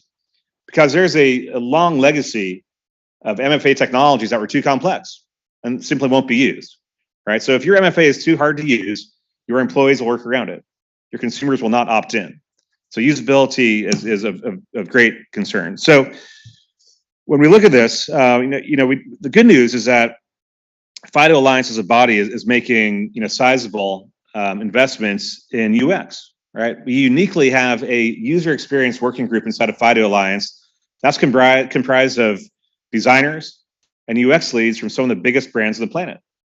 Like, this is incredibly unique in the standards sphere, right? And this group is doing amazing work, and they're issuing things like UX guidelines for how to deploy FIDO most effectively based on extensive testing and data-driven guidance. But beyond guidelines, beyond just the best way to use FIDO, we realized that there are some fundamental aspects in how we've been deploying FIDO that was hindering such adoption. So we took a decision with Passkey that allows for us to further usability from the OS on up while not losing focus on security. So there's going to be a panel after me talking about Passkey in more depth, but I want to talk about it a little bit today. Fundamentally, what we're doing with Passkey, which is different from the way FIDO is deployed originally, was we allow the private key now in the FIDO key pair to be securely synced across a cloud, say an operating system cloud. What this does is provide a better user experience for the consumer, right? So consumers are getting accustomed to an experience, say if you're using things like iCloud Keychain, that you expect your passwords and all those features to be on any Apple device that you're using. If you're using a password manager, you expect to be able to just access that on any device and not have to re-enroll each time you're on a new device for the same service that you've already logged into. In addition to that, Passkey is more deeply integrated into the operating systems themselves, right? So some of the awkwardness that you'll see from some of the initial WebAuthn implementations, where you get some kind of quirky device prompts and browser prompts, that starts to go away with this deeper integration of Passkey into the operating systems. And it's important to note that part of our announcement back in May, we made a multi-party announcement with FIDO Alliance, Apple, Google, and Microsoft, where all three operating system vendors and platform vendors all committed to support Passkey in their flagship operating systems. Today, this is live across Apple operating systems and Google operating environments as well, with Windows on the way. So I think that, one benefit here, another benefit of Passkey is that we're also, using the term Passkey to talk about any passwordless FIDO authenticator. So we go back to the user education, user recognition thing that needs to happen as well. There's never been a term for FIDO, right? For those of us in the room and you're deploying in your enterprise and your agency, we know FIDO, but the average person on the street certainly does not. And so we want people to start looking for a common user flow, a common user experience, common terminology when they're doing something other than password-based sign-ins. So it's little surprise, and we're very pleased to see this going mainstream already, right? Just this year, there is this great article in Wirecutter, a corresponding one in the consumer tech section of the Washington Post, talking about Passkeys. I'm getting questions from my mom on Passkeys, which is fantastic because she finally understands what I do for a living. But one of our predictions is that Passkey will become a hot or even hotter topic in 2023 than it was in 2022. So why are we doing this again? Just to recap, and again, you'll hear more about this, but two key points, right? FIDO's mission as a body, FIDO Alliance's mission is to reduce the industry reliance on passwords. Simply put, Passkeys stand to take passwords out of play for the vast majority of consumer use cases. That is a very good thing and 100% in line with our mission. But also important to note that this vision of kind of OS sync passkeys is highly complementary to FIDO security keys. In fact, for more secure or more regulated use cases, you can have what we'll call a device-bound passkey on a FIDO security key. So these things are all highly complementary and focused on user experience and focused on unphishable user authentication. Another aspect of this, going to usability, and there's been great discussion today about the digital divide. And I think this is something really important. We've talked about the digital divide and identity proofing and in tools and things like that. But one way I look at this is that digital transformation has been wonderful in a lot of ways, but it's also left parts of society behind. And one thing digital transformation has also done is propagated a ton of new accounts, right? You need an account for everything now. And with every account, you also need a password for everything. And so again, people who are less digital savvy find this to be more of a challenge. And systems and services they used to be able to call about or go to a bricks and mortar shop about, they now need an account. They now need a password. And I think that's also propagating the digital divide. So it's important that we try to take steps as an industry to make it easier for people to actually continue to access services that they might not have done digitally before, but that they are forced to do so now. And our feeling is that by minimizing the stress of having to establish, remember, and enter passwords, we're actually going to help bridge the digital divide. And passwords are very much a wedge broadening the digital divide. So we see Passkey in this approach to helping solve this problem as well. At a higher level, it's important to think about the broader security spectrum and where all of FIDO's approaches fit in. From left to right, of course, you have the legacy phishable authentication with passwords and OTP. And then with FIDO, everything's unphishable. Right, it's all using asymmetric public key cryptography, and you see Passkeys as announced, or it's unphishable authentication. But again, for more secure, intensive use cases, you can have device-bound passkeys on things like FIDO security keys, or even on platform authenticators. But the key thing to understand is that no matter what your use case is, there's a way that FIDO's specifications can be brought to bear against that to provide unphishable user authentication. As we pivot to government and talk a little bit about FIDO's fit for government, I think the FIDO imperative here is similar to that of industry in several ways, in the sense that you want to protect online accounts, for citizens and employees. You want to have better sign-in experiences, but also, trust is an important concept, especially in the government ecosystem. If I don't trust the U.S. government to take care of my information, I probably won't go to login.gov to access my services.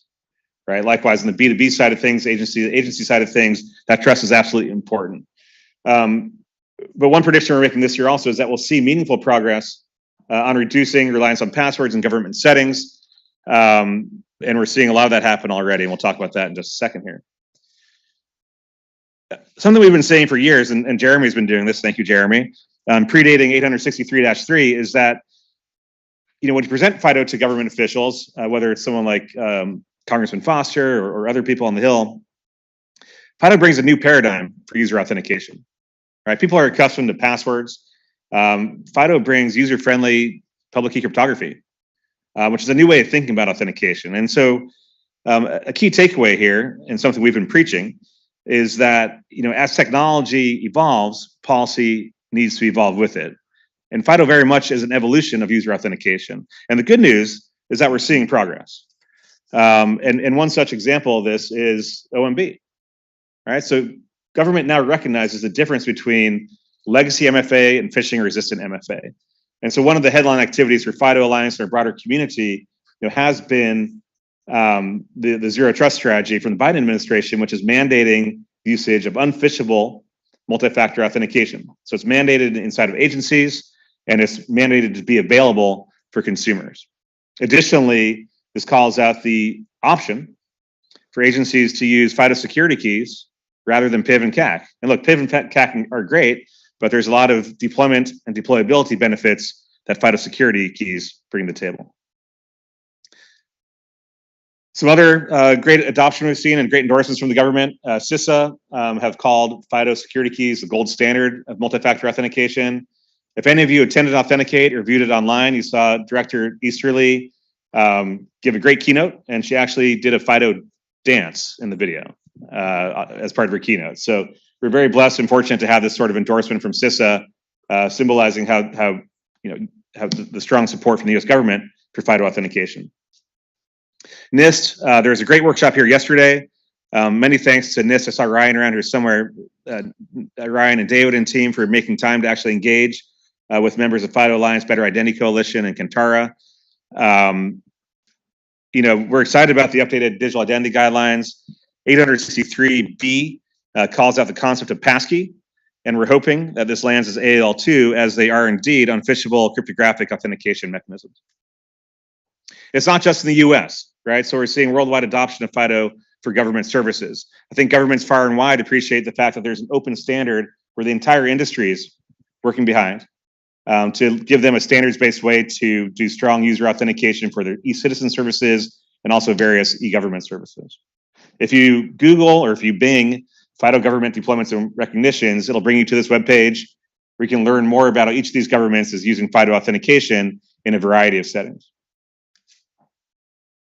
And market adoption is happening as well, right? Where government deploys and regulated industry follows or accelerates their implementations. This is a very short list of companies that are deploying FIDO at scale. Our goal, of course, is to see greater breadth and depth from companies like this and the next couple thousand behind them. But again, we're seeing good early adoption and want to see even more using Passkey, reaching every consumer application on the planet. So to wrap up here, I brought in some predictions. I kind of want to re-summarize those, and we may have time for a question or two, or I'll turn things over to the Passkey panel. So this year, not listed here is that phishing attacks will continue, because they will continue. That's too low-hanging fruit. But again, MFA bypass attacks will happen again. There will be some high-profile MFA bypass attacks, but the good news is this will accelerate adoption of unphishable user authentication. Secondly, smishing. This is going to be a consumer issue this year at scale. There will be ramifications, good and bad, but it will change consumer perception of what strong authentication really is, and will push more service providers to deploy better two-factor authentication.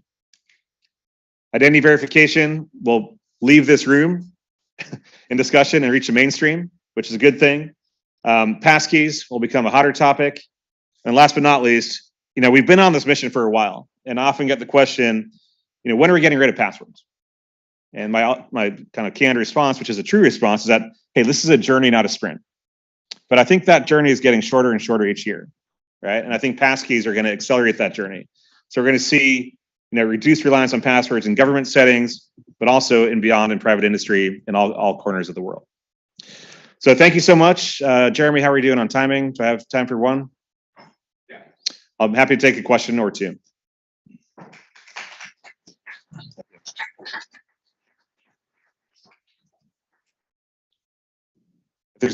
I see one question from Kalia.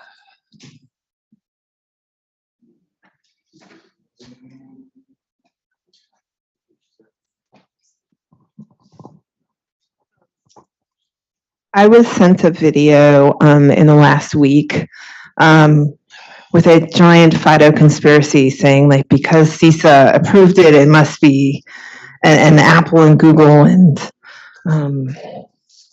Microsoft are engaged. This must be a giant conspiracy to, like, access, like, get all the clouds to the keys so that the NSA can access everything. And I'm not asking you to respond to that conspiracy, but I'm just naming it as our industry, like the meta industry, has a conspiracy theory problem. And I'm curious what you, and I'll sort of throw this out to other leaders in the room, what we are doing to address this collectively. Yeah, so first of all, interesting conspiracy theory, and there are those out there, and I'd say we have a global problem around conspiracies. And I'm actually glad you raised this point, because one thing about Passkey, and they'll talk about it in the next panel, is that Passkey was never envisioned to be something, the remit only of Apple, Google, and Microsoft. In fact, I would argue that for Passkey to be successful, it needs to be supported by third-party providers. That will create competition. Competition creates trust, but we need to be careful in the way that we enable, say, someone to have a sync fabric that syncs, critical private key credentials. And that's something that FIDO Alliance is working on. How to dispel conspiracy theories is a broader topic that's probably above my pay grade. But what we can do as an alliance, what we can do as an identity industry is put information out there, right, on how this stuff works. One thing we're going to be doing around Passkey is, we're not a consumer-facing organization, but we will be creating consumer-ready assets on how this stuff works. And I think, Kalia, that's a good point. We'll want to put information in there about, like, no, this does not mean that you're ceding all your sign-in rights to the big three, that you have options, either now or in the future, to use third-party independent credential providers to manage your passkeys as well. Okay. Thank you. So the next, I guess the panel should come on stage.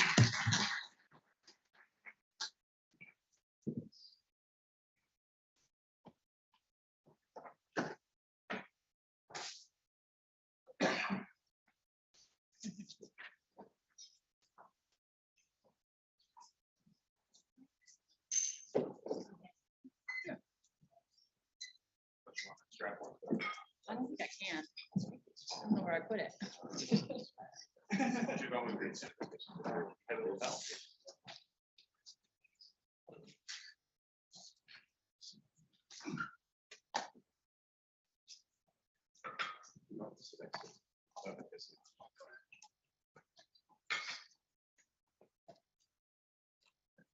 Hi. Hello?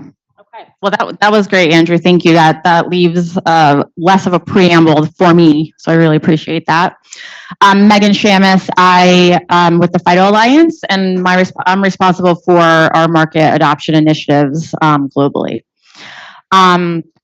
So yeah, we're here to talk about the future of passwordless authentication. Specifically, we want to talk through real progress being made towards passwordless, and it's actually more accurate to say towards the use of less passwords. Now, I know people on Twitter are going to say I have bad grammar. It's fewer passwords, but it doesn't work. The password less and less passwords just works so much better. So I like to say less passwords, if that's okay with everybody. But it's really to be using less passwords in our everyday lives and our consumers and enterprises as well. And I think Andrew laid it out really well why that's needed. The write-up that is on the agenda says everyone agrees that we need to kill the password. So I'm not going to do the thing where I ask the room who hates passwords. I hope that at this point that everyone would raise their hand, please. But I think all the reasons why, and also some of the failures with legacy MFA, Andrew brought to light really, really well. So I won't go through all of that. So obviously FIDO has emerged as the sort of phishing resistant way to sign in across, websites in a way that is much simpler for users. And Passkeys are really offer a new set of capabilities to FIDO that makes that even more so from a scalability and usability perspective. So that's what we're here to chat with you today, which is what's a passkey, what are we trying to accomplish, what's endgame here in terms of the passwordless future. And I'm really pleased to have these panelists here with me today who represent the perspectives from government, enterprise, consumer environments, and as well as the platform providers that are building these capabilities and have done so for Google already. So let me have them introduce themselves. And when they're introducing themselves, I've also asked them just to give a little bit of perspective on where they sit in terms of passkeys and passwordless. So Tim, you want to start? Hey everyone, my name is Tim Capelli. I'm a standards architect at Microsoft. I live in the identity organization, but for the Passkey initiative, kind of working across both the platform and Microsoft as a relying party. There's a lot of things going on in the FIDO Alliance that touch on both, so work very closely with Christian and Megan and team as well. Cool. Thanks, Megan. Hi, folks. I'm Christian Brandt. I'm a product manager at Google. I've been with Google working on FIDO and next generation password alternatives for almost 8 years now. It's interesting the way that we're set up. I have responsibility for representing us in the FIDO technical working group. I'm also the co-chair of the FIDO 2 technical working group. So working on the standards together with folks like Tim and others here, but then also working with our internal platform teams on implementing FIDO standards so other third parties and other developers can make use of these. So our big platforms are Android and Chrome. So implementing FIDO capabilities and passkey capabilities in those two platforms so that essentially anyone can use them. And then lastly, and this is the journey that we've only, I guess, recently, maybe the last year or so, really started to accelerate, which is how do we make use of passkeys and FIDO technology in our own Google products, right? How do we enable Google accounts to have passkeys instead of passwords? So that's really kind of like the final, I want to say, stage of our journey.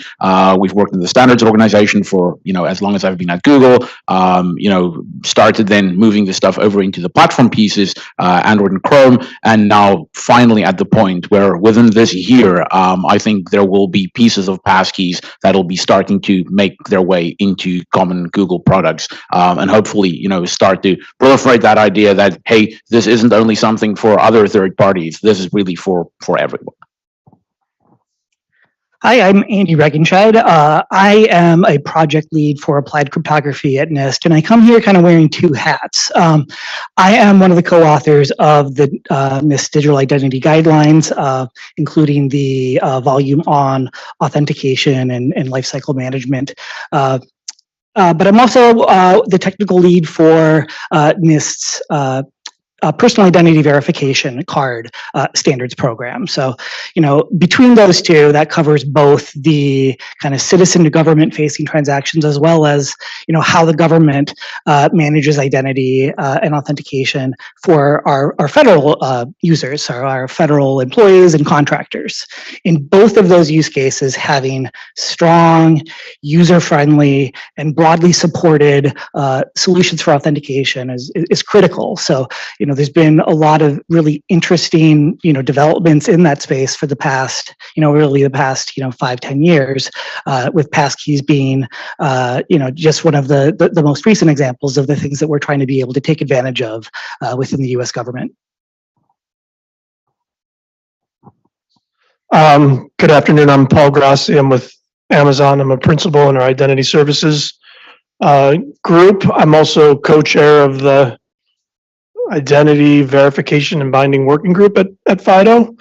And then from a passkey perspective, I work in the consumer side, so that's obviously Amazon.com, but it's also a ton of other properties that Amazon owns across spectrum of businesses, to include high assurance use cases around health, as well as a range of retail, as well as some low assurance use cases, the IMDb's of the world.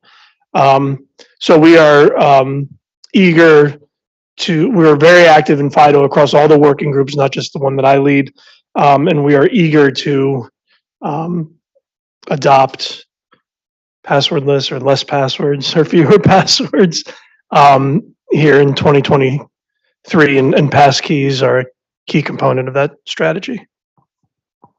Great, thank you all. I want to just take a quick temp check of the room. So how many people feel like they have a good grasp on passkeys? Like, have you heard of passkeys before today? Well, okay, that's one question. Do you feel like you have a good grasp on passkeys? Okay, that's less hands. Okay, that's what I wanted to know. So we're going to kind of take a step back through sort of how this all came about, and then we'll talk about some like specific use cases for passkeys as well. But so the first question that I'm going to ask Tim to start with is, what is a passkey? Okay. Yeah, so a passkey we can think about in two ways, right? One, we can think of a passkey as a credential type, like a password, like a certificate, like an OTP, right? The name of a credential, password, passkey. I did a test with this on with my mom, and I was like, if you heard the word passkey and you were signing into something, what resonates? She's like, oh, I probably use that to sign it. So just the word association, great name, very quick for people to absorb when they see it. And we think it'll, the fact that when we started talking about it, people kept saying it nonstop when we didn't want them to, kind of sold it as this works. So it's a credential type at its core, and then it's also a set of experiences. So if we talk about the credential type itself, right, we've always had this thing called a FIDO credential or a WebAuthn credential or name X other thing that people call it. There's a large electronics retailer in the US, which is a very early adopter, which was really amazing. But the button said like sign in with WebAuthn. And like what user knows what that means, but they didn't have any other choice. What else are they going to call it, right? You can say sign in with Windows Hello, but then you have to do platform detection, all this mess of things if you've done web design to try and detect what device you're on, right? It's just not a great experience. And so there's that. So the name itself, right? Giving something a user-friendly name is super important. We're going to talk about that a little bit more in depth. But the actual credential itself, right? One of the challenges with WebAuthn, FIDO2 credentials, name it however you choose. Let's use Windows Hello for Business since I'm here for Microsoft. It's great once you get it set up, and then when you get your new device, you have to do that all over again, right? For consumers, it's hugely problematic. Getting a new device, the experience that I always compare it to is, I have like 5 cards of credit or debit or whatever, and I get annoyed resetting up 5 cards on my new phone. Imagine having to do that for all of your online services, right? It's not a scalable solution. My mother would never do that. My siblings that are not technical would not do that. There's absolutely no way that would scale. And that's why we saw decent market adoption of FIDO, but it didn't penetrate into consumer where we want it to be. So being able to now take that credential and back it up similar to the experience users have with passwords, right? If you do use a password manager, when you set up a new device or you add a new device kind of to your circle, everything's there and ready to go, right? That just did not exist with FIDO2 WebAuthn credentials before this initiative. So being able to do that in a secure manner, take advantage of existing technology in the platforms like end-to-end encryption and the hardware level security of the platforms, the time was right to actually now plumb together a solution that actually was usable for consumers. So that's the credential itself. And then if we think about what we call the passkey experience, right? There's a lot of things out there that have implemented bits and pieces of what we call the passkey experience, but it's not the whole thing. And the whole thing is really important. So we can think about the credential itself, obviously being able to use the credential. The other one is being able to use the credential by itself. So if you're familiar with the security key experience, in most cases, right, there's obviously some exceptions, you generally have to enter something in first, type something in, whether it be a username or more commonly username and password, then you can use your security key, right? That's a lot of clicks, a lot of steps. And so being able to take advantage of the property of a passkey, which is called a discoverable credential, means that it's actually available in the authenticator without you having to provide any information to the site up front, right? So from a privacy standpoint, that's really awesome. And also from a usability standpoint, it's really awesome. So that's one piece. The other piece is being able to use a passkey on one device to sign into something on another device, right? That also brings with it cross ecosystem, right? I am very proud that I use one device from every ecosystem. I have a Mac laptop, Windows desktop, Android phone, and an iPad. And I can sign in across all of those with a passkey on any of those devices, right? So that was super important. This could never be a play where it only works in one ecosystem and you can't sign in here. It had to work cross-device. So that's something called cross-device authentication. That's kind of the friendly name we've been giving it when describing it. And that's an enhancement to one of the FIDO protocols that allows that to work. And the last piece, which is, we've traditionally kind of treated as a minor thing, is the name and the icon, right? Giving relying parties a toolkit to have a sign in with a passkey button, and also an autofill UI that provided by the browser, right? Users are very familiar, if they do use a password manager, with this little thing that pops down when they click into a username field and all of their passwords are there. How can we do that for passkeys? Well, that was an enhancement on the browser side and the platform to actually allow that UI to pop up with passkeys that the user may already have on that device, right? Because one of the challenges, if you've done federated sign-in, I mean, I'm guilty of it, and I like to think I understand this stuff. You'll go and, you signed in with Google 5 years ago, and then you go to click sign in with Microsoft the next time, and you realize you clicked the wrong one, right? So discoverability is like hugely problematic, and you don't want to get to a point where you're constantly clicking this button, and you realize you either don't have a passkey or you have one on the wrong device, or it's just a mess. So being able to provide that information upfront to the user makes it incredibly usable. And for developers, it's really as simple as adding an extra tag to your username field, and then that the platform and the browser work together to populate that, which is great from a privacy standpoint. The relying party does not get disclosed any information until the user actually clicks. Thank you. And the reason why I asked that question up front was because, well, I think there is a little confusion in the marketplace around what passkeys are. And just to be clear that it isn't, a new spec or a new standard from the FIDO Alliance, but it's just a, new credential type and an extended set of capabilities to allow for scale. So thank you, Tim. That was very thorough. My mouth got dry. I was like, it's time to stop talking.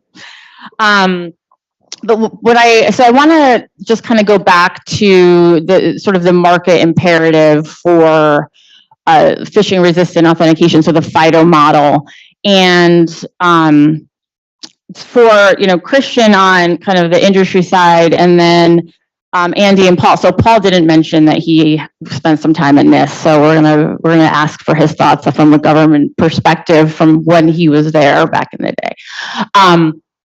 Which is, like what the sort of acknowledgement by industry that the sort of legacy forms of MFA are no longer sufficient, and and the emergence of FIDO with phishing resistant MFA, why?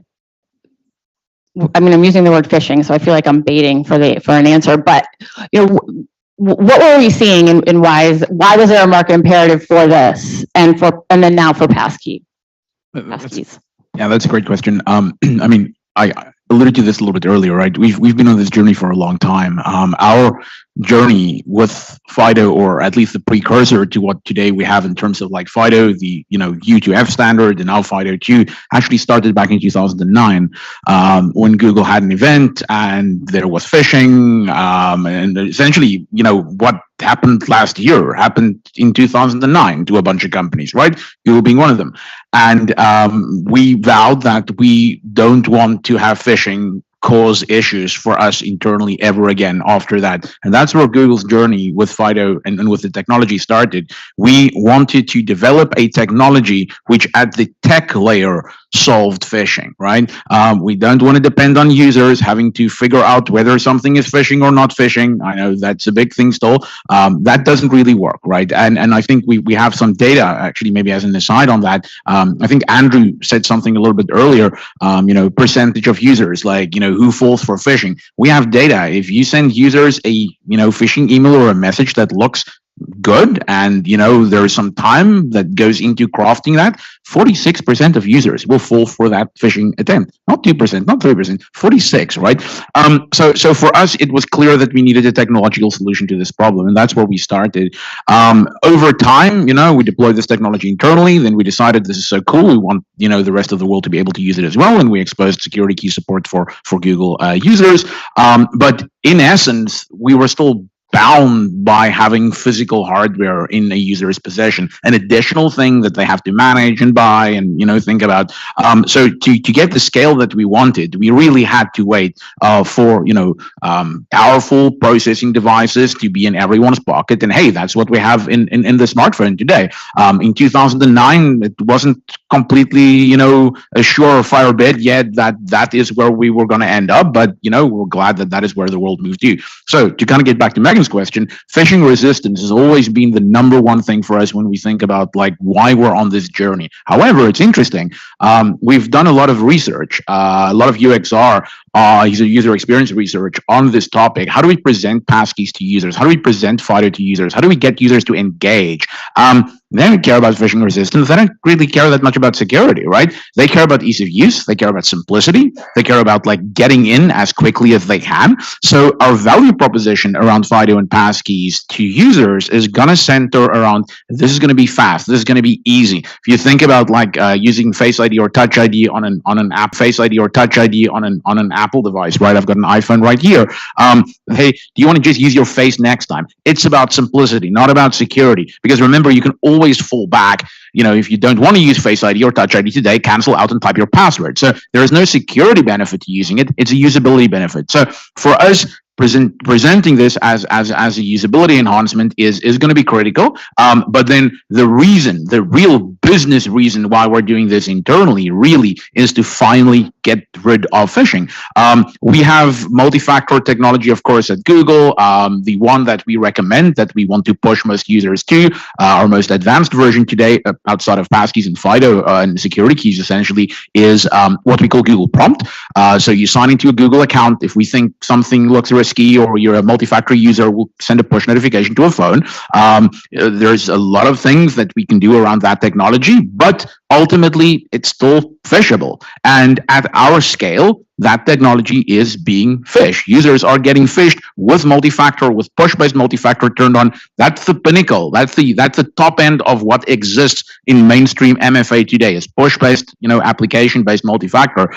So we see that happening. It's no longer theoretical. It's not like, oh yeah, SMS, OTP, of course, like OTPs are phishable. No, push-based multi-factor authentication, which is kind of like the top end of what we've got today, that is being actively abused. And we need to find a solution. And we think FIDO is the the alternative. And with Passkeys, as Tim said, finally we have the usability improvements that we required to actually make this a real thing going forward for our users.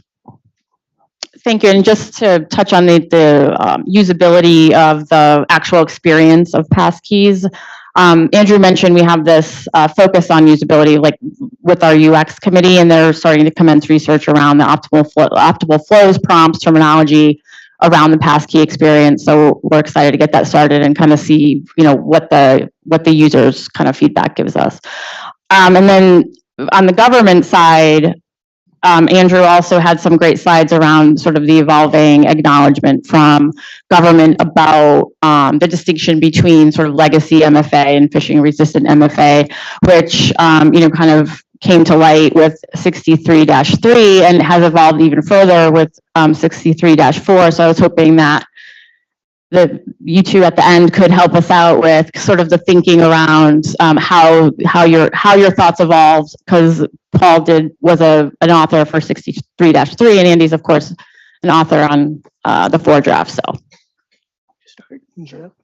So, I'll say, like, first of all, the government is not that much different than the private sector. We have, constituents accessing public services too, where both security and user experience are paramount. It also means that we need to be able to support a broad range of users. The government has also had policies mandating multi-factor authentication. What that's meant in many cases, as a kind of a least common denominator, is deployment of things like SMS-based one-time passwords. And while some multi-factor authentication is better than no multi-factor authentication, we really do see the need to be able to support stronger phishing-resistant methods. So, we saw, changes now both at the policy level and the technical guidelines level with this in mind. OMB last year released their zero trust strategy, and M2209 mandating public facing use cases include a phishing resistant option. And in the new draft of 863-4, we really have increased focus on phishing resistance, kind of extending a previous notion of what was called at that point verifier impersonation resistance to more directly accommodate some of these new technologies that we're seeing today, like WebAuthn and Passkeys. Also on the federal enterprise side, there for our federal users, for our federal employees and contractors, we've been lucky to have a phishing resistant option there in our PIV cards. But there we've seen, as I think Andrew noted, that there has been challenges in some environments and in some use cases at using that, whether it's using a smart card based form factor with my mobile phone, or whether it's in the services that we see, the commercial services that we use. And so another area that we're working on is in being able to accommodate other types of phishing resistant authenticators for our federal users, being able to kind of take advantage of the strong proofing that we have under the PIV program, but then be able to use other types of phishing resistant authenticators. Yeah, from a history perspective, when we were looking at 3, I kind of had 2 hats. I came out of NSTIC, so it was very consumer focused, industry focused. Write a standard or a special pub that was outcome based and could kind of live while technology evolved, but still be relevant. And we were focusing on high assurance consumer use cases. And FIDO played very, very nicely in there, which is why we were able to, in some circumstances, get some FIDO credentials up to the AAL level 3. And that's kind of a segue into the other hat that I wore, which some people thought I was trying to kill the PIV, but it was not kill the PIV. It was bring alternatives to the ecosystem. And FIDO answered the mail there as well, because I'm sure those that represent federal agencies here probably don't want to admit this, but what were agencies doing when they couldn't give a PIV to somebody? Password. and they'd get an exception, and OMB would turn their head. And there was no good alternative to those PIVs. So, reasonably put the PIV in their hand. Well, we wanted to do more. Security keys at the time, but I'm really excited. This is a good segue into the rest of this panel. I'm really excited about what FIDO's doing today. And I stepped out of identity for a little while. And it was good to see this because, with Passkeys, the usability and the user adoption rates there, it breaks my heart, but consumers aren't adopting security keys. They're not adopting Google Authenticator. They're not adopting two-factor. At least my numbers don't show that. And we have, I think, 1 billion logins a month. So we're excited to see Passkeys as that replacement and to see the adoption numbers skyrocket and reduce friction while increasing security, which is, I think, the goal of any security practitioner up here. Thank you, because now I won't have to ask you why Amazon's excited about Passkeys, because you just told us, so thank you. I want to kind of pivot over to something about just the sort of technical, the storage of Passkeys. So Tim, when you were describing Passkeys, you're like, oh, I like an experience like a password manager. So like folks use like their operating system kind of built-in password manager, or they use like a third party, like a Dashlane kind of a password manager. So what is the role going to be for those third party providers in a Passkeys world? Yeah, absolutely. We firmly believe that this was the second plan to this was always to bring in third parties, right?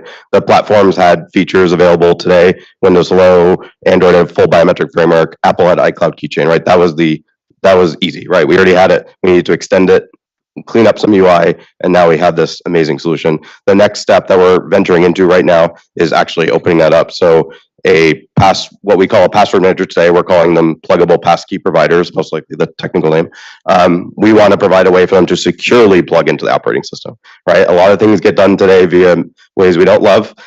So we believe we need to make it super easy for them to natively plug into an operating system and hand off some of the functionality to those providers, right? So, you'll maybe, for example, you'll still get Windows Hello, but ultimately you'll then get a Dashlane experience after you click something, right? So there's some things we believe should be provided by the platform, like biometric framework.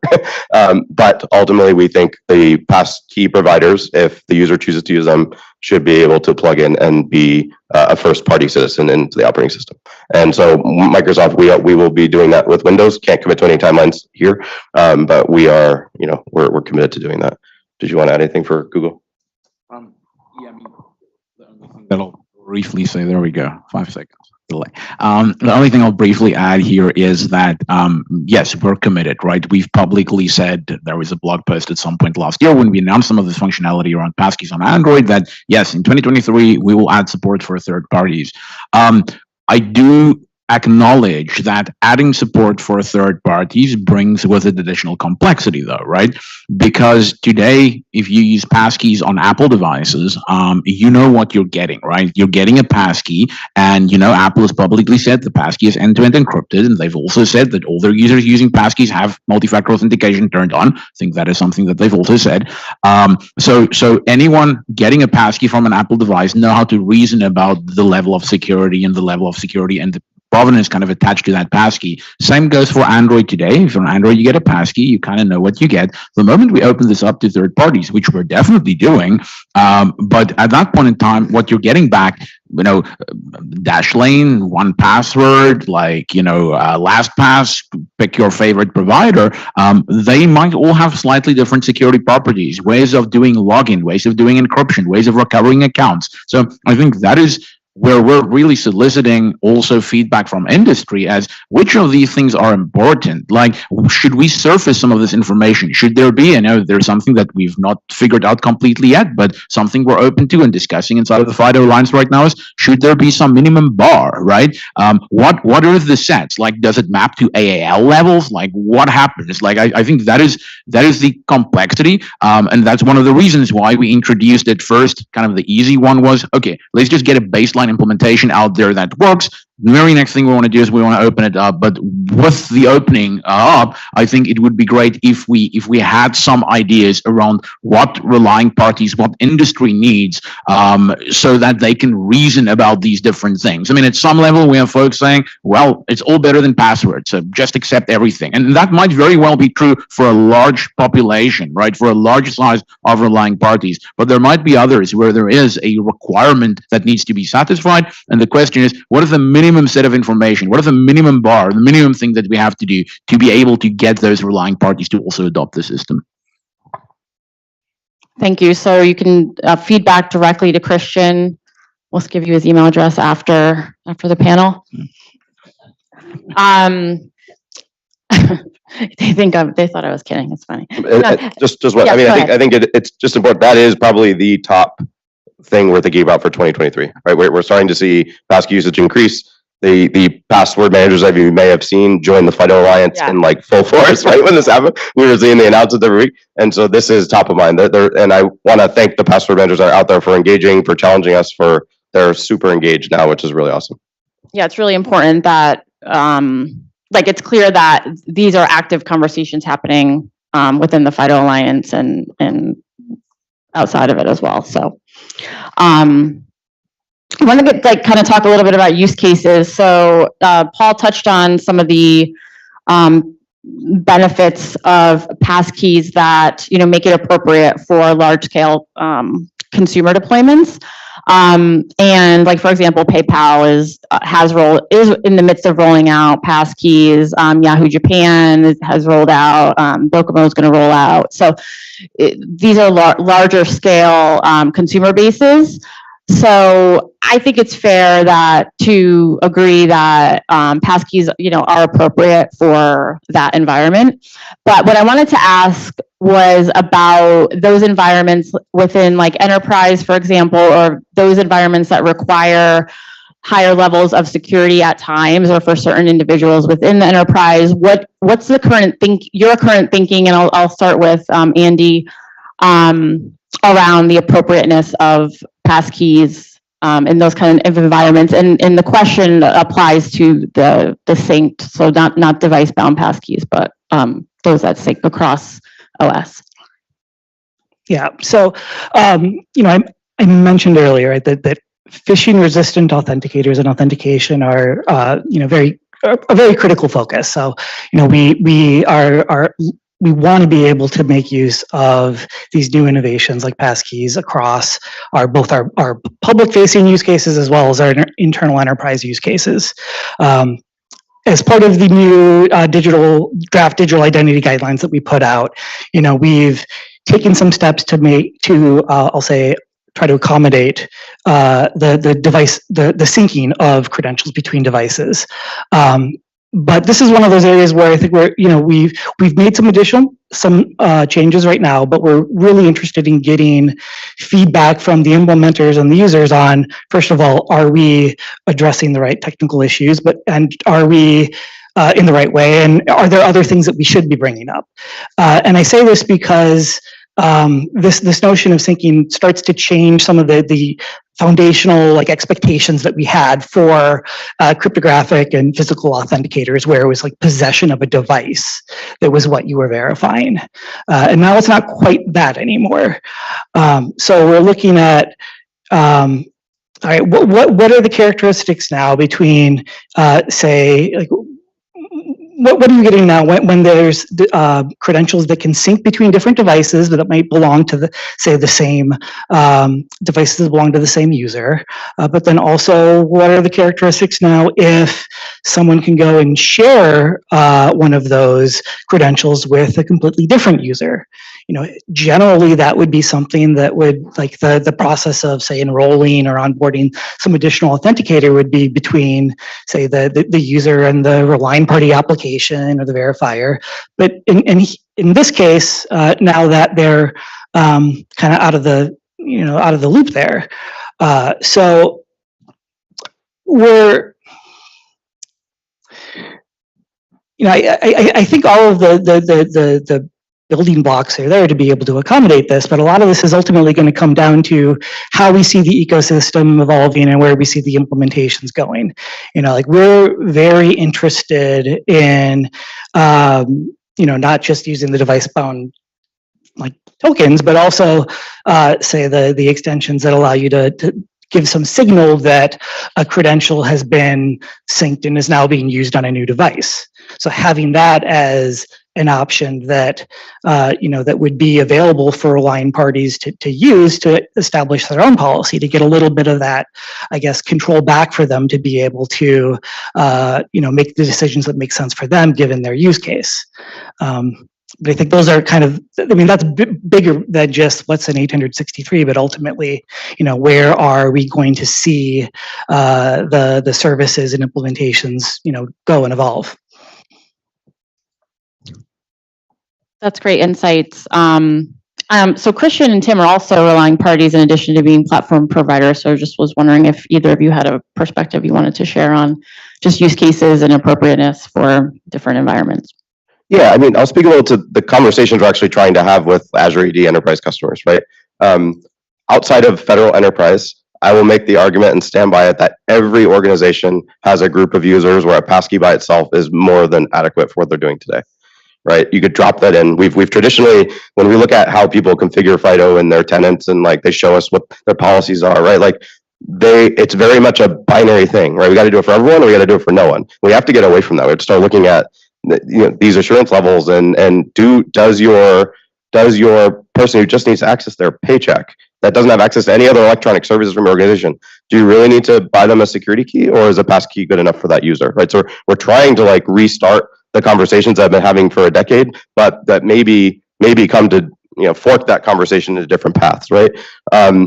We're thinking about this also from the standpoint of, if you have users today that are using a password and then you're doing something else, which is probably the more common use case across enterprise, right? Password plus some kind of push, number match, whatever it may be, even just replacing the password with a passkey and still doing that results in a better user experience, right? So like I think we probably, when we came into this, had this pipe dream that you would never need any other factor on top of this for all use cases.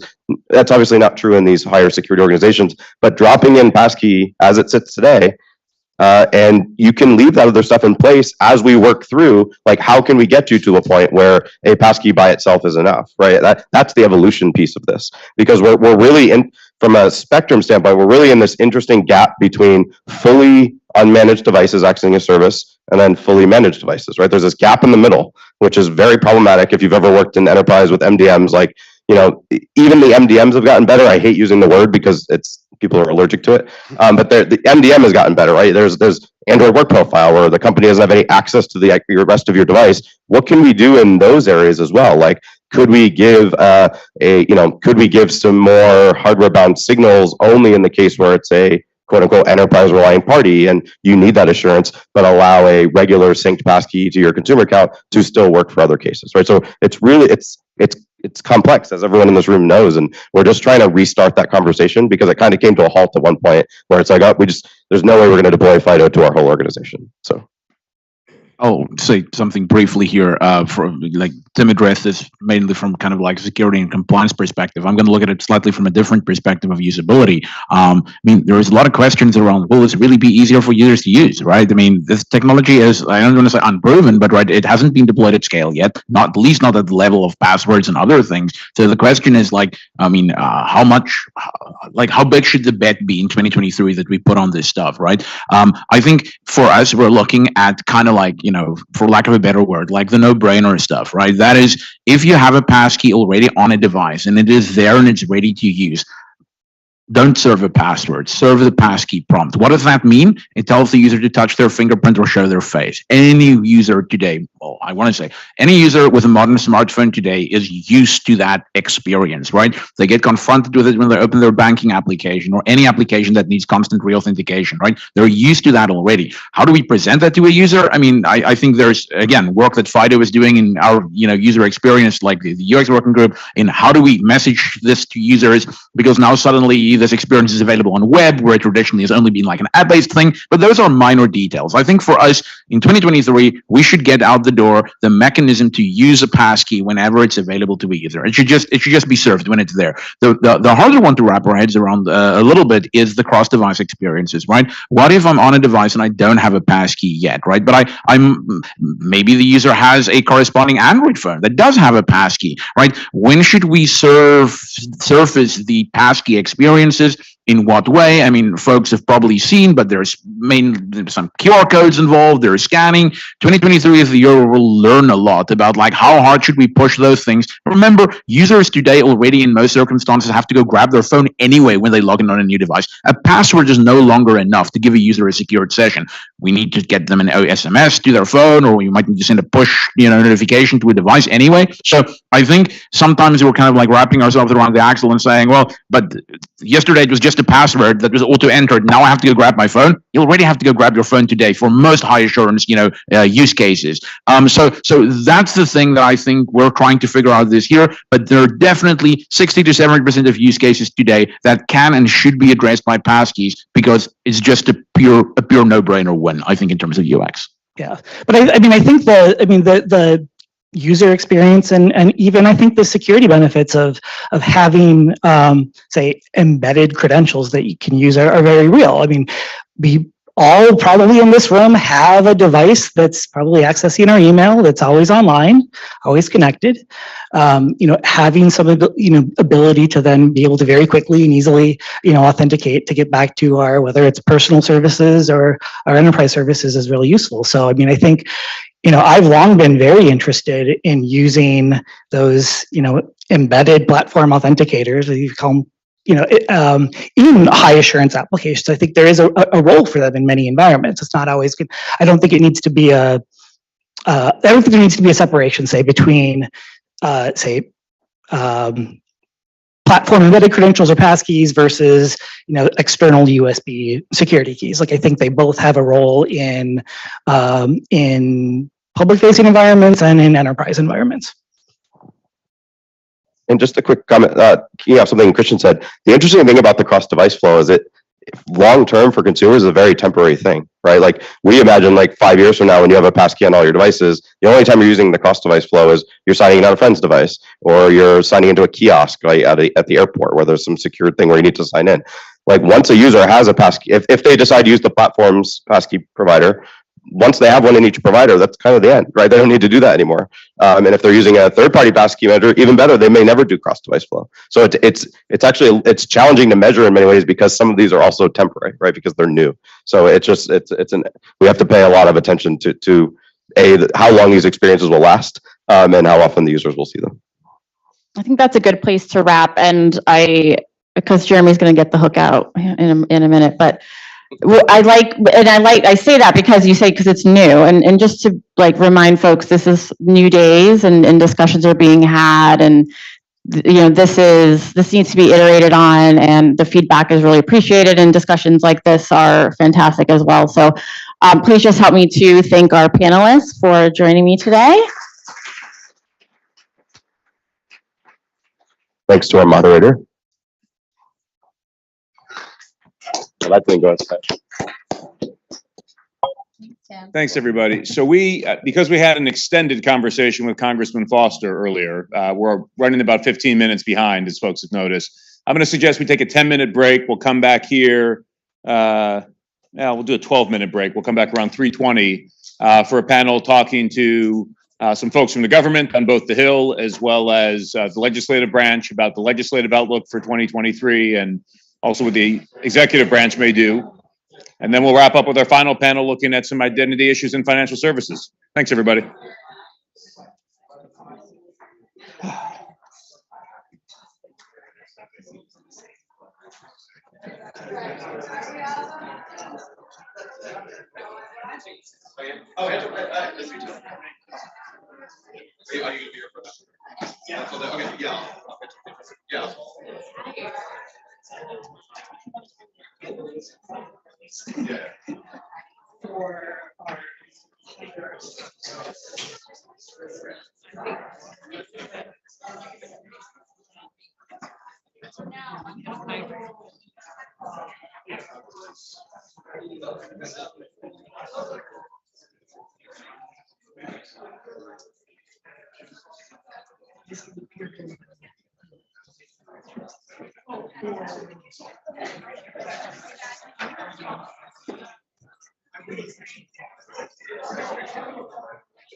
We can't replace passwords.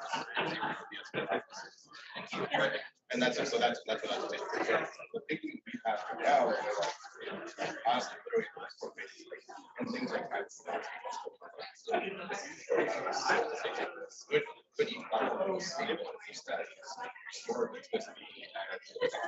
without ever, and then that would be the criteria. So I guess one example, but that's then you still have some of the guarantee. Justice might not be the reason, but that's the closest to.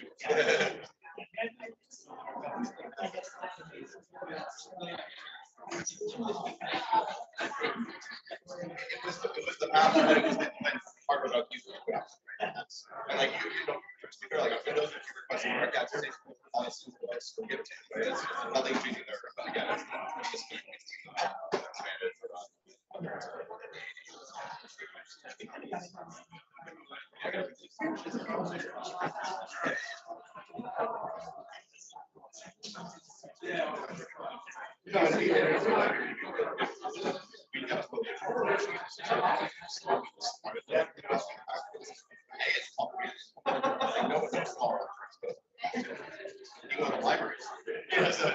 so it's yeah.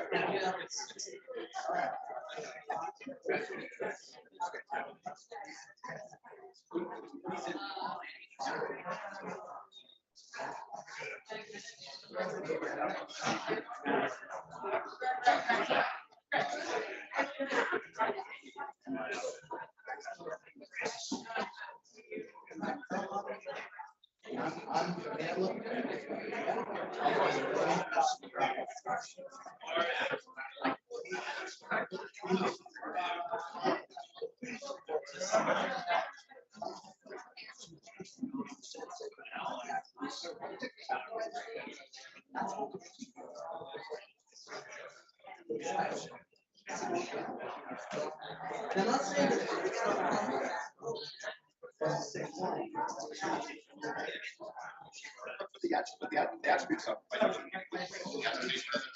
tells you what well, yeah, right, security. Yeah. Right,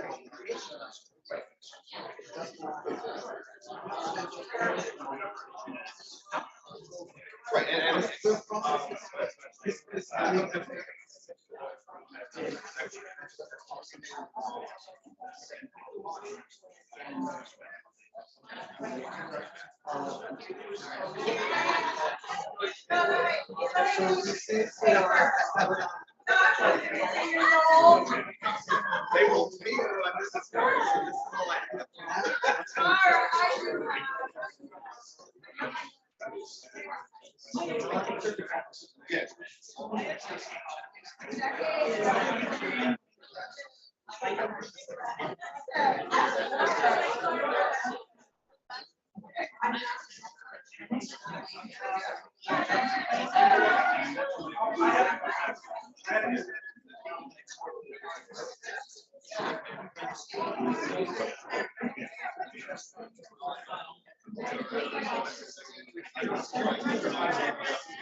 that's why we added enterprise education. It's not widely supported yet, but it's there.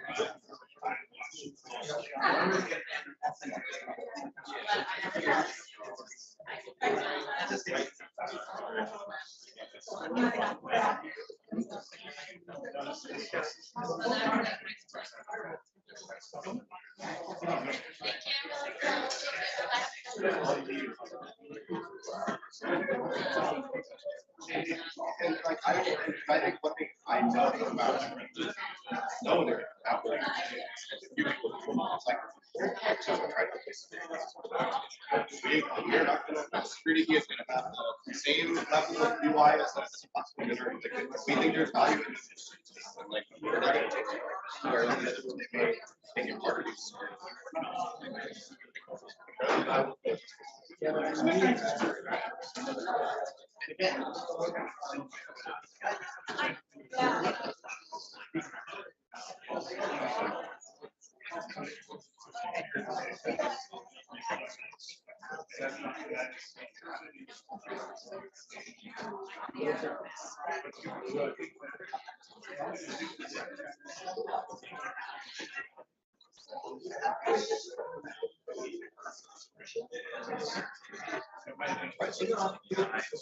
And just to clarify, like, so that's not even process that is FIDO is set up software, right?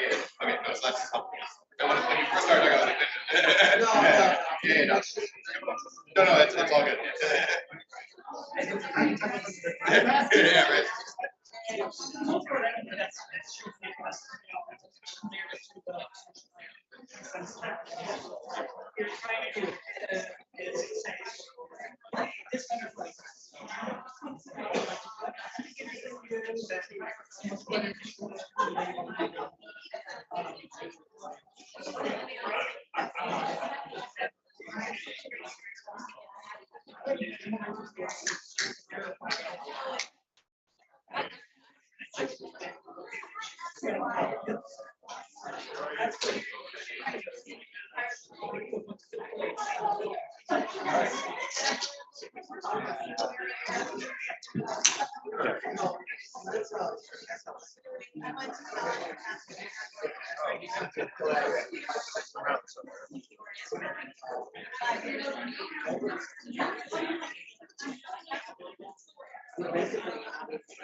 I'm going to caveat this, we may never actually influence it, but if we get feedback, you can actually do this and be able to kind of, right, like I said, it's actually used heavily for SSH certificates if you need to.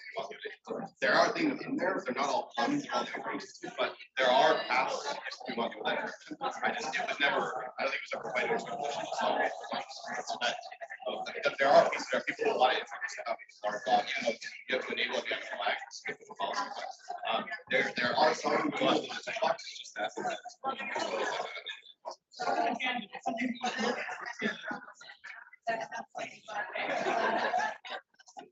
Oh, absolutely.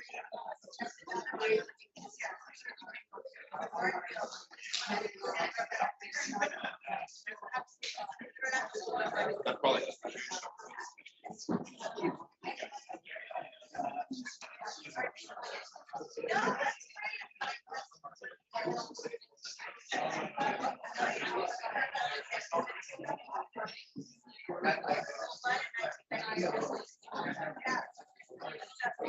You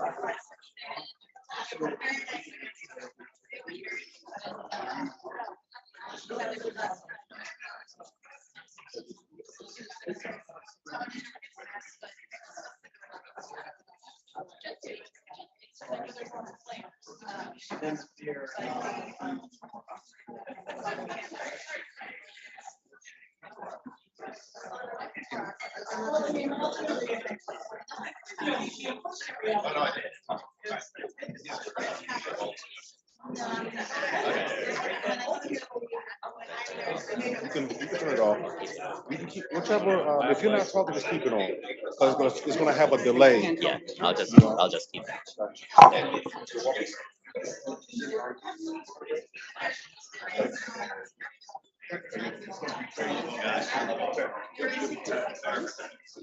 Okay. All right.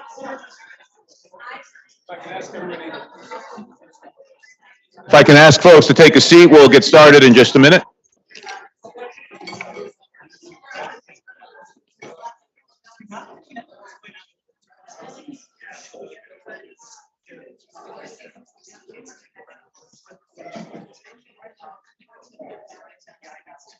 Yeah, so that's the work. I just went away from it. I was driving that way.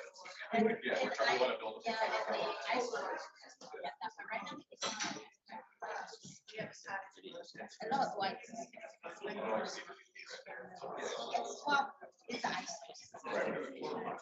So the way we're thinking about it, essentially, if you take the CTAP changes we're doing across the place, so you build a parallel platform API and follow up. It's like it plugs together exactly fast. We have a really great cross-device initiative. Phishing resistant No, I did.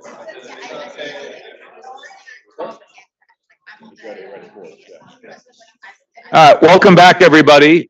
We've got two panels to close the day.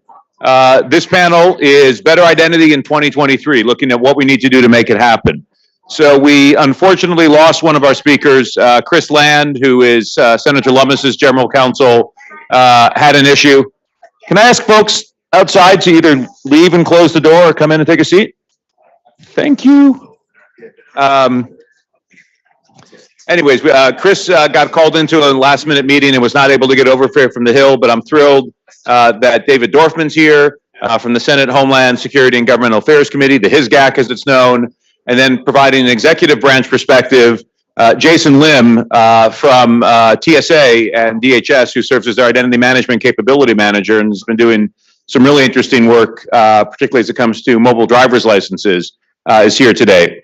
So just to frame things, a lot of things happened last year. Some significant legislative action on digital identity, both in terms of a bigger bill we almost got passed, and then also Congress tasking this with creating new guidance for federal, state, and local agencies looking to provide digital identity and attribute validation services.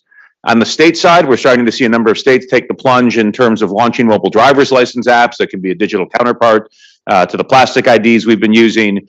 Now we've got a new Congress underway. It's a very new Congress, a little different than what we were looking at last year. And so I wanted to talk about what could we actually get done this year, and what could we be talking about a year from now. So, anyways, let me ask both David and Jason, introduce yourselves and talk sort of about the role you play, on these topics. Good afternoon. Thanks for inviting me, Jeremy. My name is Jason Lim. I'm the Identity Management Capability Manager. I know it's a mouthful, but kind of oversee all the identity management related functions at TSA. Try to synthesize a strategy, kind of prioritize resources and whatnot. One thing about TSA is that TSA actually happens to be the largest consumer of identities for an in-person presentation use case, right? Every day, because we have to check the identities of 2.5 million passengers to our checkpoints. So that's kind of our use case that we're trying to solve. And hey, I'm David Dorfman. I understand you heard earlier from the House side perspective on the Improving Digital Identity Act. I'll be speaking to it from the Senate perspective. And I mean, honestly, it's great to be here today. These are the kinds of rooms where action happens. And as Jeremy alluded to, we've been working hard on the Senate side, marked up in HISGAC, and we're looking forward to to keep pushing forward on this. So thank you all.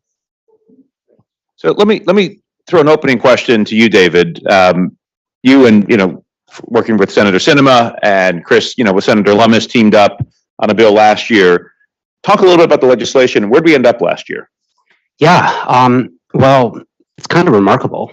Warp speed by congressional standards. Marked up unanimously on a bipartisan basis on the Senate side, the Improving Digital Identity Act, and marked up and passed out of House, well, now COA, but formerly CORE, the Oversight Committee.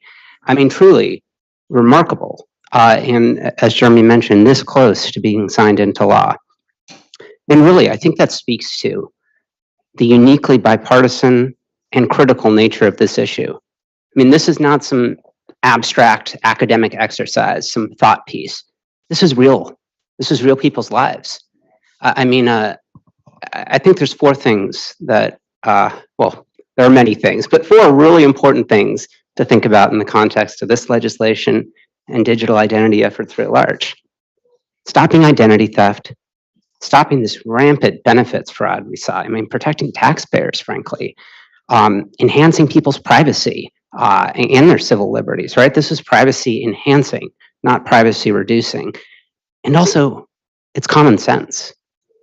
I mean, honestly, sometimes you wonder what decade, what century we're in when we're handing out these lines of numbers to supposedly verify who someone says they are.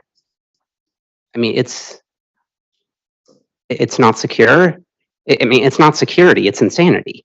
This is not a rational way in the 21st century when any hacker worth their salt has that social security number, that driver's license number, to be verifying people with really sensitive transactions. So we're working on hard on the Hill to fix that, and I really believe, we're going to get this done.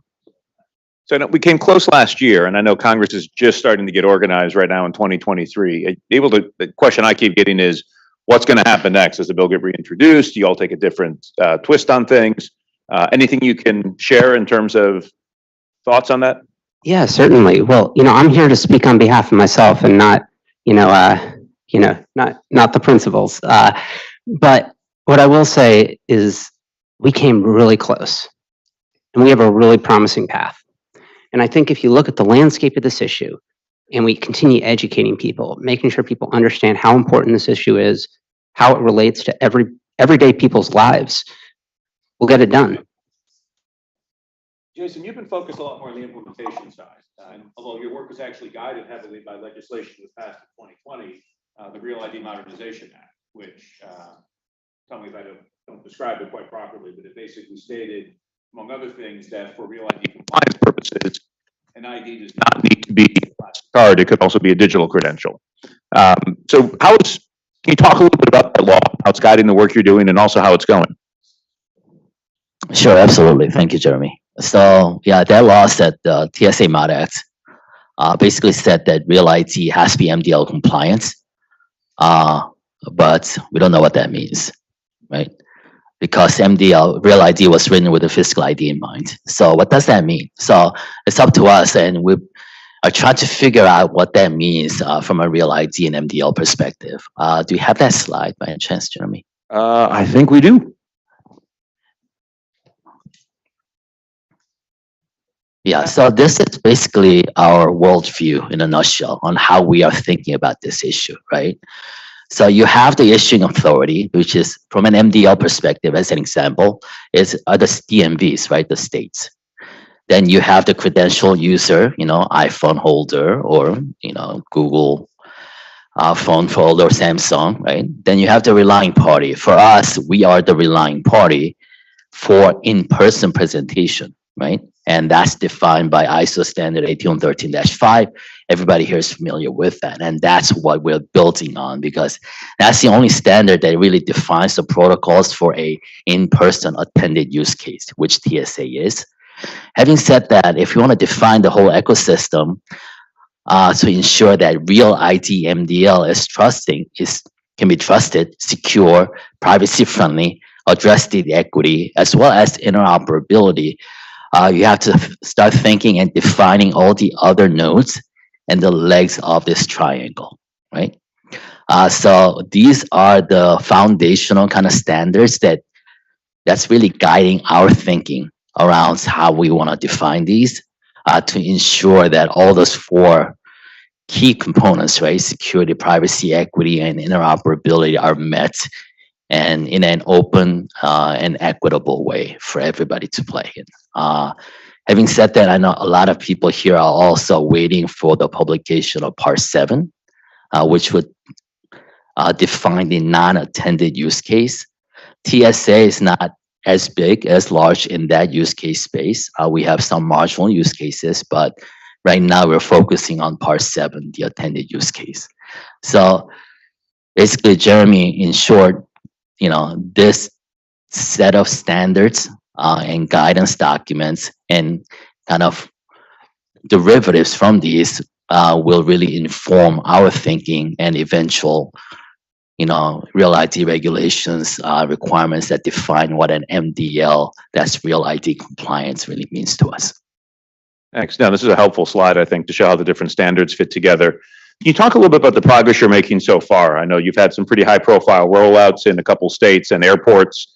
Talk a little bit more about what we've seen last year and what you expect to see this year. So last year, we were able to launch with Apple Wallet's provision MDL from 3 states. So that's Colorado, Arizona went first. That was followed by Maryland. That was Colorado's.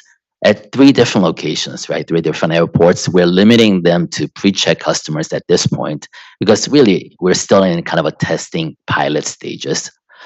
And we are using the ISO standard 18013-5, and we built a reader that can actually consume the information that we need from those devices, from those wallets, right? And do our business, identity security screening on our end, just as we would with a physical ID. This year, you'll see more states launching, multiple states launching with what's exciting with multiple vendors, right? We have different implementations to MDL. So it's not just Apple or Google or Samsung with the MDL provision natively to their wallets, but also third-party apps or other alternative, right? Our only kind of qualification so far on that is that we want to be able to consume using Part 5, right? Because that's the only kind of standard that works for us in this space. But other than that, we're agnostic on the implementation of the MDL or the platform that comes from. And I think, can you talk a little bit more about, so obviously you work for the TSA, so you really care about what happens when I go to the gate. But there's there's a whole other set of use cases around in-person presentment of a mobile driver's license instead of a plastic card driver's license. It could be getting into a bar or at the liquor store. I guess there's some other things besides the TSA and alcohol that should matter too. But maybe getting pulled over by law enforcement and I could present something over. But it's all about things that are, wouldn't it be nice if you could use the digital credential on your phone rather than have to carry the plastic card? There's a whole other separate set of use cases where these 2 standards that are in draft get to, which really gets to a lot of what we've been talking about in this event today, which is what I would call the remote identity proofing conundrum. How do you actually prove who you are online when you're not face-to-face, but you need a more reliable credential that could, be, say, cryptographically signed and tied back to the originating issuer? So 2 questions. One, how would you characterize the work on the standards there that are in draft? And then the second question is this going to be a TSA-led effort to figure this out, or are there other parts of government that need to coordinate as well? Yeah, there's definitely, hopefully, there's other parts of the government that's working together with us on this. So that really goes to the provisioning and updates, right? That's the leg that you're talking about. It's remote kind of self-enrollment. I think that's what we want to get to. And how do we create a set of standards and requirements and certification, testing, assurance that we know that it works the way it is, right? So MDL, provisioning your own MDL onto your own device does touch on that, right?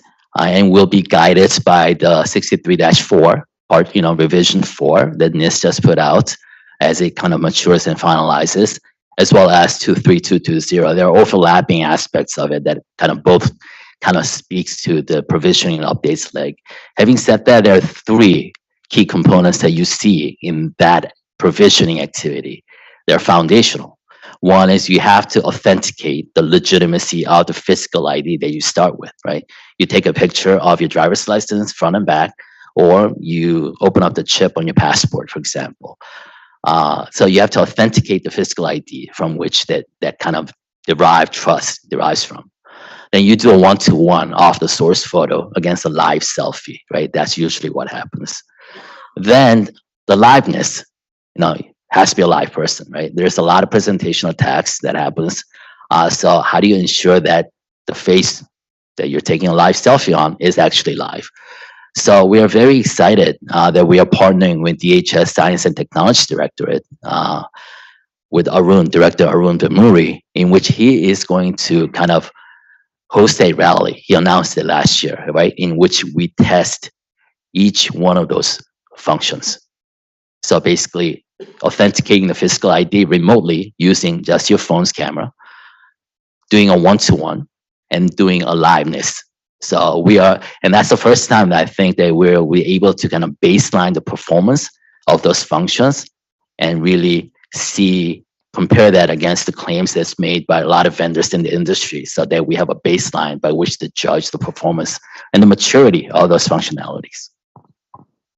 Thanks. And I want to, talk about, some of the broader, essentially, I think, get back to the legislation and its call for, what I would characterize as a whole of government approach to digital identity.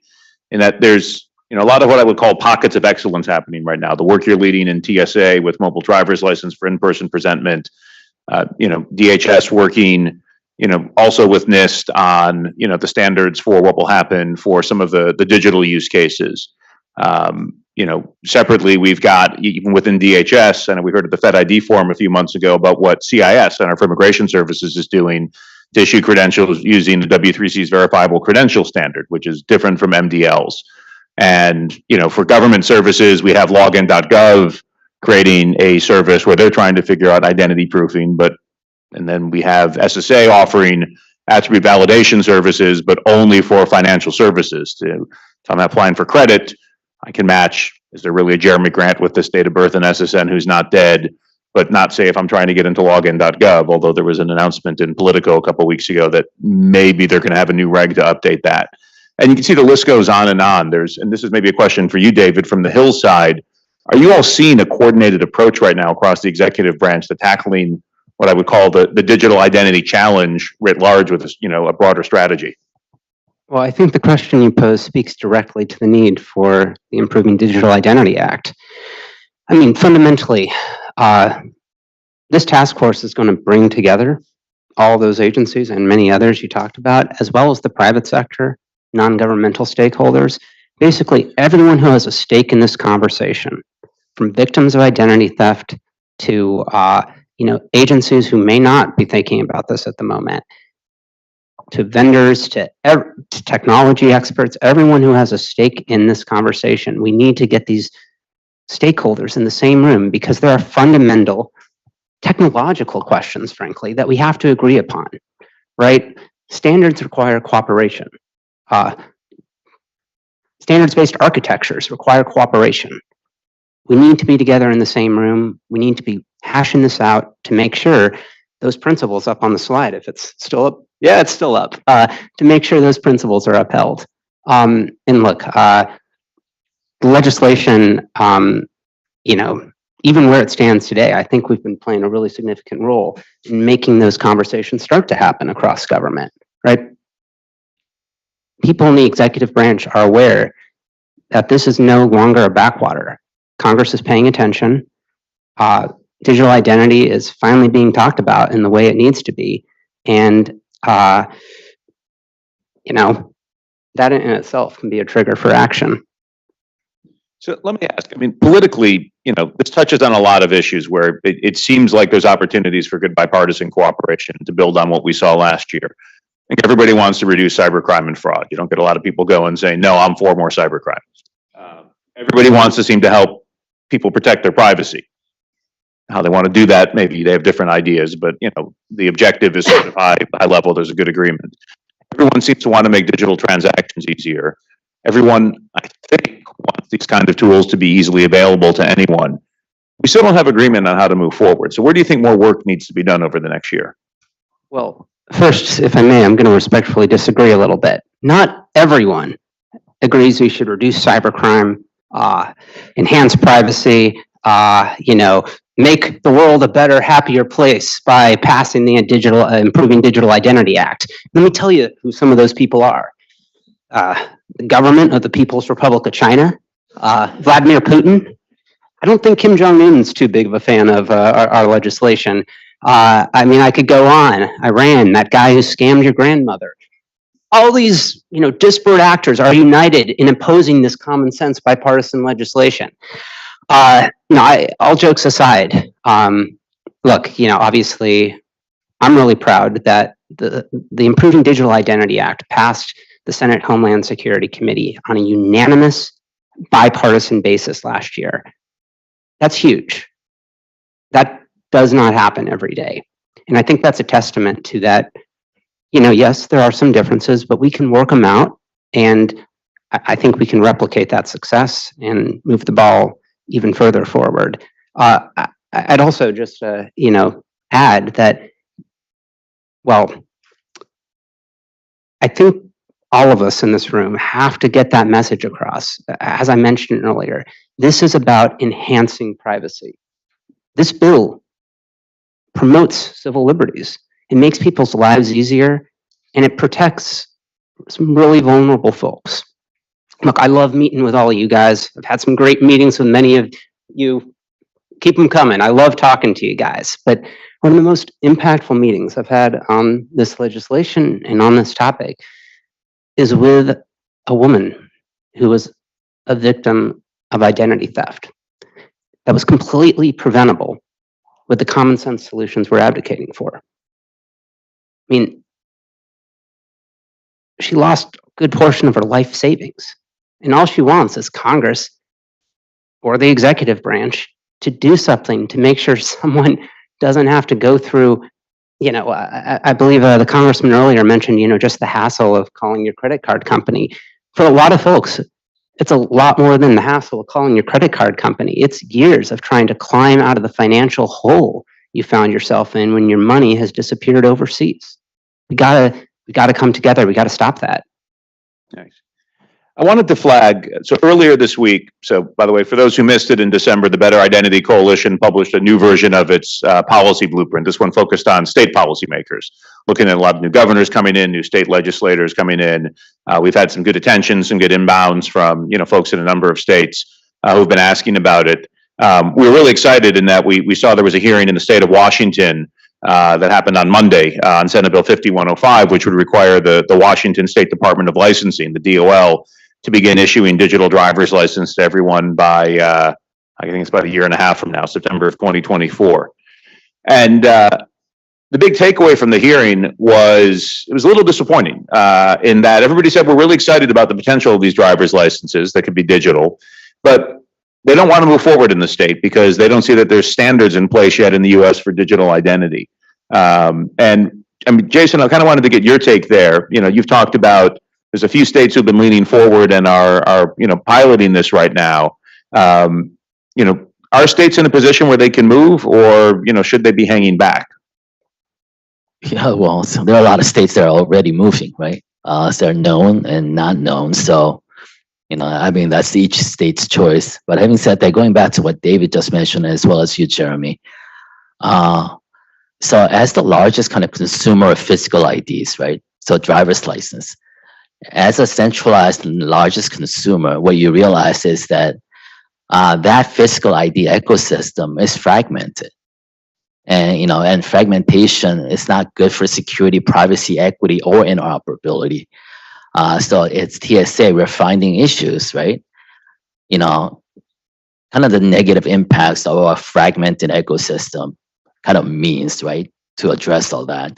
So one of our strategic interests, I think, as a whole, as an industry and as government, that especially need help on, maybe, is that we want to make this ecosystem of digital ID cohesive and intact, so that while it's open to competition, innovation, but the security and privacy, equity, and interoperability of that ecosystem remains cohesive and intact, and kind of safeguard what you just mentioned, David, really at the bottom line, the quality of life of our citizens and the security, it's in our national interest to do so.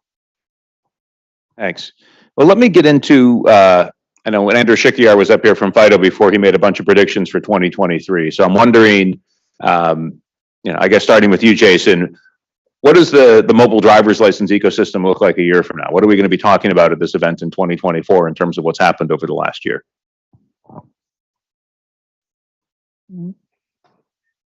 I realize I wasn't on the list. I'm getting a little freelancing a little on my questions. No. Trying to be, trying to calibrate without going overboard. Basically, I think we'll have much better idea what real IT compliant MDL means across the whole ecosystem, across all these three different legs. And will also be, what's really exciting is that we'll see the emergence of several examples of really a private label digital IDs, right? Derived credentials, we call it, but not just driver's licenses, state issued or government issued IDs, but private entities may issue the same, a really trustworthy ID that leverages the kind of the foundational ecosystem and the standards that we are defining for MDL. So very excited to see, those innovation come up in the next year. To talk a little bit more about that last point, the vision being that because we have a standard, there's a lot of different entities that could actually issue the MDL so long as they're abiding by the standard. Is that the idea? Yeah, I think that's still the idea. The issuing authority does not necessarily have to be just government only, right?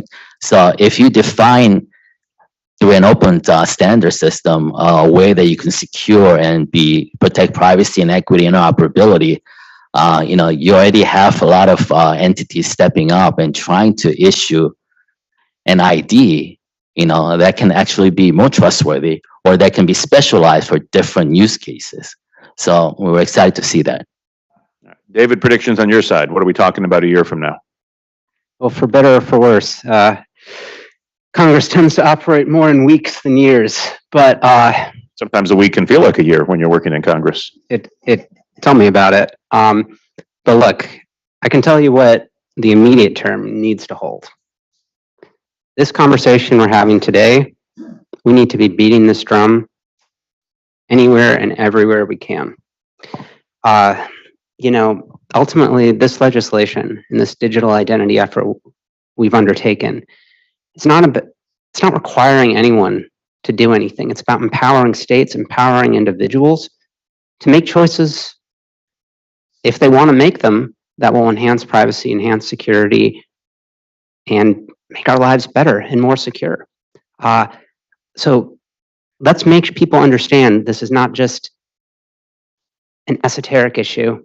We need to address this. It cannot wait. I mean, there's this article about APT41, Chinese hacking group, that literally stole COVID benefits. Totally preventable.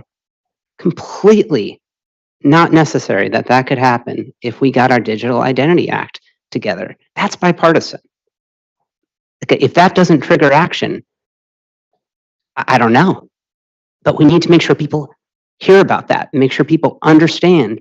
Raise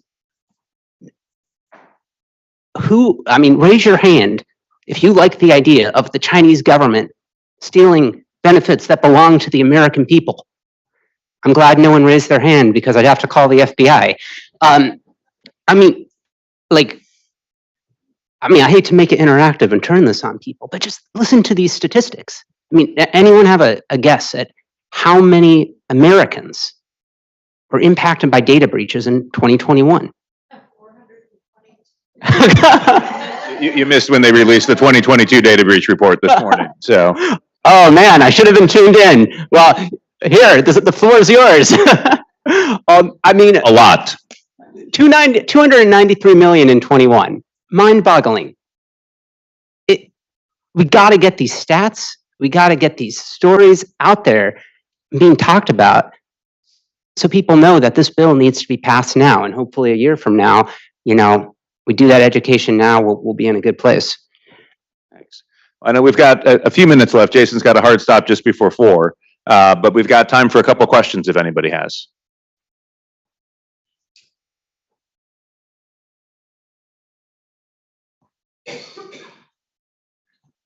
Yeah, quick question.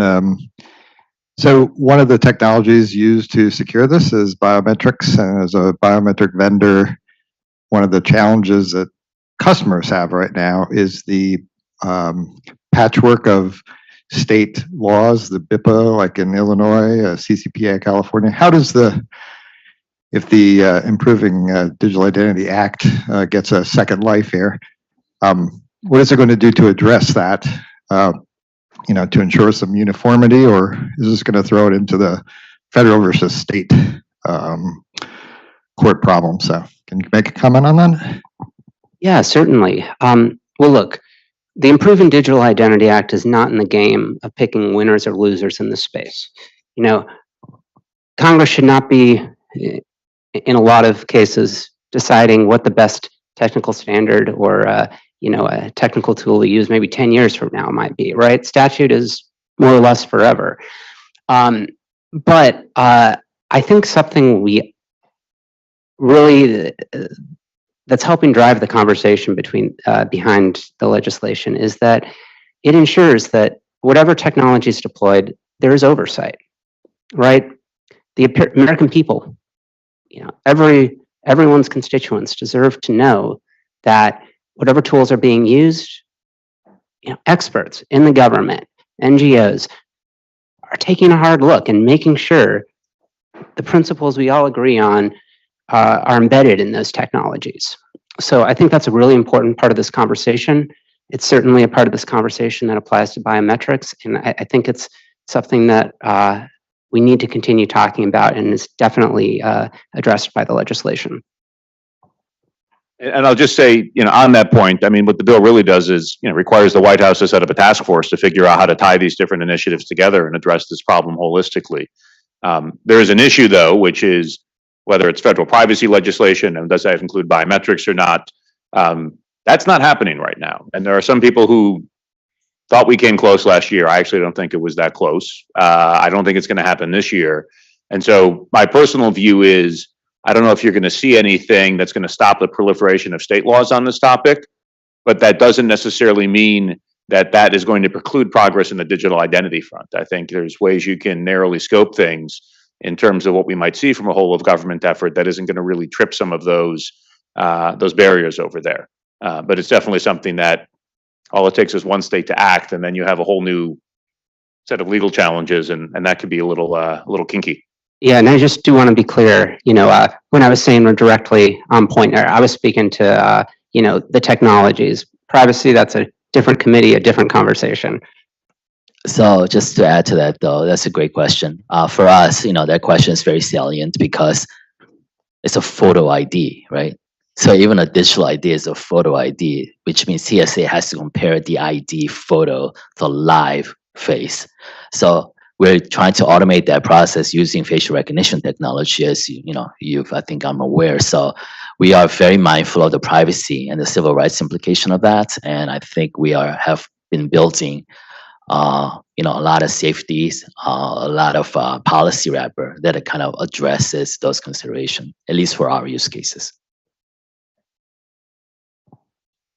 Any other questions?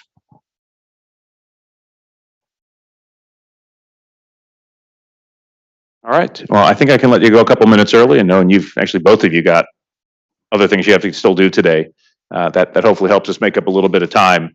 Jason, David, really appreciate you both coming today and speaking to everybody, and look forward to working with you across the year. Thank you so much. We'll take just a minute for our next and final panel of the day to come up, and then we'll get started.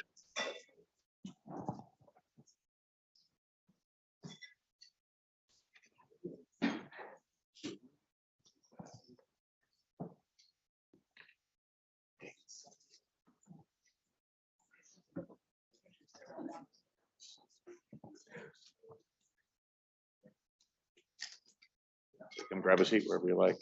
And then there's hand microphones and get you lavalier if you like. Good to see you in person. Did you have a good drive? In the right? Yes. Oh, was it? But it cleared. You want to get hooked up, or I'm going handheld?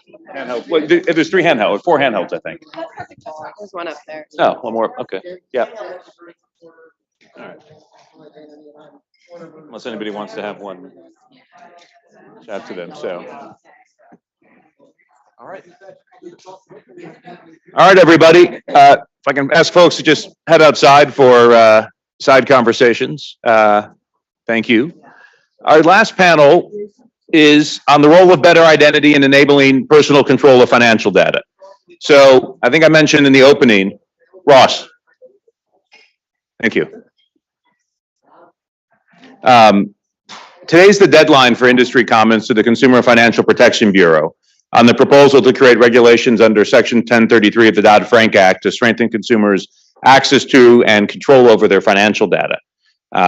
It's been, I think, fair to say, a little bit of an exciting issue for people, given the high value of this data and all of the different range of cyber attacks on financial firms that we've seen that have been tied to exploiting weaknesses in identity and authentication.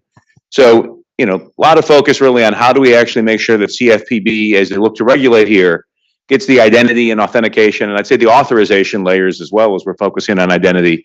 How do you get it right? So this panel is going to explore the issues at play. So with that, let me actually just ask each of you, starting on my left with Natalie and going down the line, briefly introduce yourselves and the role that you play on this topic. Sure, thanks. Appreciate it, Danny. I get to turn. Takes 3 seconds. 1, 2. Okay. Yes. Hi, appreciate the opportunity, Jeremy. Thank you. My name is Natalie Talpis. I work with PNC Bank in Pittsburgh, and I lead our strategy and emerging payments in our digital team in retail. Is it cutting out? All right. We're gonna get you a fresh mic. Okay. Thanks, AC. Thank you. Okay, is that better? Yes. Okay, great. I'm Natalie. Hi, PNC Bank, Pittsburgh. I lead our strategy and emerging payments work for our digital team. Which means I also get to look after our relationships with data aggregators and entities like fintechs that our customers would like to permission their data to. I've been working on that for several years now. I represent PNC on the board of the Financial Data Exchange, which I think we'll talk a little bit about today as it relates to standards and consumer permission data sharing. I sit on the executive committee there as well as the strategic planning committee. So this is a topic that's near and dear to my heart. And yes, today is a special day with the comment letter being due with the CFPB. So thanks. Thanks. Zoe. Yeah, hi. Hopefully this one's working. I'm Zoe Strickland. I have been doing privacy now for about 25 years. It's so great to hear privacy talked about in so many different forums now. I was a global chief privacy officer for Fortune 10, Fortune 20 across different industry sectors. So JP Morgan, United Healthcare, Walmart, and some others. Seen a lot of evolution in the space. I'm a senior fellow at the Future of Privacy Forum now, and that is a global privacy think tank. It has about 200 companies, 45 academics, 20 plus civil society members. And our role is to really do a deep dive into policy and tech issues on the forefront of privacy and developing business models, with really a goal to being kind of specific and deep about ways to get to a path forward.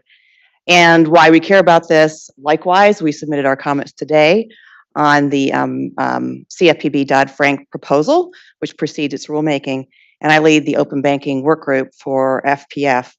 And in the last year, we worked with OECD to do a joint conference on open banking with industry leaders and policymakers around the globe.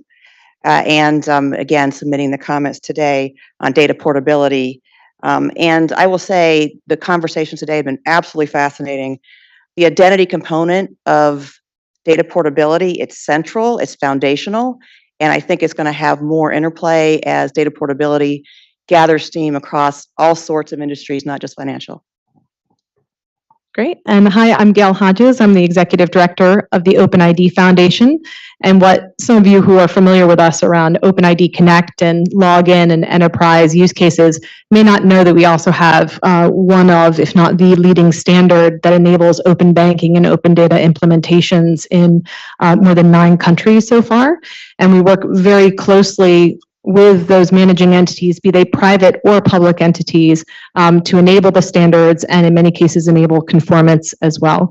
So we were there at the beginning when the OBIE was looking to develop a standard and they wanted to create a more secure profile. And that evolved into what is now FAPI, deployed in the UK, Brazil, Australia, also here in the US through FDX, as well as in Canada through FDX and a few other countries to go along. So we've had that kind of boots on the ground experience of actually deploying and supporting implementations in those different countries.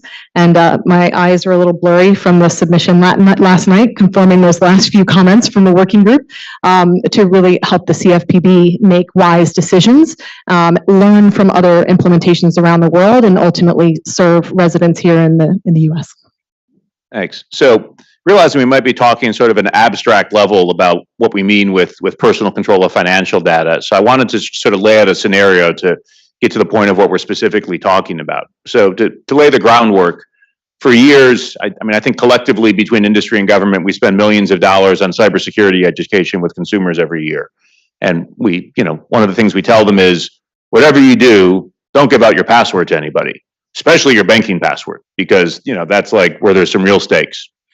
And then if you go to a fintech app, whether it's for a different way to make payments and you want to connect it to your bank account, or you want to have an aggregator that's going to look at several different bank accounts and give you a unified view of your financial health and maybe give you some advice, what do? They ask you to hand over your bank's username and password so that they can essentially log in and get the information. So what's wrong with that? What could go wrong? That's such a prompt. Sorry. Well, we think there's a lot of things wrong with that. And to further that, do we take a minute to just also explain like what they do with that once they ask for it? Let's dive in. Excuse me, I'm getting over a cold. So what we've seen over several years, right? Customers, the growth of fintech, even early days, right? I think Intuit's one of the first that had offered a solution that would allow you to pull together if you have multiple credit cards, multiple bank accounts, you could view all that information through one login. And the way that they do that, and now it's proliferated, you see fintechs, and now data aggregators play an important role in this, is that they interface with the customer to collect their user ID and password. They're then storing that information along with any other security protocols. So previously, and for some banks, that would include security question and answer pairs, and present that on behalf of the consumer at the bank to log in and then screen scrape any data that's available to them through that login. That information could be accessed multiple times a day. In many cases, that is occurring. And it's stored ideally in secure walls, but within walls that today are not supervised by any prudential regulator that a bank would have as it relates to the sensitive financial data that our customers have. And then that data is then shared with the data aggregator's customer, presumably who the customer is trying to see their data within that experience. And it may be the full data set. It could be a small data set.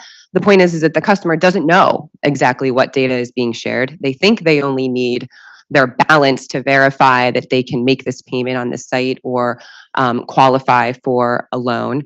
But it could be more than that. And that's the concern. One of many concerns. Other perspectives? Gail, you were telling a story. I don't know if you want to name the app, as we were preparing. Well, I'll put them on the line because I think it was fantastic. So I happened to be setting up a new relationship with Gusto, which provides payroll services with a new small business account. So for a small entity, myself, to pay myself. And as I was going through the enrollment process, I realized that they were asking for absolutely all of my checking account and savings account information because I clicked on the information to ask what I was getting. And it was a laundry list of data just to set up the bank account to authorize the ability to pay myself. And I was so taken aback that the current model would allow for that scale of information. So I was ostensibly giving my permission, but how many other people in a similar mode would just say, oh, click accept, I just want that quick path. And I sat there and waited the 2 days for a few pennies to drop into my bank account and go back and verify it later. And that was obviously a little bit of a pain. And I think Gusto is otherwise, quite a reputable company, so I'd like to talk to them around that decision. But I think that's one of the risks, right, is the privacy protection that's put in place. And depending on the configuration of each ecosystem, does it have an appropriate end-to-end security model and an appropriate end-to-end privacy model and an appropriate end-to-end operational model so it's truly scalable? It's interesting, the CFPB in its proposal where we're seeking, it had like 150 questions for people to muse through and respond to. They asked some very specific questions around the risk associated with screen scraping, which Natalie, described really well. And they also asked general questions about it. So you think about specific questions. How do you make sure that they're only collecting the minimum amount necessary? How do you make sure they're not keeping data longer than necessary? That they're only using it for the purpose and not selling it or doing bad things with it? And so for each one of those specific ones, you're like, yep, compliance is more difficult. Not only is compliance more difficult, but verifying compliance is more difficult because there's no contractual relationships, there's no controls, there's no oversight body that's clear. And so it's hard to even see who would be doing that verification. But more foundationally, and I think, you set it out to begin with, which you're giving your login credentials to a third party. And who is that? And they can go onto that website and act as you. And so it's just, fundamentally, it's not a great solution. And I get it that other solutions have risks as well. Of course they do. But the movement away from that model is pretty important. And I think identity, again, is going to be key to that. And I think it's worth noting that while everybody's sort of pointing out that sharing and caching passwords is not a great approach, there is a good objective everybody's trying to achieve here, which is how can consumers have different ways to manage their finances, different ways to look at making payments, different ways to get financial advice. And a lot of that does depend on more or less real-time access from some of these third-party apps to be able to get to that data to then deliver that functionality. That's right. But we should do it with a way that's better than sharing passwords. So let's talk about where there's good news, potentially, including where CFPB may not have to do a heavy-handed regulatory approach. Yes, yeah, definitely. And I think, Jeremy, you're right. I've spoken at other places and things over the last couple of years, and I always usually start with saying our interest is ensuring that our customers can utilize these solutions in a safe, secure, and transparent way. And what's unfortunate is that some of the disruption that's taken place in fintech has done so in some cases at the expense of security and protection of our customers' most sensitive financial data. Things like their account numbers, their name and address. We heard at an identity policy forum, right? All of that data is included today. And so what does the future state look like? It looks like, and what the industry is moving towards is accessing the data not by logging in on the customer's behalf and screen scraping the data, but rather allowing the customer upon that first connection to be redirected directly to their bank in this instance, or the entity that they want to permission the data from. Allow the bank to authenticate the customer, leveraging all of the tools that we've been talking about here today in a sophisticated manner, and understand that practice. Allow the bank to present to the customer what data is being requested, for how long, why, ensure that that lines up with what their expectations were from the site that sent them there. So, again, customers value the trust of their banks. Banks would have the opportunity to present that. Bank would then send them back, creating a token for access associated with specific data set needed. Yes, back. Talk like this. Okay. Oh, I'm sorry. Okay, thank you so much. So associated with the specific data set that's needed. So again, we're focused on data minimization, transparency. The customer can have confidence that they know what data is being requested for how long to who, what intermediaries are involved. So surfacing that data aggregator if they weren't already previously. And then they can control that access at their bank. So if 6 months later, they're no longer using FinTech ABC, they can come back and see, oh, my financial account is still connected to this. It's not needed anymore. I'm going to go ahead and remove it. And in addition to that, I think another kind of secondary benefit that has also emerged in this space is the ability to, instead of having to share your full account number in the clear, the same that you'd have your actual account number, many banks and industry groups we proceeding with a way to tokenize that information. Is format preserving. So the customer wants to enable money movement with application ABC, and they can create a specific token associated with that relationship between them, unique to that FinTech ABC. And should the need arise or should there be a data breach at FinTech ABC, again, that token could be killed at the bank and it wouldn't require additional changes following that. So again, added benefit in terms of focusing on root cause of reducing the sensitivity of the data overall, but also, again, as I said, greater transparency, more secure, and the ability for the customer to limit the data. Nice. And a lot of that's enabled. I wanted to turn to Gail, and I was really excited she could be here today. It's an API that enables this. I mean, that's the model, is we're getting away from somebody just holding onto your password, and instead, through an API, essentially be giving, an access token, and you can get certain data, but not others. And so where do identity standards come in here? So absolutely, it's a stack and portfolio of APIs, right? It can all be pretty much real time to enable these transactions, both to send the data and to enable the payment transactions. And whether it's the security requirements or the privacy requirements, or even what policies you're following or terms and conditions that were agreed to and consent given for individual packets of data, that the vast majority of those requirements, including those in the CFPB's request, can be enabled through the APIs. So there's no magic special interpretation for one of 10,000 banks, to do it differently than the other 9,999. So you have a common way that users in any given country or ecosystem can be protected in the movement of their data. And the core underlying APIs from a security perspective can be exactly the same regardless of the data going on the train car. You need the secure rails, and then you can have different data in the train car. So it can be checking account data, it can be savings account data, it can be brokerage data, it can be insurance data, it can be telco data, it could be healthcare data. Really doesn't matter. It's common rails to enable the movement of that information. And it's important that those are standardized rails, and ideally also globally recognized standards, which have also had security analysis performed on them, which are the kinds of recommendations we shared with the CFPB.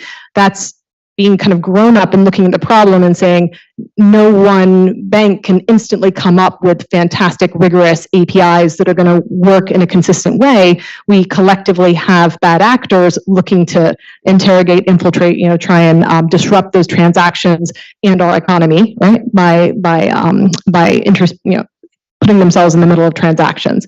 So we really do need that secure, rigorous analysis.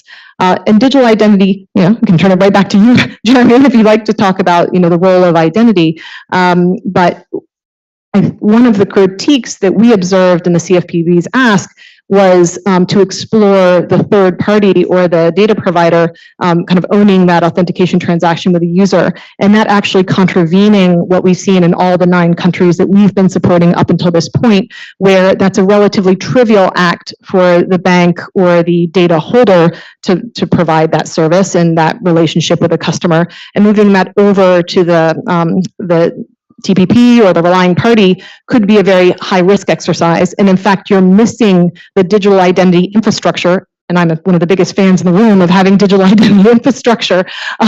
We don't have it yet to truly enable that kind of transaction. And that would imply that you're then kind of taking the bank off the hook for the authorization and the release of the data, which is probably not what the CFPB wants to do. So, that was the kind of thing we wanted to make sure we called out to their attention. It also really wouldn't take us off the hook because we'd still have to make the customer whole any issues. Exactly. Yep. Let me shift a little bit to the privacy side of things. And I guess it's a question for Zoe, but really for any of you. So I look at getting back to all of the data that could be seen. I mean, with my bank, if you sign in, you see my checking account, my savings account, my mortgage, my home equity line, and a kid's account. One of those accounts might be relevant for an app that I'm looking to connect. But right now, if you have my username and password, somebody can see all of them. So how do we focus on enabling more granular access where, from a privacy perspective, do APIs allow the user to have more control over those sorts of things?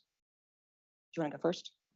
Sure. I was going to speak to a little bit, picking up what we were talking about in terms of standards and at FDX. So Financial Data Exchange is an industry group made up of banks, data aggregators, and fintechs.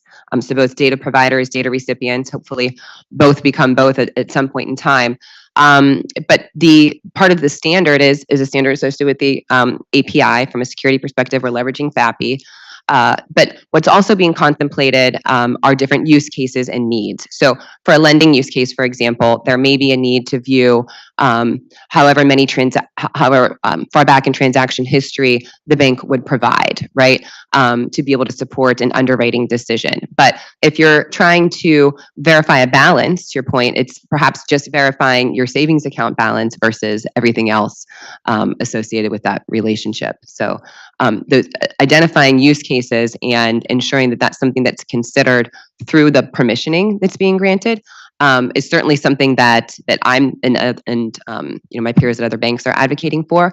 I think the other side of that is that we hear from partners in fintech is that it could potentially be limiting in innovation, could be limiting in terms of if they expand products, customers may want to quickly move into that product and might have to come back to re-permission.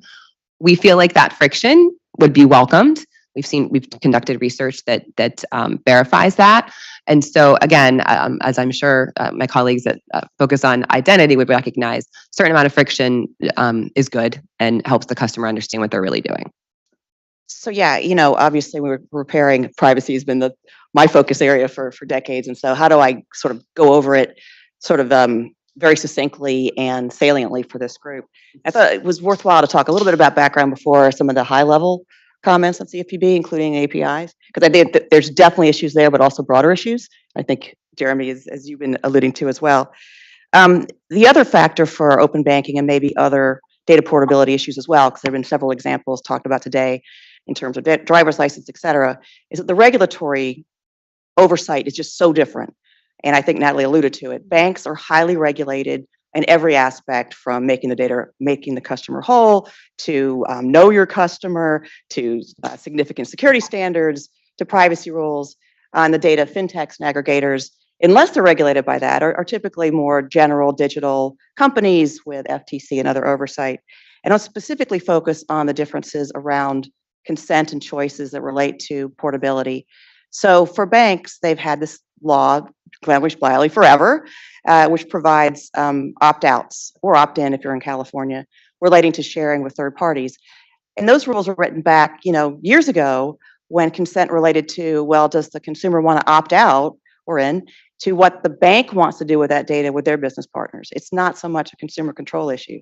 And over the last few years, a really developing privacy area has been what's called individual rights consumer control, where the consumer is really directing the various companies to do stuff on their behalf. So they want the bank to share data with these fintechs, and that provides more granular choices, Jeremy, to your point. But they're very different in terms of models and in terms of oversight. And again, since you're talking about moving people's data information, making sure that identity is right is a linchpin. With open banking specifically, you are talking about the interplay of multiple different parties. And you're also talking about the operationalizing of that data movement.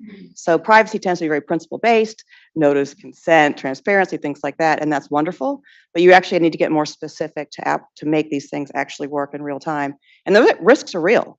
You're talking about moving your money, you're talking about moving your data. There's also risks around inclusion and diversity and things of that nature about whether or not certain segments are really taking advantage of these new services. So on the top line for us, some of the main issues that we focused on, and again, thankful to our working group members who are deep experts across the ecosystem, from providers to recipients and aggregators. Authentication is a big issue, not just the individual themselves and working through providers and other places, but how often does that happen? Can the parties do it themselves in certain circumstances? How do you authenticate the businesses? How are you sure that this third party is really who they say they are? Because that's super important as well. A lot of issues around, who gives notices to the consumers? What does consent look like? What do they have to consent to? Again, these have to be relatively specific and clear about who does what. We focus on roles. So who's responsible for what piece of this functionally? Then also legally. And I think Natalie alluded to this, which is how far are banks responsible? Because at some point, the recipients have independent relationships And so you can't really manage their use of the data. It's not a service provider model. How do you support and leverage industry? We're also a member of FDX. And so there's a lot of great work going on there in terms of API standards or certifications or other work that these buying groups, including the Better Identity Coalition, what are they doing in FIDO that they can look at and say, well, can we provide an oversight model versus getting involved in standards themselves? What does that look like? And I think that was referenced in the last panel. On security, we talked about screen scraping and the risk associated with that, but also, shouldn't there be security programs for everybody and commensurate to their size and scale?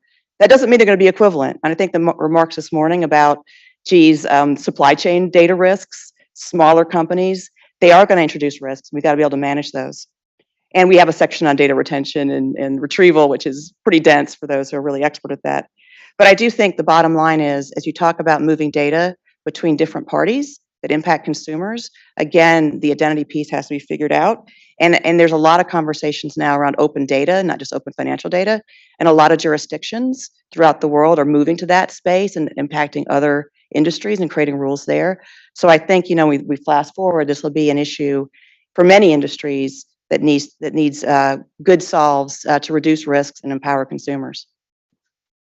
I think I'll just build on that to share a few observations from the different countries that we've supported deployments in. So to start with, in the UK market, some of you know that they started with the CMA9, the largest 9 banks, and they were mandated to enable open banking. And that was really to give people the ability to authorize their bank to release the data to a fintech and enable some of these new use cases. And the trouble started pretty quickly because there was some resistance to this, and they didn't necessarily start with mandates to begin with.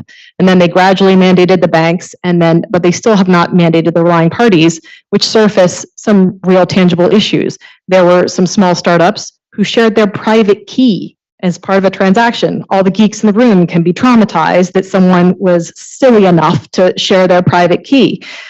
So you need to have not only certification, but you need to carefully think about mandates for both the holders of the data as well as the relying parties that are receiving the data, both to be conformant to the specifications, but also address all the negative tests, for the daft things that people can do with good intentions.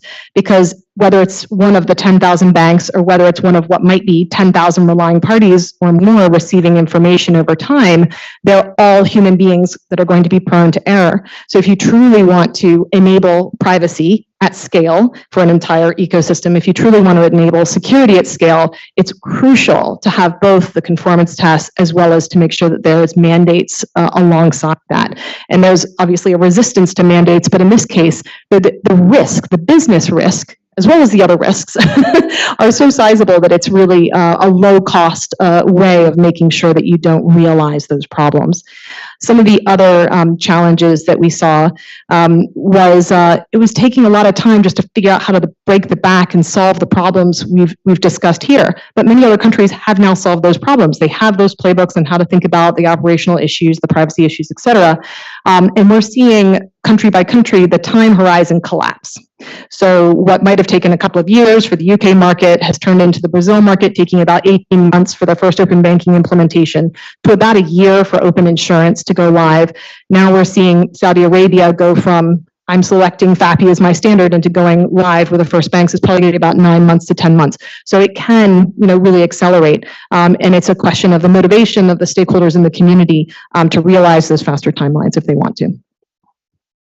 Getting onto the security side, I think it was Natalie or maybe Zoe, actually everybody pointed out, banks are pretty highly regulated in the US and indeed around the world. And there's been a tension that I've seen with a lot of banks and some of the fintechs who want access to the data in that, caching somebody's username and password is really convenient if you're a third party, because my password's probably going to be the same today as it is tomorrow, as it is next week or in a month. And so I can log in right now and get your data, and I can do it again in 2 hours and 4 hours and 3 months and whatnot.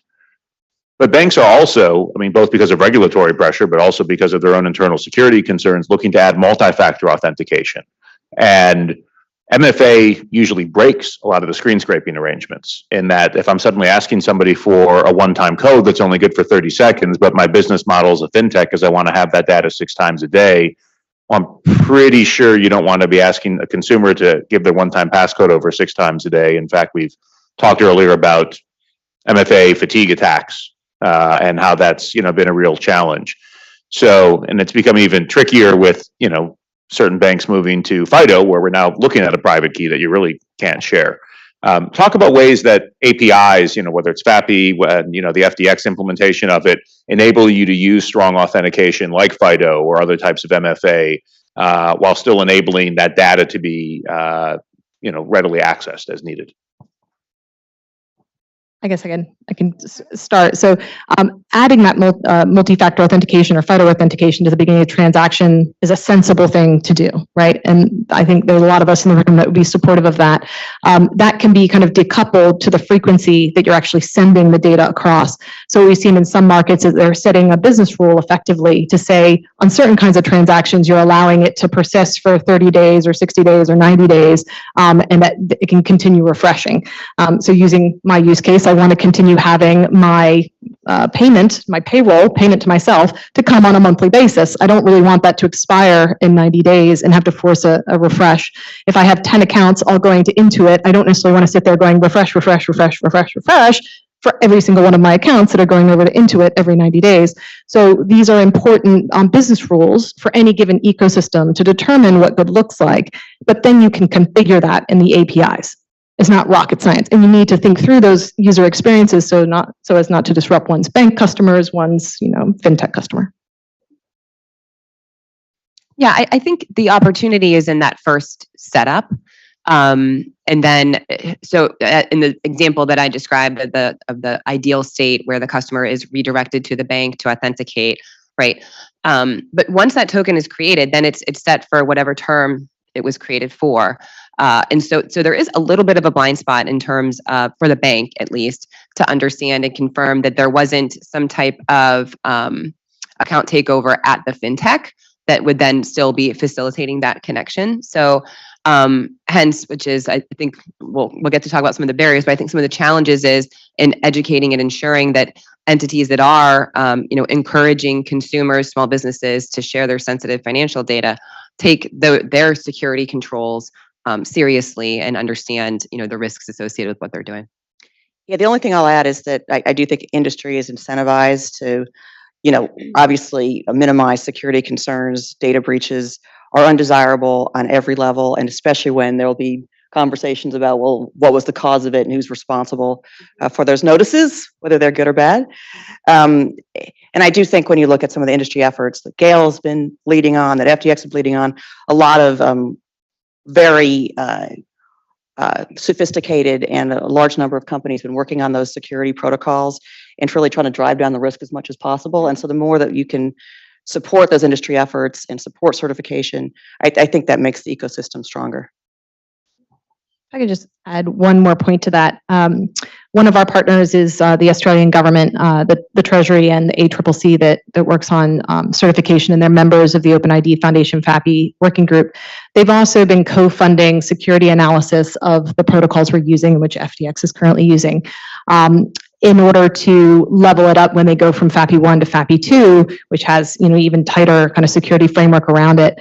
And that was incredibly important to them, that as they're talking to their stakeholders in the market, that they were able to point to academic security analysis with mathematical proofs against it to say that all of these different attack vectors had been fully evaluated. So they were pointing their community to a truly trusted approach. And they also, what was the second thing I was going to say? Lost my flow.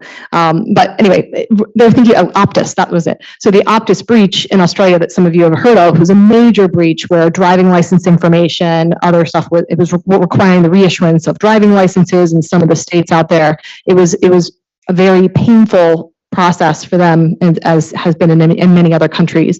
And so the government's really wants to make sure that the end-to-end process they're putting in place is kind of aligning that user's identity experience along with the security of the protocols they're supporting.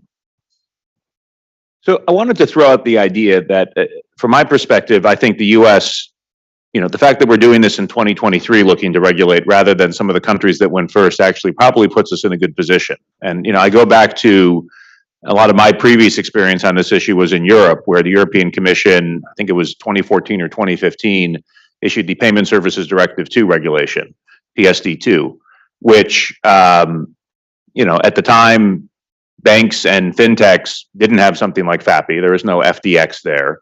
But they said, well, you have to do something. We're going to mandate that there be APIs. You know, Andrew Shikiar in his keynote before had the slide from FIDO as technology evolves, policy needs to evolve with it. FIDO had a real challenge in Europe because the original draft that they put out on their rules for what they called strong customer authentication, which was mandating some type of MFA be used, was written as if all innovation in the authentication market had basically come to a halt after the one-time passcode was created. And FIDO was this new and different thing that didn't really fit neatly into their conceptions of how you might do MFA, and it kind of blew their mind. And they made some progress there, but you know, from there, I think we've also seen in Europe, my personal take is we're making more progress in the US to date by not regulating and encouraging, you know, fintechs and banks and other stakeholders to be collaborating in places like FDX to figure out some of the issues relative to Europe, where they took a very heavy-handed approach. And I'll point out in contrast to Europe, FDX, if you look at the control considerations, it points to commonly used standards like OAuth and OpenID Connect and FIDO. So, you know, what's your perspective sort of in terms of how the US is sitting right now as the government finally looks to regulate? You know, does it need to be something as sort of chonky as what we saw with PSD2, for lack of a better technical term, or can it be something that's a little bit of a more lightweight regulation? I can take that. I think, and all of those points are really, really good. I think in short, I think it's long overdue. You know, I recall it was February 2020, just before the world shut down. I was here at the CFPB for a symposium they held on this very topic, getting ready to start their rulemaking. And that was coming up on 3 years ago now. And so, and the problems that we're talking about today still exist. And so I do think there's been a great deal of progress as it relates to standards, right? FDX is present. We're at the table. We have a board meeting this Friday in Virginia, where I'll be sitting with my colleagues across the industry, getting to debate these topics. And so yes, there's progress in terms of standard. There's progress in terms of recognition that from a general principle perspective, customers deserve greater transparency, control, all of the things that we're talking about. Where we're hopeful that we see some movement as it relates to regulation is requiring an end to screen scraping and ensuring that banks, and not just large banks, but small and mid-sized banks, have utilities and tools available to support the creation and mapping their data sources to the API standard so that they can successfully enable this type of more secure consumer permission data sharing for their customers. So we do think that, you know, in addition to what I had already stated around supervision over these entities that claim to hold, in some cases, more data than any individual bank in the US, you know, requires supervision, adherence to security standards, as we've said. So there's a number of things I'm looking forward to seeing there. When you think about, you know, the different approaches throughout the world, I mean, they all got common goals around, well, how do we empower consumer control? How do we foster more competition and innovation? And FPF actually did a paper on the 3 approaches that we see jointly with the OECD event last year. You know, there's a prescriptive model, which is very top down, that I think, Jeremy, you alluded to. There's market-driven model, and there's somewhat of a hybrid. And the prescriptive model, we get it that there's some real zeal there to make things happen. There are some downsides to that where areas are untested or not well fleshed out from a B2C perspective. So there was some really good evidence around consumers dropping off of signups because it just became very burdensome in ways that weren't necessary. And I think there's some learning from there, some clarifications from that. I think generally speaking, policymakers here and elsewhere are careful about, do they really want to get involved in writing technical standards? Some do. But generally speaking, you know, what is their role? And oftentimes it's effective when it's framework oriented, prioritizing good corporate behavior, perhaps disincentivizing poor corporate behavior, providing safe harbors. I think obviously a major area of difference has been touched on is around national identifiers and how that can help, you know, parts of the ecosystem here. But what does that look like in this country? Because we have a different culture and different models, different states. And the industry has done a lot. And I think, Jeremy, to your point, there's been an enormous amount done around authorization, around technical standards, cooperation across the different players, the user experience, and all these things can work in tandem. So I agree, I think the timing is actually pretty good. The CFPB can offer some clarity about some of the rules, clarity about some of the roles.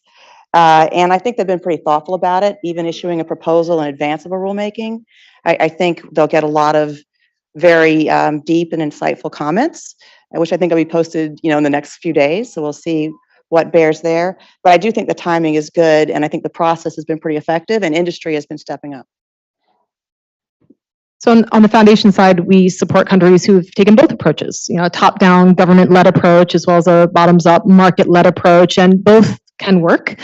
They're clearly, it really is more market specific, what exactly were the drivers, pros and cons, and when we give feedback to the CFPB and other, we try to give a more textured response to that, because from my opinion, we're still at the infancy of this journey. And so where there's collective growing pains, if we find our way and figure out a wonderful playbook, and 10 years from now, we'll look back and be like, well, of course it was always that way, or should always have been that way, right? But we're still finding our footing as we go through it. So the US is neither wildly ahead nor wildly behind, but I think in order to meet its objectives for residents here, there is a need to step it up, right? We're not where we all collectively think that we should be.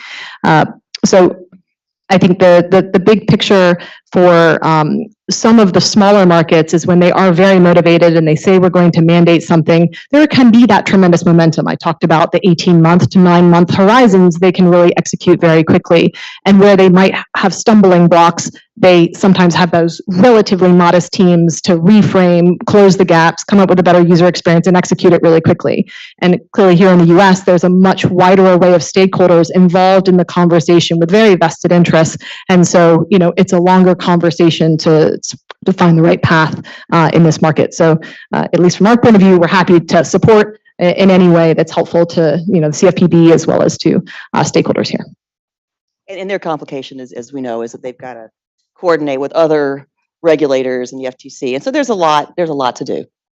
Well, I will say an observation I've had. I mean, CFPB, I don't think it's an understatement to say, is not generally the financial services industry's favorite regulator. But it has been interesting that I think both the fintech community and the more traditional banking community has looked at this one and said, that's not so awful. That, they seem to be taking a constructive approach. Absolutely. I've got a couple other questions, but I want to take a moment to open it up to audience questions before we wrap. Any questions from the audience? All right. Well, I have one final one, knowing I'm standing between you and the reception that's just outside, which is one question that's come up quite a bit. Look, PNC is a very large bank, pretty well resourced. Like, you can definitely be one of the leaders in moving toward APIs. There's been a lot of concerns and questions around mid-sized banks, smaller community banks, credit unions, who may not be sophisticated enough on their own to start to create APIs that can enable this. What is the right approach there in terms of making sure that you can bring all of them along, and also make sure that you don't end up with, sort of a bifurcated system where the top banks shift to APIs, but if you're a customer of a much smaller bank, you're still, dealing with people holding on to your password? Yeah, I think that's a great question. I had alluded to it briefly earlier, in that there is a need for a utility of sorts to support smaller banks that have an opportunity, kind of fit in between the space of, banks that rely on somebody like a Fiserv or Jack Henry from a core provider perspective, right? Those names that I've mentioned are certainly engaged in the same conversations that I'm talking about, and have a lot of complex work, though, given the number of core systems that they have and the sophistication of the APIs they're able to deliver. So there is work there. But for the other kind of mid-sized banks, one of the things that we did at PNC, we took an ownership interest in a company called Akoya, that is spun off from Fidelity a couple of years ago, that is creating just that utility that would allow a creation of a network where, instead of what's been happening over the last several years, banks having to negotiate direct bilateral agreements with large aggregators, or directly, in some cases, with fintechs, having all of these one-to-one relationships, that's been slow. Terms are different. I have reason to believe that our consumer security has suffered based on some of the negotiations that have had to take place to reach deals. And so standing up a utility in conjunction with all of these other elements in support of this ecosystem moving forward, I think is necessary. And again, I might be a little bit biased, but I think Akoya can help with that. Yeah, we've mentioned a couple times that there's industry coalitions who are really helping get the APIs out there to make them cost effective, to have them be registered. So, it'll take some time. And I think that the CFPB actually said that. Why don't we stagger the rule? And I think that's true for other rules too. Oftentimes the big banks do them first, and then it sort of percolates down. It becomes, to Gail's point, becomes sort of accepted. We did hear from some stakeholders about, well, what about business continuity? Say that the API goes down and someone is reliant on that money movement and things like that. Like, well, okay, the CFPB can evaluate that during the time period. If it's a real issue, then deal with it. If the other models have matured, maybe it's not. So at the end of the day, it really is not an appropriate solution and needs to be phased out. And I think they're going to do that in a reasonable time frame, looking at the various issues. So one kind of observation on like the smaller bank entity side, in Brazil, there's 300 some banks who have deployed, to these standards, and, they've done it. They're often speaking Portuguese and reading English standards. They're smart developers. They're configuring code. They're passing the test. They're able to get the job done, right? They're coding to the APIs. So if 300 all size banks in Brazil can do it, can a large number of banks here in the US do it? Similarly for TPPs as well, right? Startups can do it, as can large scale banks. So I think in terms of, is it hard to do on the coding level? I don't think so. The hard part is the rulemaking and having appropriate rules that the community is comfortable with and working through that. And exactly, having the consent, and I'd like to say incorporated into an API, those consents. So I think it is very much achievable. On the foundation side, we have open standards that are freely available to anyone to use, and test suites that are freely available to anyone to use. And only when you're doing the conformance, are you going to pay any money for it? And it can be $1,000 to $5,000 like that. From our perspective, just that security profile piece is not price prohibitive from a startup or from a small business. Adding on all of the other operational components, maybe that's going to raise costs, but it's foundational level. This is approachable work. Yeah, can I add one thing? Yeah, please. So on the CFPB proposal itself, we actually looked at having two major components to it. One was, a lot of it was under the law, they had to convene and talk to small, medium-sized businesses to understand their impact. And they're going to do that. They're going to have these panels to talk about that impact, and that's entirely appropriate. Another thread through their proposal were infrastructure issues that impacts everybody, big, small, every player around. Well, what is that? What do the portals look like? What do the notices look like? What does retention look like? So you're probably going to see some comments that are submitted that do both. What's the impact of various size entities? And then what are some impacts from the infrastructure point of view? And what does that look like? Thanks. Well, there's a bar just on the other side of the wall. There's some hors d'oeuvres. I'm a big fan of the bacon wrap day. We have those. It's been a new addition to the Venable menu post-pandemic.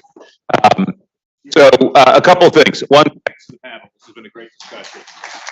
Thank you. Second, thanks to all of you it's been a long day. Thanks for sticking with us. I also wanted to give a special thanks to AC Loop, who's been our producer, helping keep everything smooth online and running around with the mic. Jackie Williams, who is kind of like the Wizard of Oz. She sits, as the woman behind the curtain who makes a lot of things run smoothly up here and everything as well. The whole Venable events team, it's enabled us to have a great day. And so on behalf of Venable, of the Better Identity Coalition, FIDO Alliance, ID Theft Resource Center, really glad we could have this day together, and look forward to talking about all the progress we've made a year from now. Thank you.